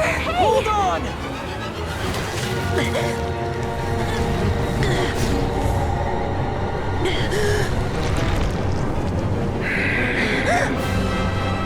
Knowing too much is always a death sentence.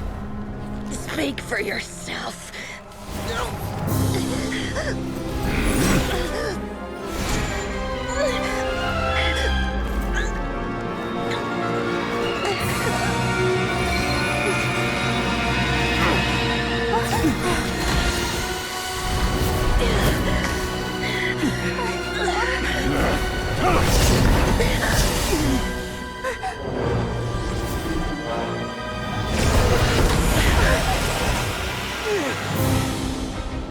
How repulsive.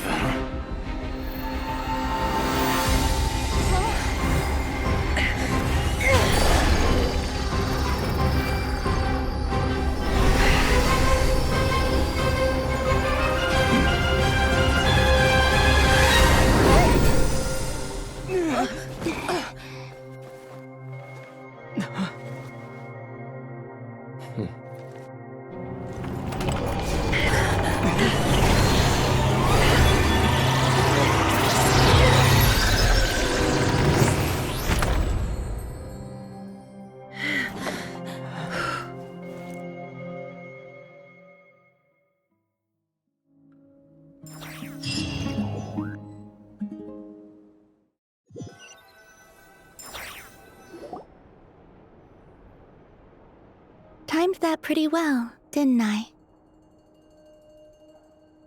It's okay. I'm just glad no one was hurt. Paimon noticed you doing something too, Dainsleif. Were you helping get them out? Of course. When I asked Nefer to conduct this investigation, I was not naive to the dangers involved. I had a duty to ensure your safety. Good to know your sense of justice is still intact after all these years. I take that to mean that you saw the truth. That comes as a great relief. I certainly did. And thanks to your help, I also managed to trap Rerir inside the chess set. Whoa, really? How'd you manage that? Well, to be honest, I sensed that something was wrong long before we made it to the temple. By using this fragment to probe into Rerir's past, well, the monster formerly known as Rerir, it seems I alerted him. I was tracking him, then he caught on and started tracking me too. But how did he track you through your thoughts alone? Rerir was a secret agent who reported directly to the Vinster King. He is an expert at finding a trail and hunting down his pursuers. No wonder. He infiltrated the chess set, read my thoughts, and built a new virtual chess set inside of it. That's why we weren't able to leave at first. Speaking of your chess set, it's quite a remarkable item. Would I be right in thinking you have some connection to King Deshret? You overestimate me. I only have a connection with one of his underlings, the Ibis King. You all saw how this came to be. A long time ago, the Iab massacred my tribe, the Shimti, in our home village.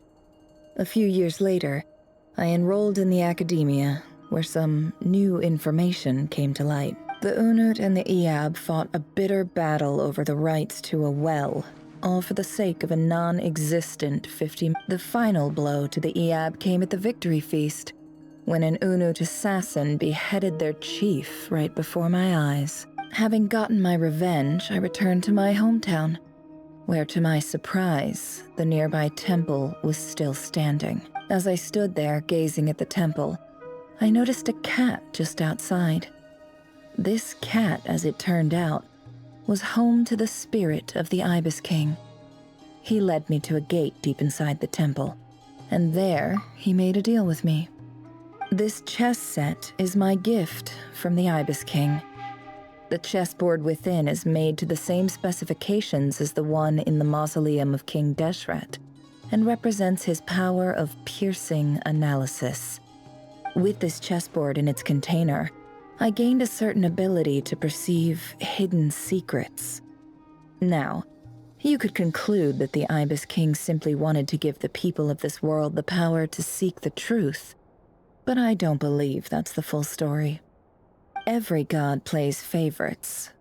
Their hearts are as fickle as any human's, full of secrets, perversions, egotistical tendencies.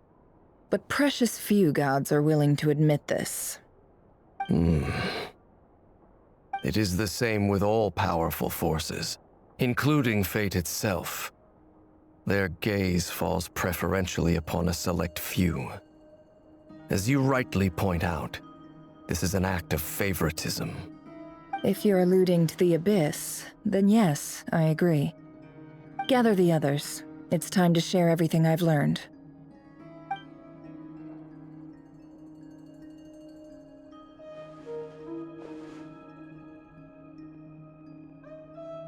Thank you all for being here. As promised, I did some further investigating into the Raker of Solnari's background. I am pleased to report that the investigation has been most fruitful indeed. The Raker of Solnari, real name Rerir, was once a Conrian subject who served the Vinster King. I will now share the important details of his story. Please save any questions or comments for the end.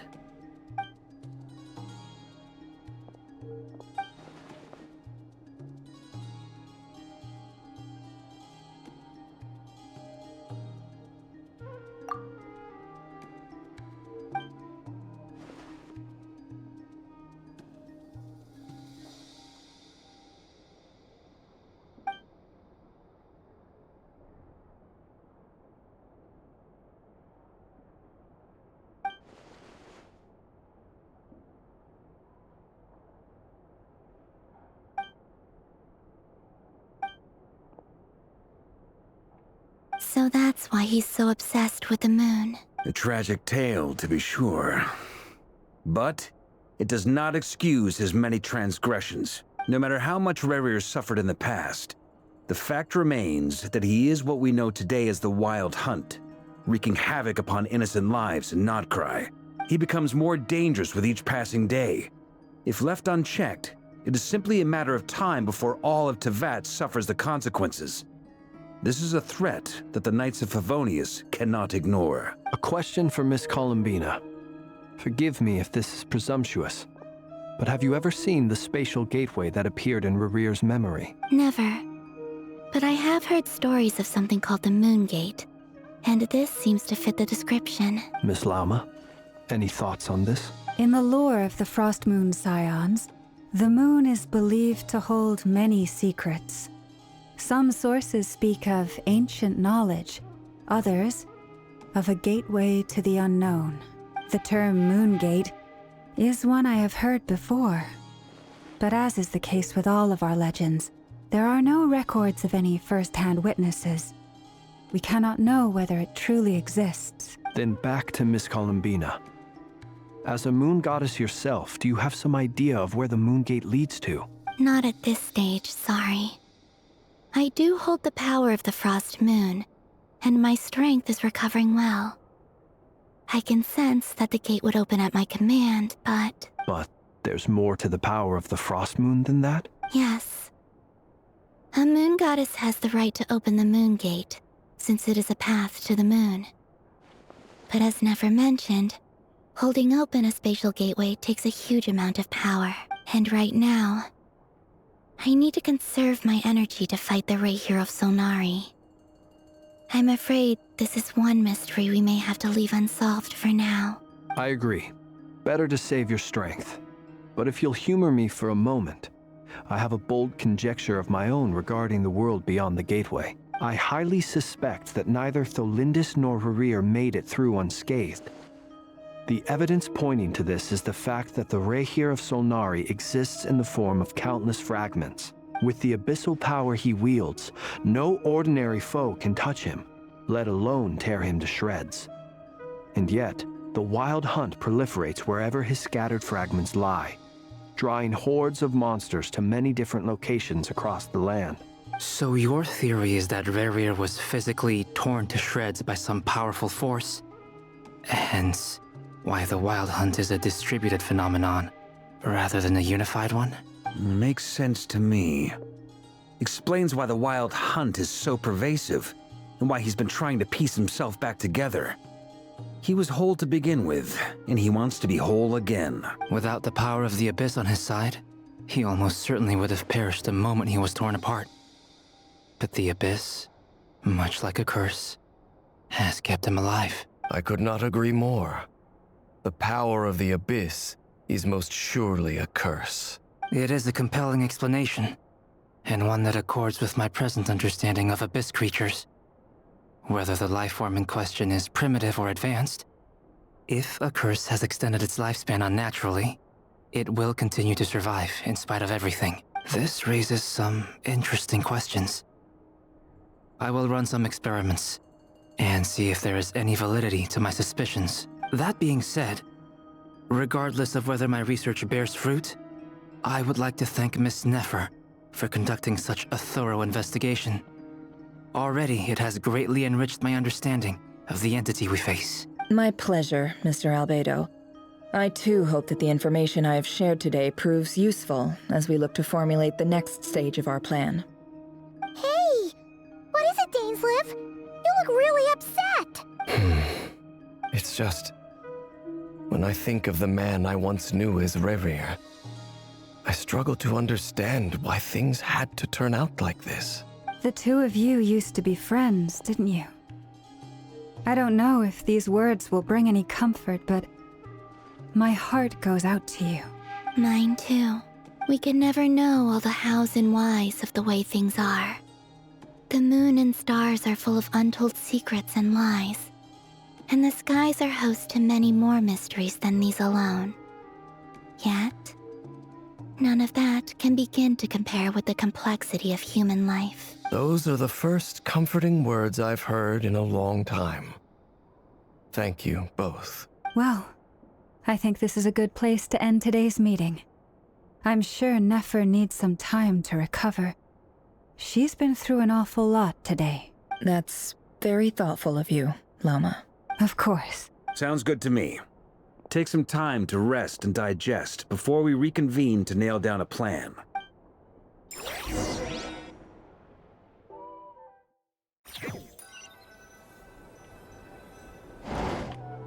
Hey, is this a bad time? Hope I didn't kill the conversation. No need. Come on, let's talk outside.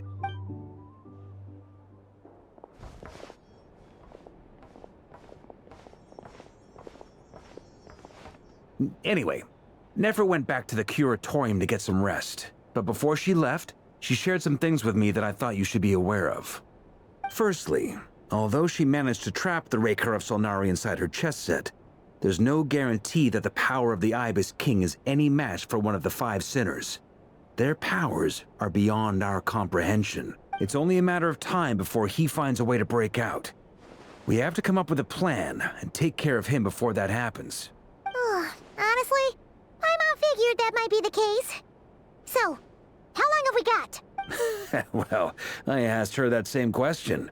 She talked for a long time, but for the most part, it seemed like she was trying to convince me how precious her chess set is. What a long and storied history it has. It felt like some kind of sales pitch, you know?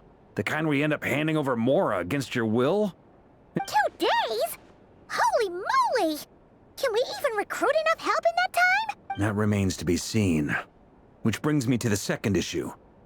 Dainsleif is obviously conflicted about this whole thing. But given how little time we have, there's no way we can pull this off without his help. You have some history with him, right?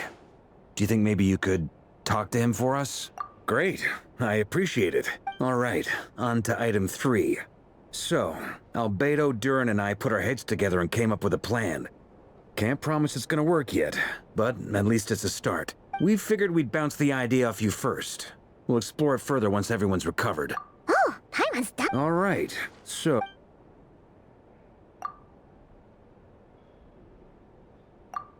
We felt a little uneasy about roping you into this. I mean, firstly, you're not locals, and secondly, none of us are your boss. You're well within your rights to refuse if you so choose. Roping us in? Why would you even say that? We know the stakes here. It's all of us against the Reher of Solnari, or none of us stand a chance. I choose my words very intentionally, I'll have you know. I like to think there's an art to striking a down-to-earth tone even when the stakes are through the roof. Sir Varka, I have a few thoughts about this plan. I'm all ears. I think we can be more flexible with how the roles are allocated. In my view, the most sensible lineup would be like this.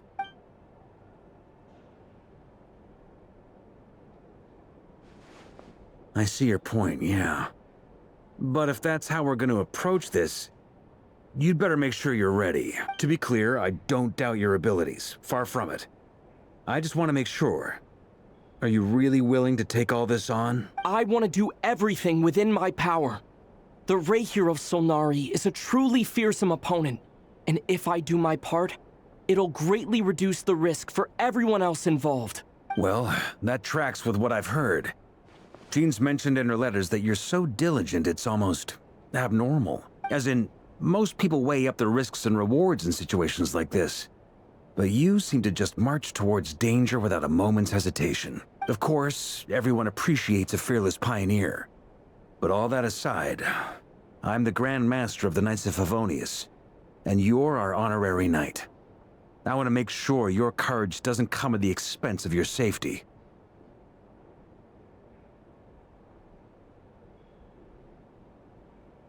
Thank you, Sir Varka. I should be the one thanking you. It means a lot to have you on board. I'll give some serious thought to your suggestions.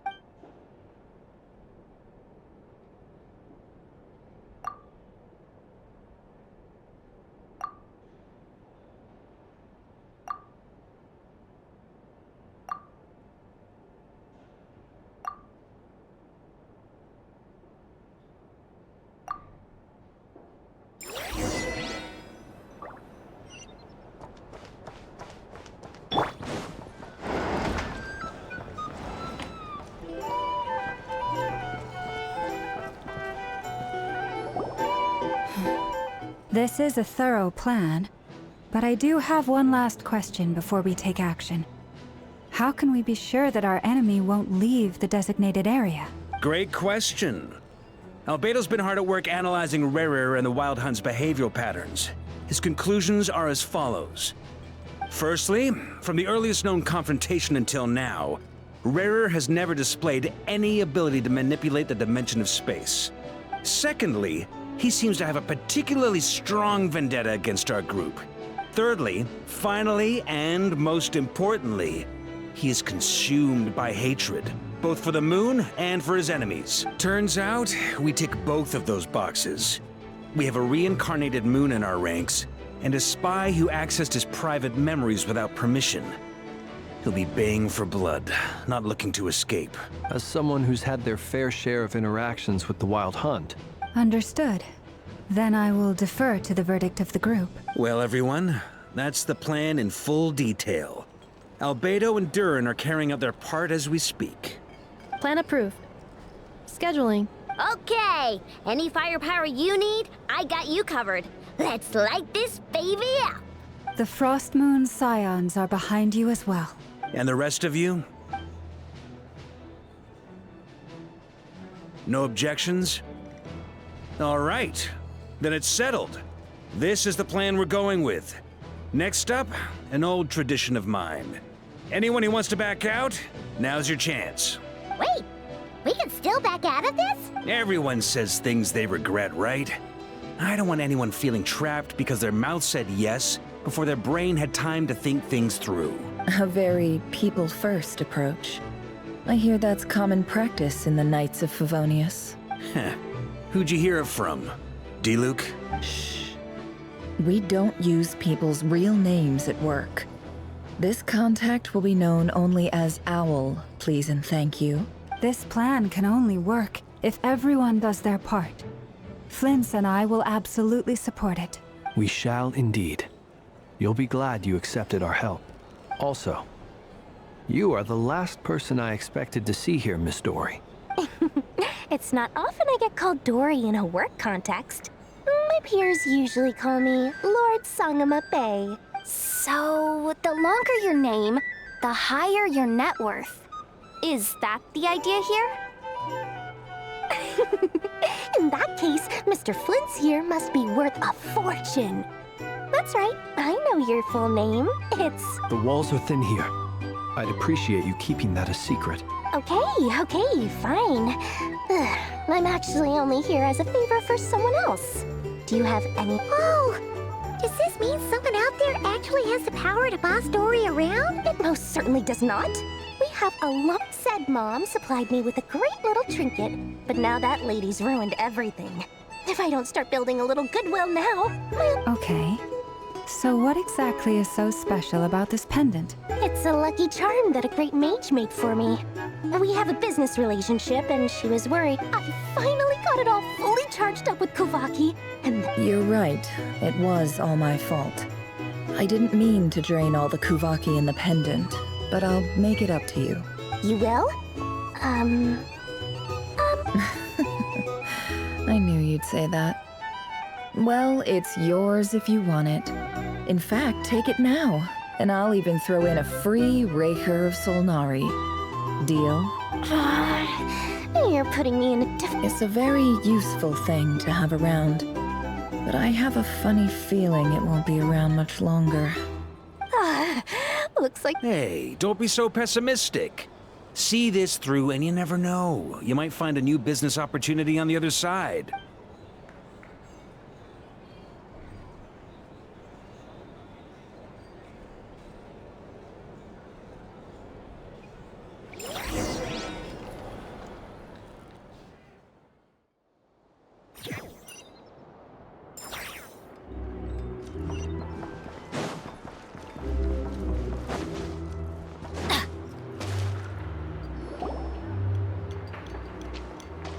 Dory! How are things going? Feeling ready? Oh, I was born ready. We only have 2 Don't forget, when something's in high demand, ta-da! See? It's right here. Ah, it's so pretty. Did you make it? No, I have... Aha! No wonder you were talking about Lucky Charms at the meeting. That's not the full story. Mage Alice once warned me that this world won't stay safe forever. I passed this on to the Dendro Archon, and she secretly brought together a research team made up of Sumeru's top scholars to Anyway, point being, it was the Dendro Archon who asked. Took him long enough. He stressed over it for ages. Marak delivered it to me a couple of days ago, along with a letter from Kaveh. Could I ask what? So nosy. Surely Nahida must have told him you were involved in this project. Could be. Anyway, I just replied. Fair enough. But it sounds like he was... Or maybe he was asking as a favor for his housemate. He's done that before. Either way, all's well that ends well. I'm just glad to finally have my hands on the product. Huh? What does that... Paimon's just super surprised. Well, a long time ago, I made a promise to myself. I promised that I was gonna live every day of my life with a big beaming smile. Obviously, Mora plays a big part in that. But there are always gonna be times in life when you have to give something back. That could mean paying back a debt, returning a favor, or showing some kindness. Alice has been a huge help to me over the years. She was the first investor I ever had.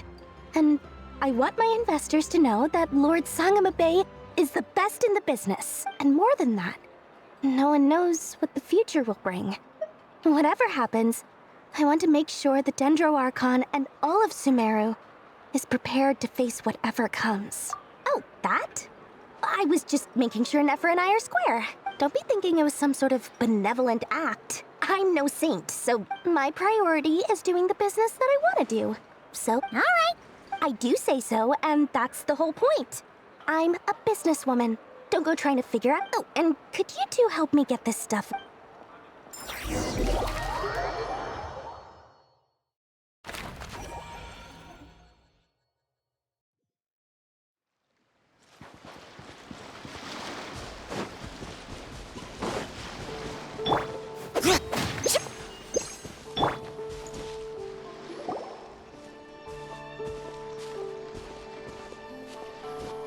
Traveler, Paimon. It's good to see you. Everything going smoothly over here? Sort of.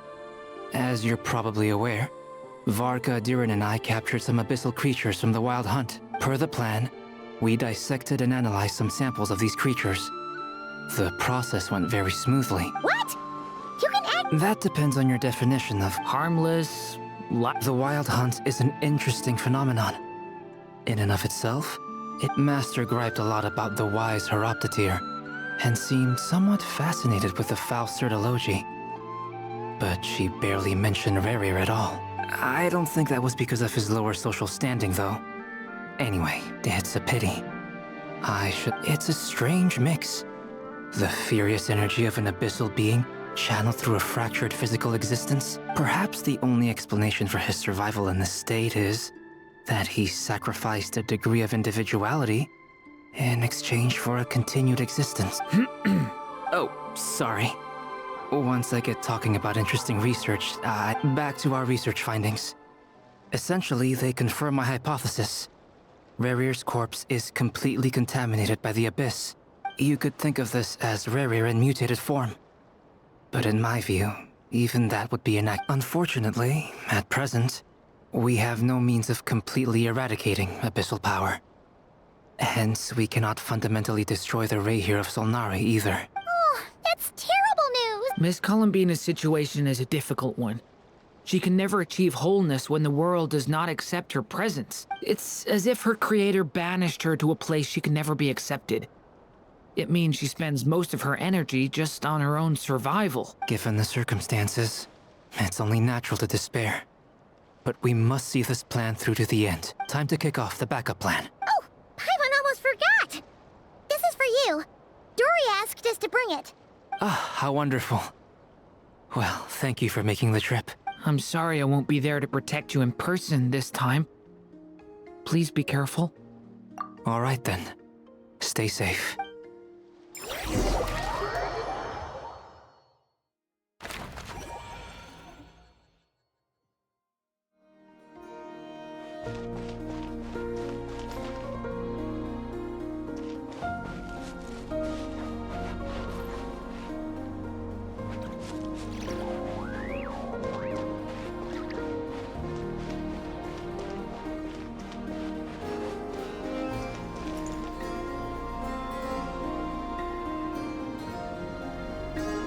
Miss Lauma, is everyone here? Yes. The fate of my flock is in your hands, Grand Master Varka. Please keep them safe. My lady, what are you saying? Within the next 24 hours, we will face the biggest crisis the world has ever seen. This is not a burden that we deserve to bear, but I believe that we reap what we sow in this life. So I intend to act. I must do what I think is right. For me, that means fighting for the future of Nodcry. This gentleman is the Grand Master of the Knights of Favonius, Varka, Knight of Boreas. In my absence, please follow his lead. Hey, everyone.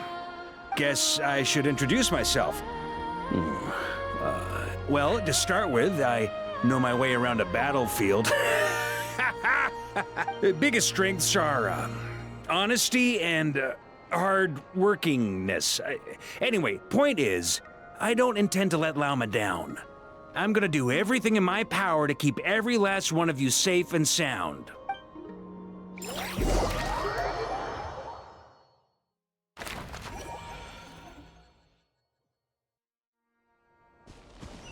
Full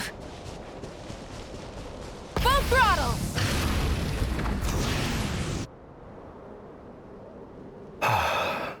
Something on your mind?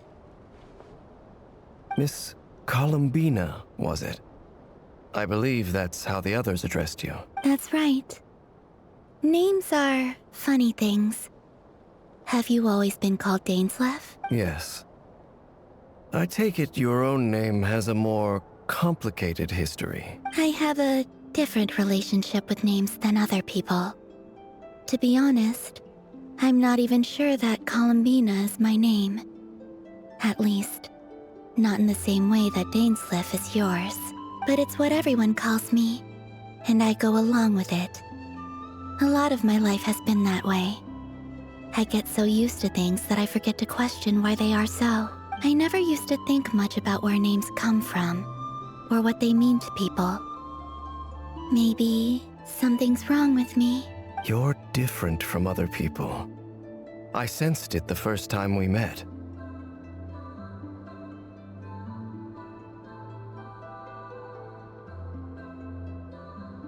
You're more perceptive than most. I'm sure your long life and rich range of experience explains that. Do you ever find yourself missing Conria, Mr. Dainslev?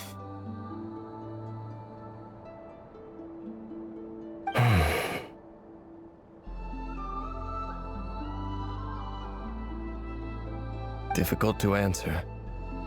I have dreamed of the past many, many times. Sometimes I'm fighting tooth and nail.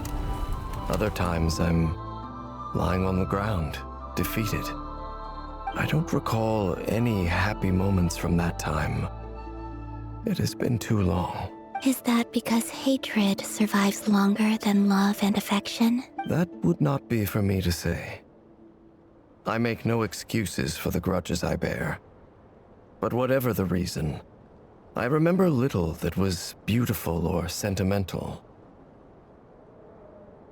Thank you for your help with the Rerir situation. Without your efforts, I never could have learned the hidden truth of his story. You're welcome. I know he's your friend. Friend? He betrayed me. And I never really understood what he was going through in life. Okay. So, do you plan to fight him with us? You see, you're torn. Now you know what really happened. You see the things he's done in a new light. I need some time. Of course. I completely understand. Anyone else in your position would feel conflicted too. Actually, I went through something similar myself recently. Something happened that changed my perspective on a situation. A situation I took for granted at the time, but now I feel very grateful for it. You mean the Harbingers who still support you, even though you've left the Fatui? Yes. I always thought they were only helping me because Harbingers are forced to work together. But then I abandoned them. A warrant was even put out for my arrest. And even now, they still support me. Which means I was wrong about them all along. Clearly, they view you as a friend. I feel a little guilty now. I regret not seeing her help for what it was, and not treasuring it. I see the guilt that you're feeling now, because I feel it too. Hopefully, talking about it will do us both some good. Have you noticed that the Traveler and Paimon are over there? I think they've been listening. Huh. Shall we say hello? Sure. Hello. Ah! They caught us!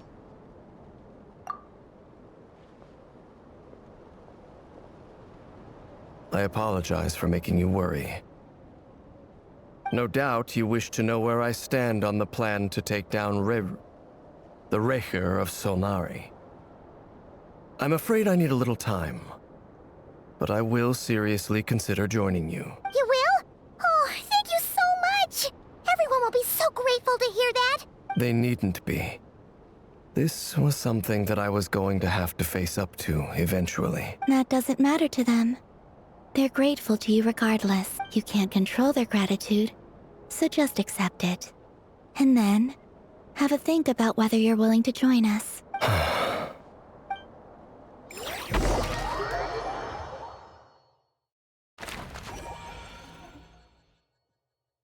It's nearly showtime! Let's go rendezvous with the others. You know the place.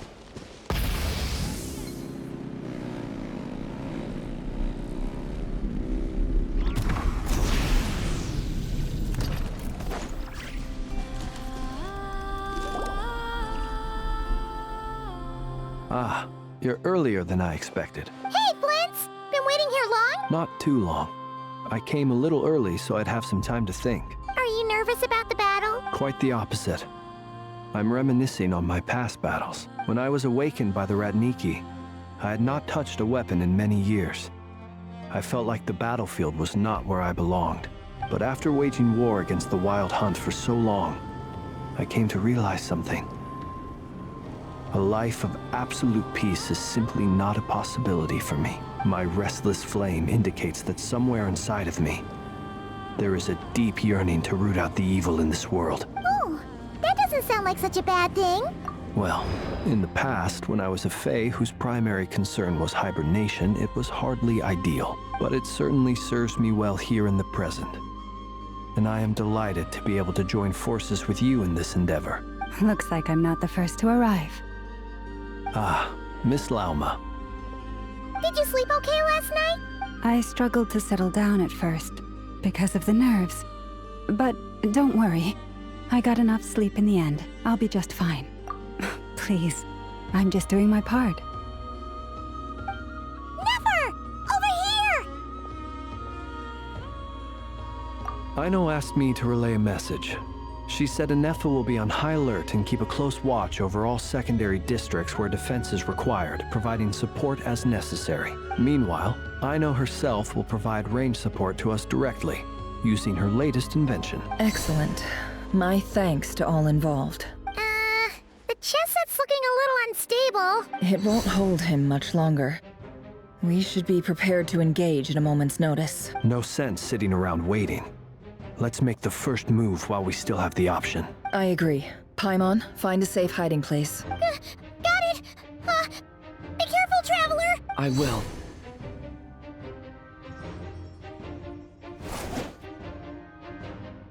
Everyone, take your positions as soon as the battle starts. Every ounce of strength we have in our bones, let us bring to this fight.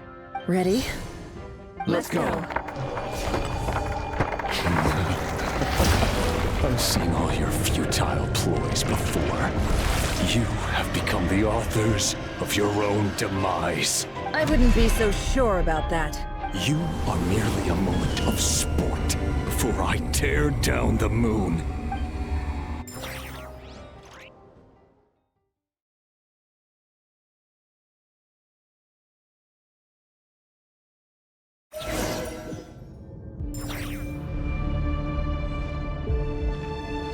Stay on your toes. Let me help you guys.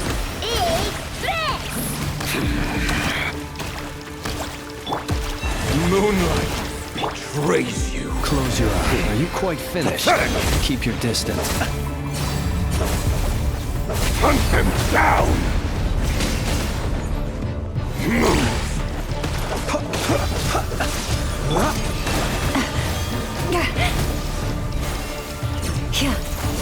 Moonlight no more lies. Betrays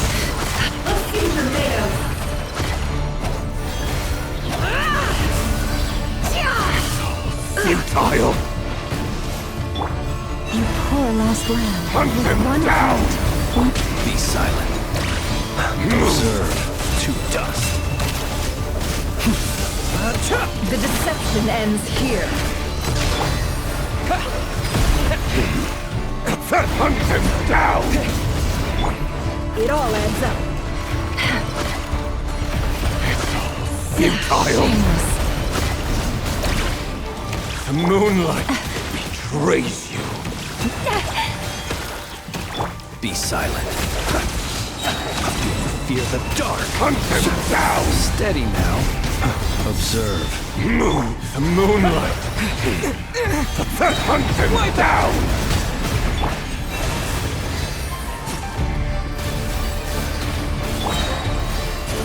Can I?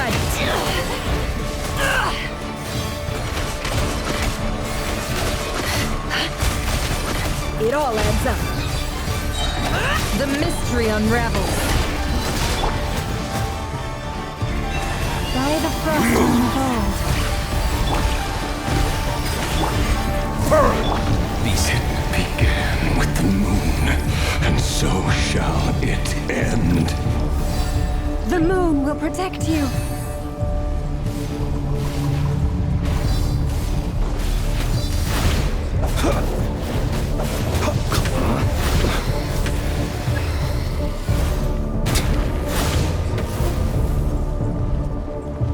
Do you see now?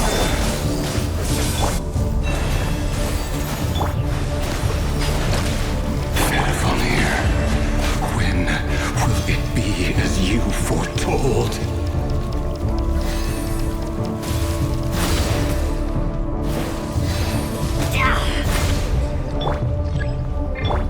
Your foul spirit is not welcome here. For the everlasting. Go! Yeah! No more lies.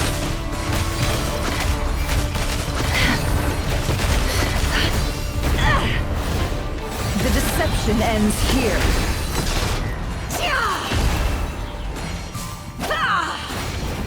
Move! The moonlight! Close your eyes. Embrace you! Forest, protect us.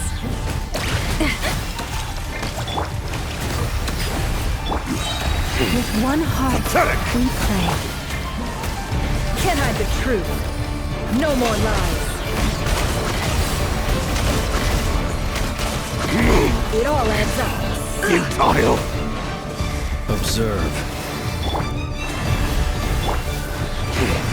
Pathetic! Shameless. Seek within.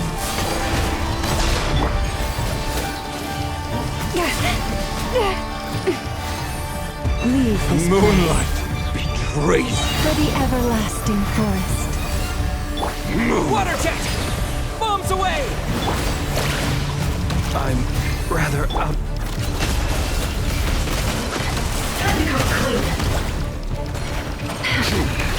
Your little game of heroics is over. Wraith! Who wants to go first?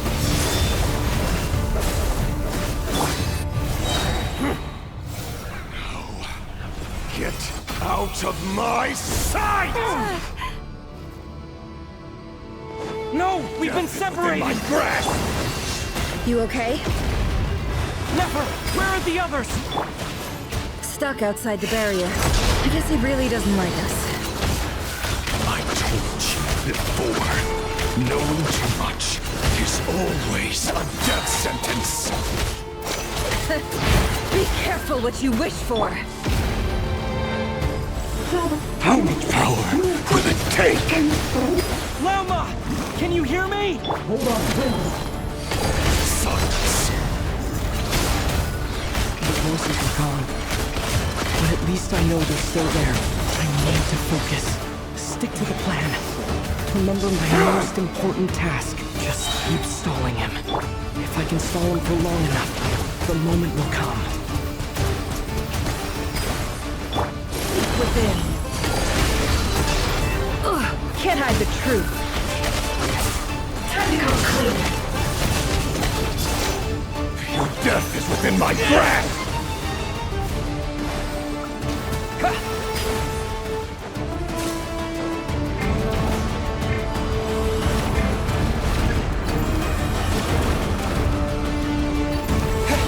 I've got this!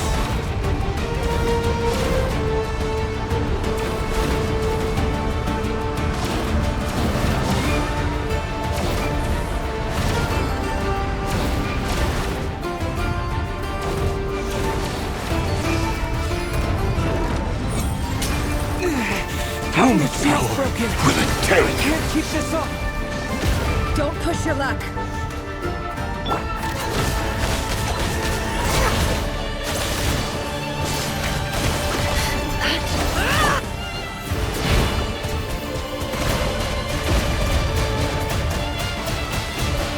Go! It all adds up. The mystery unravels. Shameless.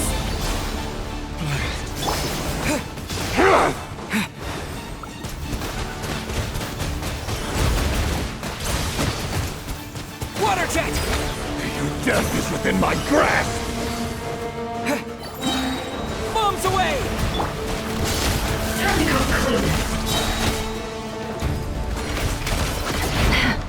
Seek within.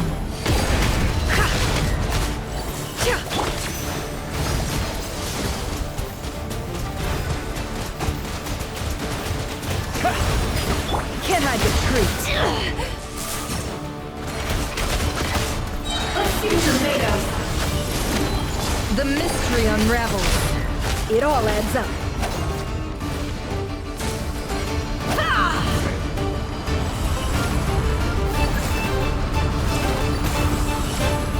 Curses. There's no other way.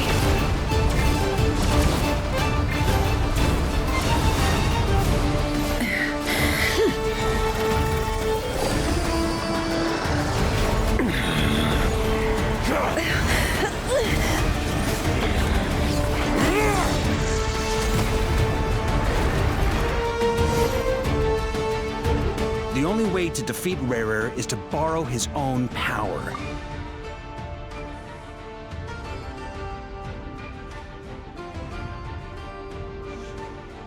That means Columbina will have to disappear while you two bear the brunt of his attacks. You have to hold on. Find a way to keep him focused on killing the two of you.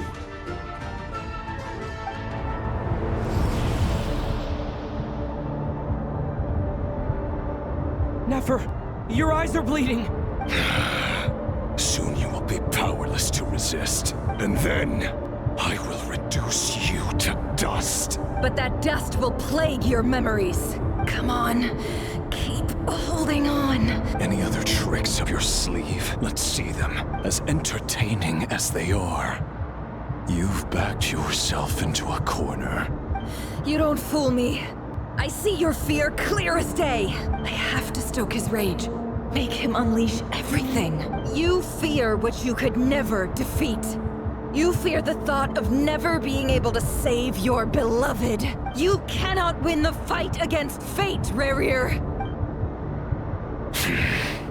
Is that what you think? Well, now it's your turn to feel afraid! You fear the sound of your own name? Is it us you hate? Or is it what you've become? Let's see what becomes of you!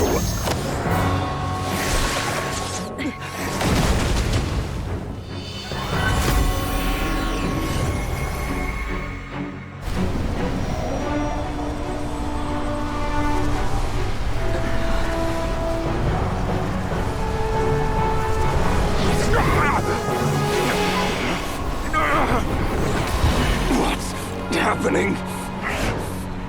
That power... I've seen it before!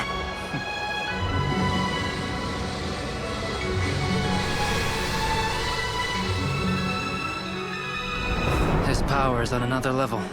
We'll need to use an alchemical array to convert his power into a usable form. Then quickly channel it into Columbina, rendering her powerful enough to compete with him. I'll join you. I can help. If I release enough abyssal energy into a confined space, it'll create a potential difference, allowing us to extract a huge amount of elemental energy. Next, I'll synchronize with everyone's minds using Pyro, then give you temporary access to their abilities and fields of view. But it won't last long. Can you see? Well enough. So, we have a student of Gold Rhine-Daughter in our midst! How about that?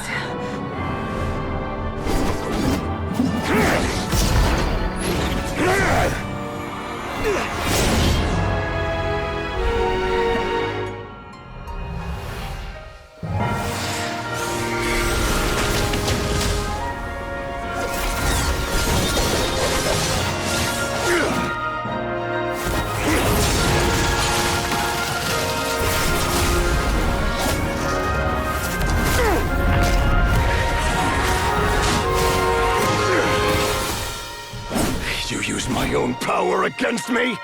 Just like how you stole Kuvaki. Look familiar?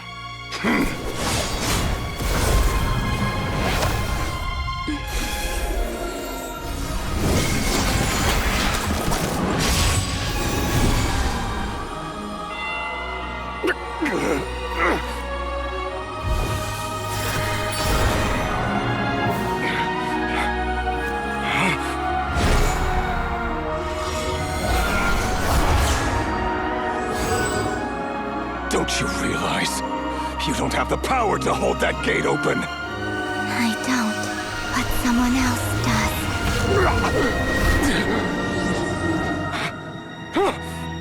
Goodbye, Rarir.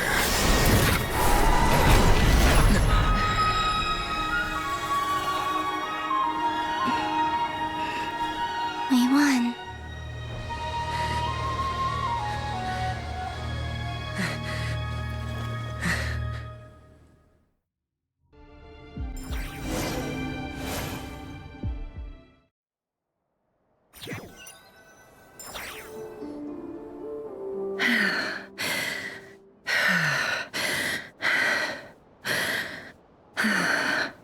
Nefer, how are your eyes? They're fine. Apart from the blindness, of course. It's not too late. Let me handle it.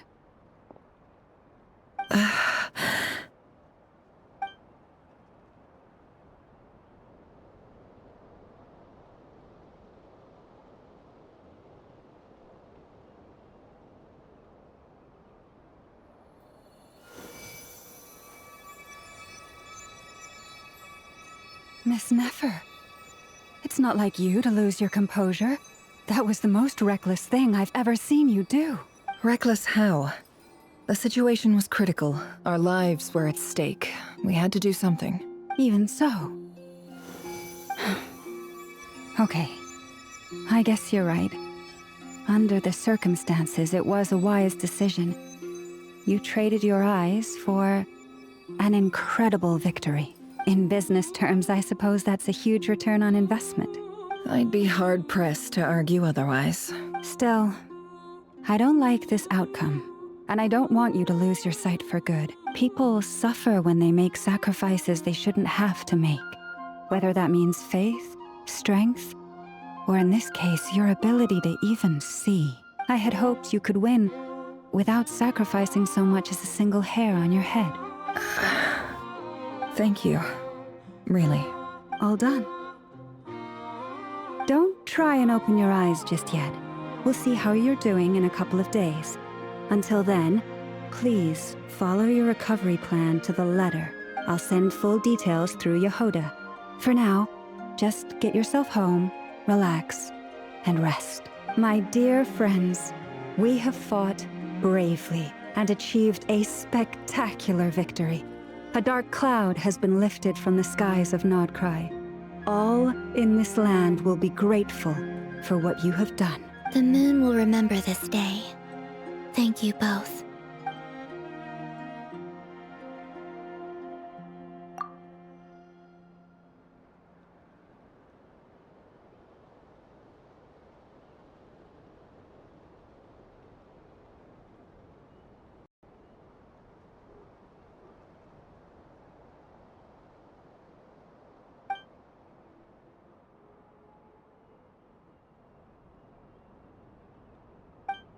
There's something I want to let you know.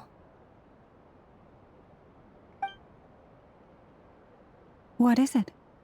When Durin connected everyone's minds so I could access their powers, I also felt everything they felt. And since Nefer's eyes were injured, my eyes are hurting now too. Hold on. Let me try. I only feel the pain. There's no actual damage. I just thought I should tell you. You're right. There's no damage. That's a relief. But I must say, I'm surprised to hear the Kuthar share something like this with me. In the past, you never used to open up about yourself. Things are a little different now from how they were. I'm learning to share how I truly feel with my friends. Friends? You have no idea how glad I am to hear that.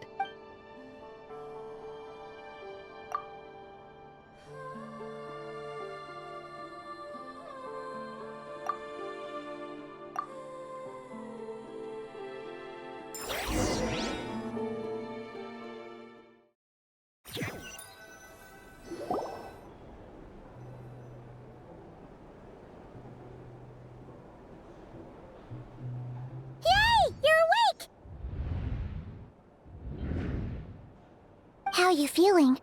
Any aches and pains? Did you sleep well? I'm doing all right, Paimon. No need to worry about me. Phew! Well, that's good. Paimon's been sitting on the edge of the bed worrying about you for ages. Glad to hear you didn't starve. How was the food? Well, it wasn't the same without you there to share it. Honestly, Paimon just can't relax when you're not your usual self. Well, I'm back to normal now. Oh yeah, and Albedo swung by earlier. He said to tell you to head to the tavern when you woke up. Varker and the others are organizing a victory feast and they want to celebrate with you. He also dropped off some medical supplies, but you seem fit as a fiddle, so guess you won't be needing those. If you're feeling up to it, let's head over now. Wouldn't want to keep them waiting.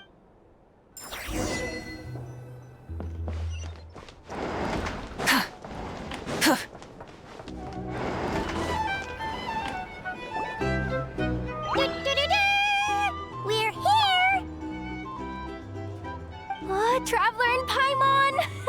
Perfect timing! We were literally just saying how there's no way we're holding this victory feast without you any longer, and we would have postponed it till tomorrow. How are you feeling today?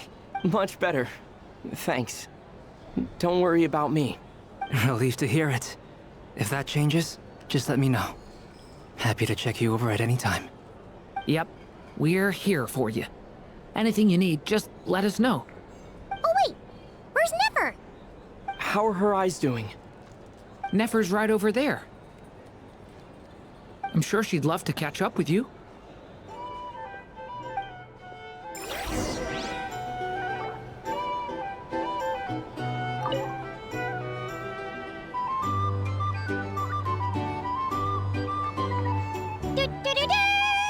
We're here! Traveler and Paimon!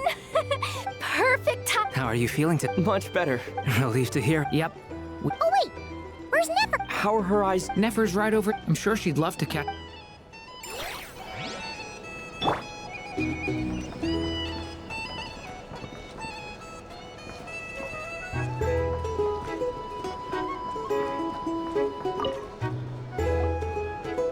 I thought of 1,000 ways to congratulate you, but now you're here, words are failing me.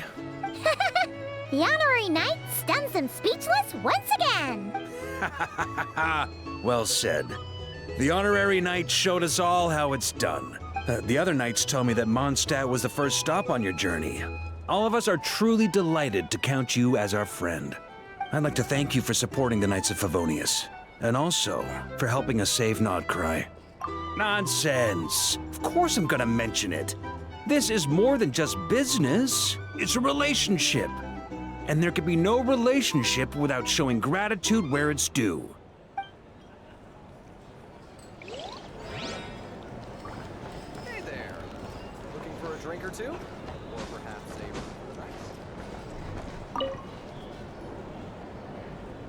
I see you've recovered. You bet. Snooze his way to a full recovery. Glad to hear it. A healthy body is paramount. Nothing else in life is possible without it. So take it slow. You can't afford an injury. Paimon too! You really saved the day when you swooped in to open that gateway. I came to accept that although Rerir was my friend in the past, here and now, he was an enemy that must be defeated.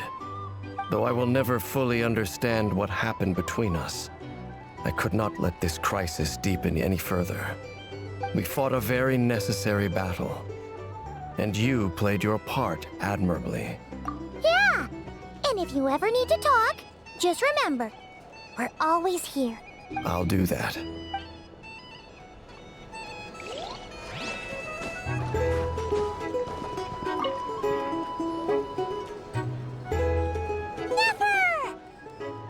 Traveler, Paimon, are you recovering well?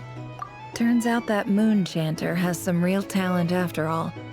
My eyes were mostly recovered after just a couple days' rest. I can actually open them again now. Yeah, but you gotta be careful. Lauma says not to strain your eyes while they're still healing. Yes, thank you. I'm well aware.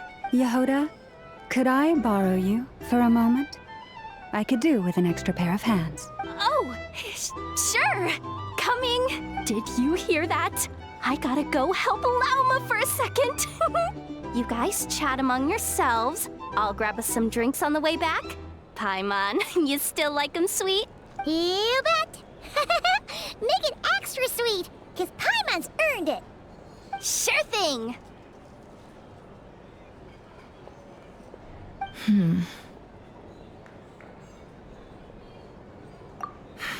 The Raker of Solnari. Kind of a snake, don't you think? No, definitely a snake. A poisonous one who spewed his venomous hatred everywhere. Anyone who seeks revenge out of hatred for other people has become a snake. That's something my dad used to say. Perhaps. I'm sure it sounds like a very wise and open-hearted perspective to your ears. But me? I think hatred is a perfectly justifiable emotion.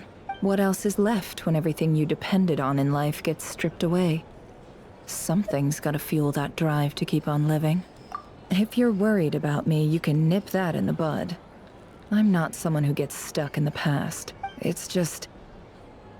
I suddenly feel like I was wrong to call my father a liar. He was just a fool. That's why the academia turned their back on him, and why the other tribes ganged up on him. Oh, Father. How much better things could have been if you were a skilled liar. Look at the Ibis King. Thoth is a fiendishly cunning liar. And yet, strangely, he feels more like a father to me than my real dad ever was. He's never brought it up, but I'd bet he feels the same way. Why else would he give me the power to perceive the truth, while at the same time training me in the art of deception? Well, King Deshret banished him to Aru, which is essentially a prison, and posed 3 questions to him. He promised that he'd have his freedom if he could find the answers. His response was to take on a physical form and approach me, hoping that I could become his envoy and search for one of the answers on his behalf. Did he really think I'd fall for that? He's stuck there. He can't make me return what he gave to me. So that's enough for you to decide he's nice, is it? He's a prisoner, and he was scared. So he decided to perform some good deeds to win people's approval. He lives in fear because he's a deceiver. How is Rerir any different? You can't work as a spy your whole life and expect a happy ending. It's preposterous. Yet I can't say I don't understand it. Liars live in the darkness of their own making. But it's still human nature to want to go on living. They say that a liar's soul is the most worthless thing in the world. What do you think?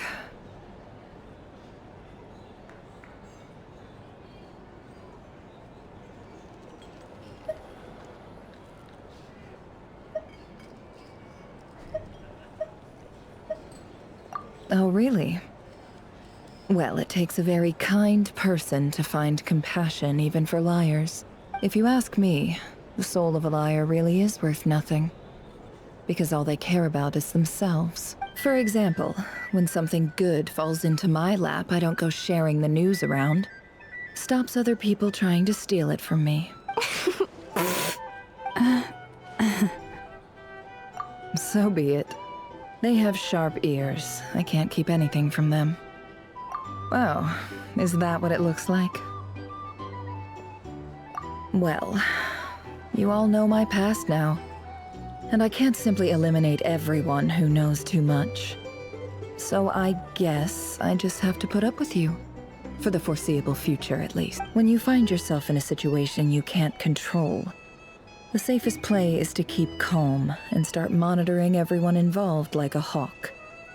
In the intelligence world, you need to have a sense of perspective and play your hand accordingly. If you understand what's at stake, please ensure my secret is safe with you. I trust you'll respect my wishes as a friend. But don't forget, I will also be watching you like a hawk. Very good. Oh, wait! Now that the panic's over and we've all calmed down, Paimon suddenly remembered something.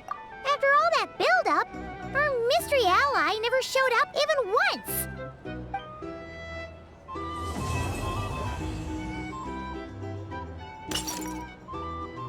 Huh? Am I imagining things?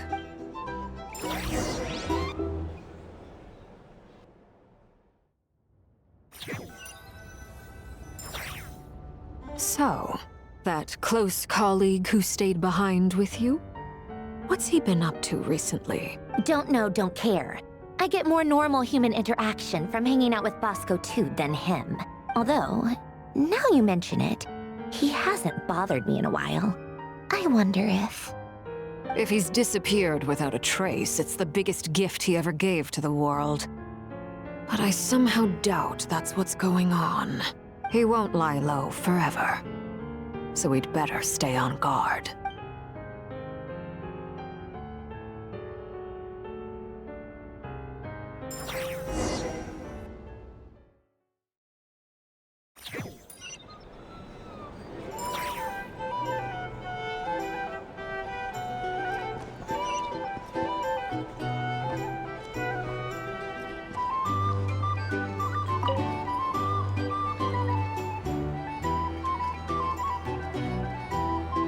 Ah, Lord Sangama Bay. How I must thank you for the device you provided. Why come and ask me when... I mostly came to thank you. That's more like it. A little gratitude goes a long way with Lord Sangama Bay. Play your card. The chance to work with such a kind and charitable investor as Huh? Charitable? Let's see. The first plot of land you purchased in Stop! What do you think you're doing? Exposing my investment history! It's nothing to hide from. They're all perfectly legitimate investments. And some of the land... How? You're a curious case, Lord Sangama Bay. You don't like people finding out about your good deeds, do you? But I'm afraid no matter how hard you try to keep things under wraps, where there's a will, there's a way. You did it for Sumeru, didn't you? It was empty land that was gonna go to waste otherwise. I figured if I built something there, it might at least get some use in an emergency. Disasters are capricious things. They strike without any warning. My elder sister used to dream of finding a sanctuary. It was something I looked into, but after discussing things with the tech people handled the tech, and money bags provide... It's a pity that so few people know the truth about you. Everyone says that you view everything in terms of Mora, and all you care about is growing your own wealth. So? What's the problem with that? Everyone... But surely you have dreams of your own... You don't get it, do you? My dream is to invest in other... Just thinking of... Thank you. For the device? And the pendant. Oh, that. Seems like we've both been away from home for a very long time. Yeah. So long that I barely remember what my family even looked like. That would be your mother, father, and sister? Yeah, though it's been years. It's not like I want to forget them, obviously, but my sister can't help me now. Slow. Not everything will fade. Yeah, that's true. Well, that, plus... Oh, absolutely. I have tons of... You've got a lot going for you, too. Boss of... I appreciate the vote.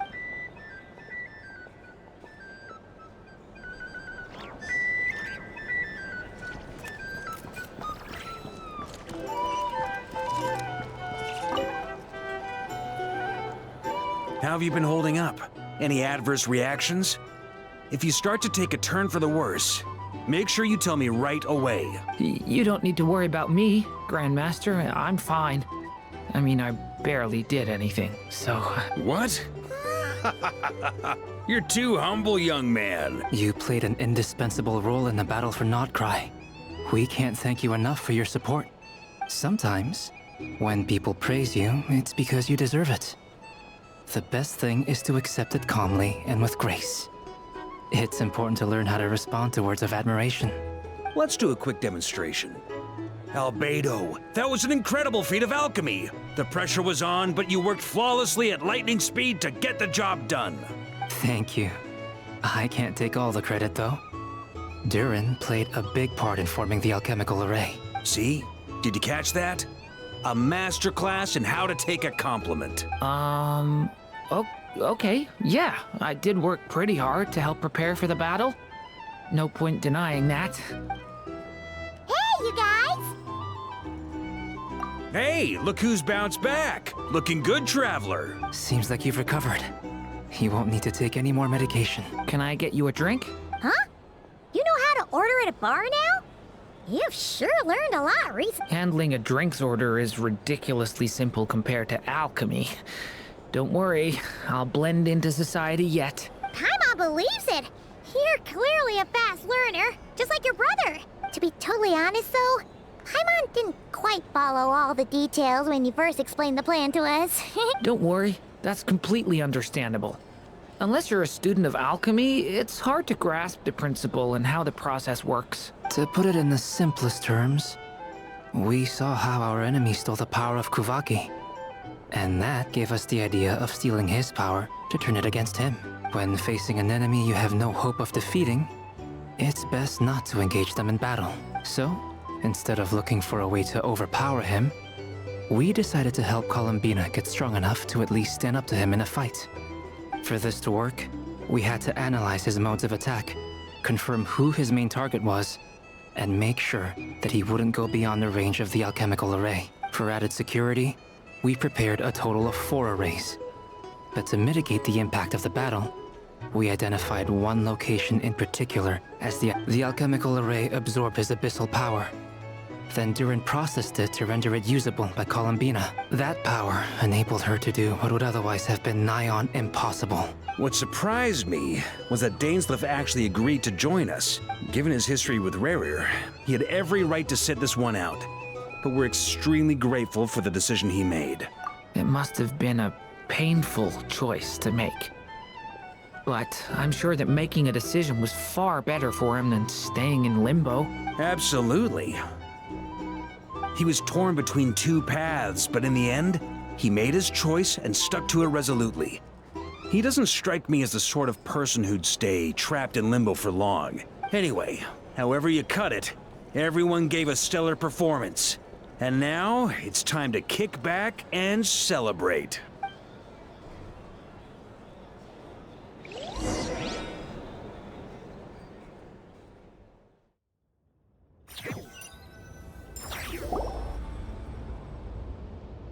That's the only reason you're here. Yes.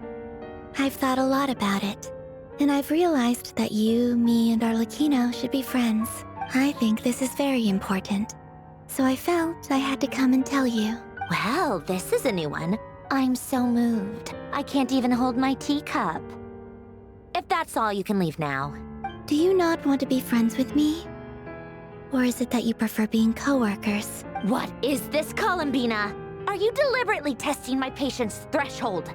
Right now, my politeness module is active. But if you say another word, I swear I'll shut it down. If your politeness module was active, wouldn't you say the word please at some point? Polonia, please see Lady Columbina to the door.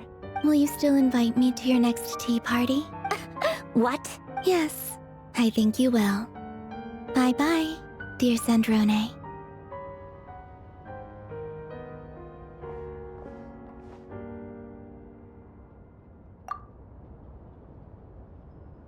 Last time, the Wild Hunt escorted you out. Would you rather I handled it myself this time? We just wanted to, see how you were doing now that it's all over. Why? Out of concern for my safety? I hope you didn't seriously think that the Rayhir of Solnari would be able to lay so much as a finger upon me, given how prepared I was. Mostly because you kind of helped us out, so we just wanted to check you were okay. Looks like all your robots are fixed, huh? Oh, don't you worry about that. Tea time is already a write-off. The visitor before you managed to kill my appetite. If you're in the mood for tea, go ahead and help yourself. Otherwise, it's going to waste. My coasters are still missing in action, though. Use this notebook instead. Whoa! Pretty hefty notebook. Look at all those calculations. You can ignore those. They're just dumb scribblings. I doodle and write in my free time. Sometimes I remember the distant, dreamlike past. Sometimes I imagine the far-flung future. And other times, I grit my teeth and note down all the crazy nonsense going on in the present. Some people do the crosswords in the newspaper. This is my equivalent of that. Trying to predict the future is like daydreaming. And writing about the present just makes me furious. The past is my favorite. If nothing else, it's already set in stone, so I don't have to rack my brains trying to figure it all out. Huh. Although, having said that, the only vaguely interesting memory in my past is probably that guy they call Lord Artificer. Who else? Pretty much all the mecha and Fontaine are his personal handiwork. Wait, are you saying you know him? Like, personally? As a friend? I mean, I guess we were friendly enough. Yep. In fact, I'm probably the only normal person left who knew him at all. We used to chat occasionally back when he was still around. Before he passed away, he asked me to destroy all his manuscripts. I honored his request. But I did read through everything first before destroying them. I mean, I couldn't let the genius of Lord Artificer Alain Guillotin disappear like that. Would have been such a waste. So, that's where the formulas in your notebook are from? I just told you. Those are my equivalent of crossword puzzles. They're just dumb formulas that I solve for fun when I'm bored. Alain's work was like epic poetry. The formulas in my notebook are just silly little riddles in comparison. Not that there's anything bad about them. I mean, at least, solving those riddles isn't going to hurt anyone. Except me, because I lose a few brain cells in the process. Anyway, while we're on the topic, I might as well tell you about what happened to him and his friends. Alain Guillotin had two close buddies, Renee and Jacob.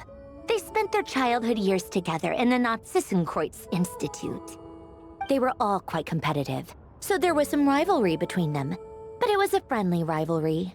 But beneath the friendship and the rivalry ran something deeper, a sense of nostalgia for the past. Unfortunately, childhood would end, the prophecy would come true, the apocalypse would arrive, and the future would never be. A mad dream that would normally only capture the minds of lunatics begin to take root in their hearts. A dream of saving the world. And if Renee and Alain had been people of lesser wits, that dream would probably have ended up as something for them to joke about in their older years. But alas, they were some of the sharpest minds around. They nurtured that dream with the full power of their intellect, and it grew into something that ate away at their souls. The first of them to fall under its spell was Renee. Against Alain's wishes, he persisted in experimenting on a mutual friend of theirs to try and save their life. Alain did not approve and parted ways with Renee. It's complicated. Alain wanted to believe that Renee only did what he did for the sake of their friendship. But when he told me about what happened, I could tell he still had some suspicions about Renee's motives. Perhaps the seed that would grow into a nightmare had already sprouted in Renee's mind. Even then, the next time they met, Renee's soul had been completely engulfed by the dream of salvation.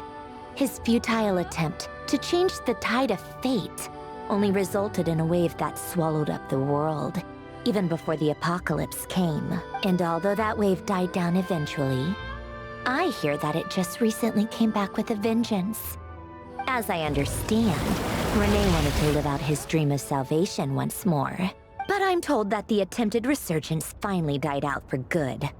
At long last, Renee awoke from his deluded dream. Though of course by then it was far too late. What do you think of Renee? Do you admire his transcendent genius? His view that any price was worth paying to achieve the lofty goal of saving the world? Or do you despise him? Dismiss him as an evil madman who wrought havoc on the lives of everyone around him as he pursued his delusional dream? Same difference, really. Just a matter of perspective. Doesn't surprise me. You share one thing in common, after all. You both want to be the savior. The only difference is, your dream came true, and his, well, he wasn't the one who made it come true. I don't like fanatics who give up their whole lives for their ideology. Nor do I like fools who let their delusions take control. Maybe I could understand if Renee had just been an ordinary person. But he had a sage-like intellect, and still managed to get himself lost in the labyrinth of his own desires. Anyway, that's enough about Renee. Now, moving on to Alain Guillotin, the Lord Artificer. He managed to put a stop to the first storm whipped up by Renee. But after that, Alain lost his friends and family. To his credit, I suppose, the loss of his family and friends was purely a tragic accident. It's not like Alain sacrificed them for his cause or anything. After that, the only thing supporting his work was the same dream that had dragged his closest friend down to the abyss. But although the desire to save Fontaine drove him to found the Fontaine Research Institute, Alain continued to reject any form of transcendental knowledge or power. He was suspicious and fearful of it, having seen the way it had affected his closest friend. I think that formulas and machines derived solely from human intellect were the only thing that gave him a sense of spiritual comfort. Yet Alain's intellect was simply too great. It barely left him space to breathe in his lifetime. Once he realized that the end of his life was approaching, he finally accepted the truth. The Narzissenkreuz Institute needed someone, and a human being, to see its story through to the end. he quit working on his formulas, trading them in for the fairy tales that had played such a formative role in his childhood, but which he barely touched in his adult life. He told me that the director of the Narzissenkreuz Institute used to read those fairy tales to the children as bedtime stories. Apparently, they worked wonders at sending kids off to sleep. I think that all he wanted at that time in his life was to be able to sleep deeply without being plagued by depression. By that point, nothing else really mattered. At the very end, he laid down to rest in the ruins of the former Narzissenkreuz Institute orphanage, while the Fontaine Research Institute he had founded continued tirelessly with its work. Many years after that, tensions over competing dreams would once again cause a rift, this time between members of the Fontaine Research Institute. But the actions of those fools had nothing at all to do with Alain. And that is the story of two people from the Narzissenkreuz Institute who both wanted to save the world. One went all in on his fantasy of salvation without ever looking back, and ended up calmly sinking to the bottom of the deepest sea. The other sought desperately to burn bright in his life, even though he wasn't sure where he was going. I do sometimes wonder, why is it that people like them have such grand hopes of saving the world? Even the grandest tree starts as a tiny seed. So perhaps, for each of them, their mission to save the world began with a very simple desire: to save themselves. They were young children with friends and family who mattered to them, desires to explore the meaning of life, ambitions to have a successful career. They didn't want to see all of that taken away in one fell swoop. Or maybe they just wanted to find something to anchor themselves within the chaos, to stop them getting quietly swept away by the storms of life. But instead, the search for their own salvation took them down the rocky road laid out by fate. Do you think the desire to save oneself is enough of a justification to try and save the world? The way you said that sounded just like Alain. I asked him the same question back when he was in his prime, putting all of his energy into his work. He gave the exact same answer as you did. No elaboration, just a quick short answer before getting right back to his work. He was always that way. All right, tea time's over. I owe Arlecchino a favor for telling me these stories. I'll have to bring a whole sack of gifts the next time I visit the House of the Hearth. I'm gonna go tinker with Polonia now. You guys can do whatever you want, as long as it doesn't involve interrupting me. Polonia, exit hibernation mode. Begin diagnostics.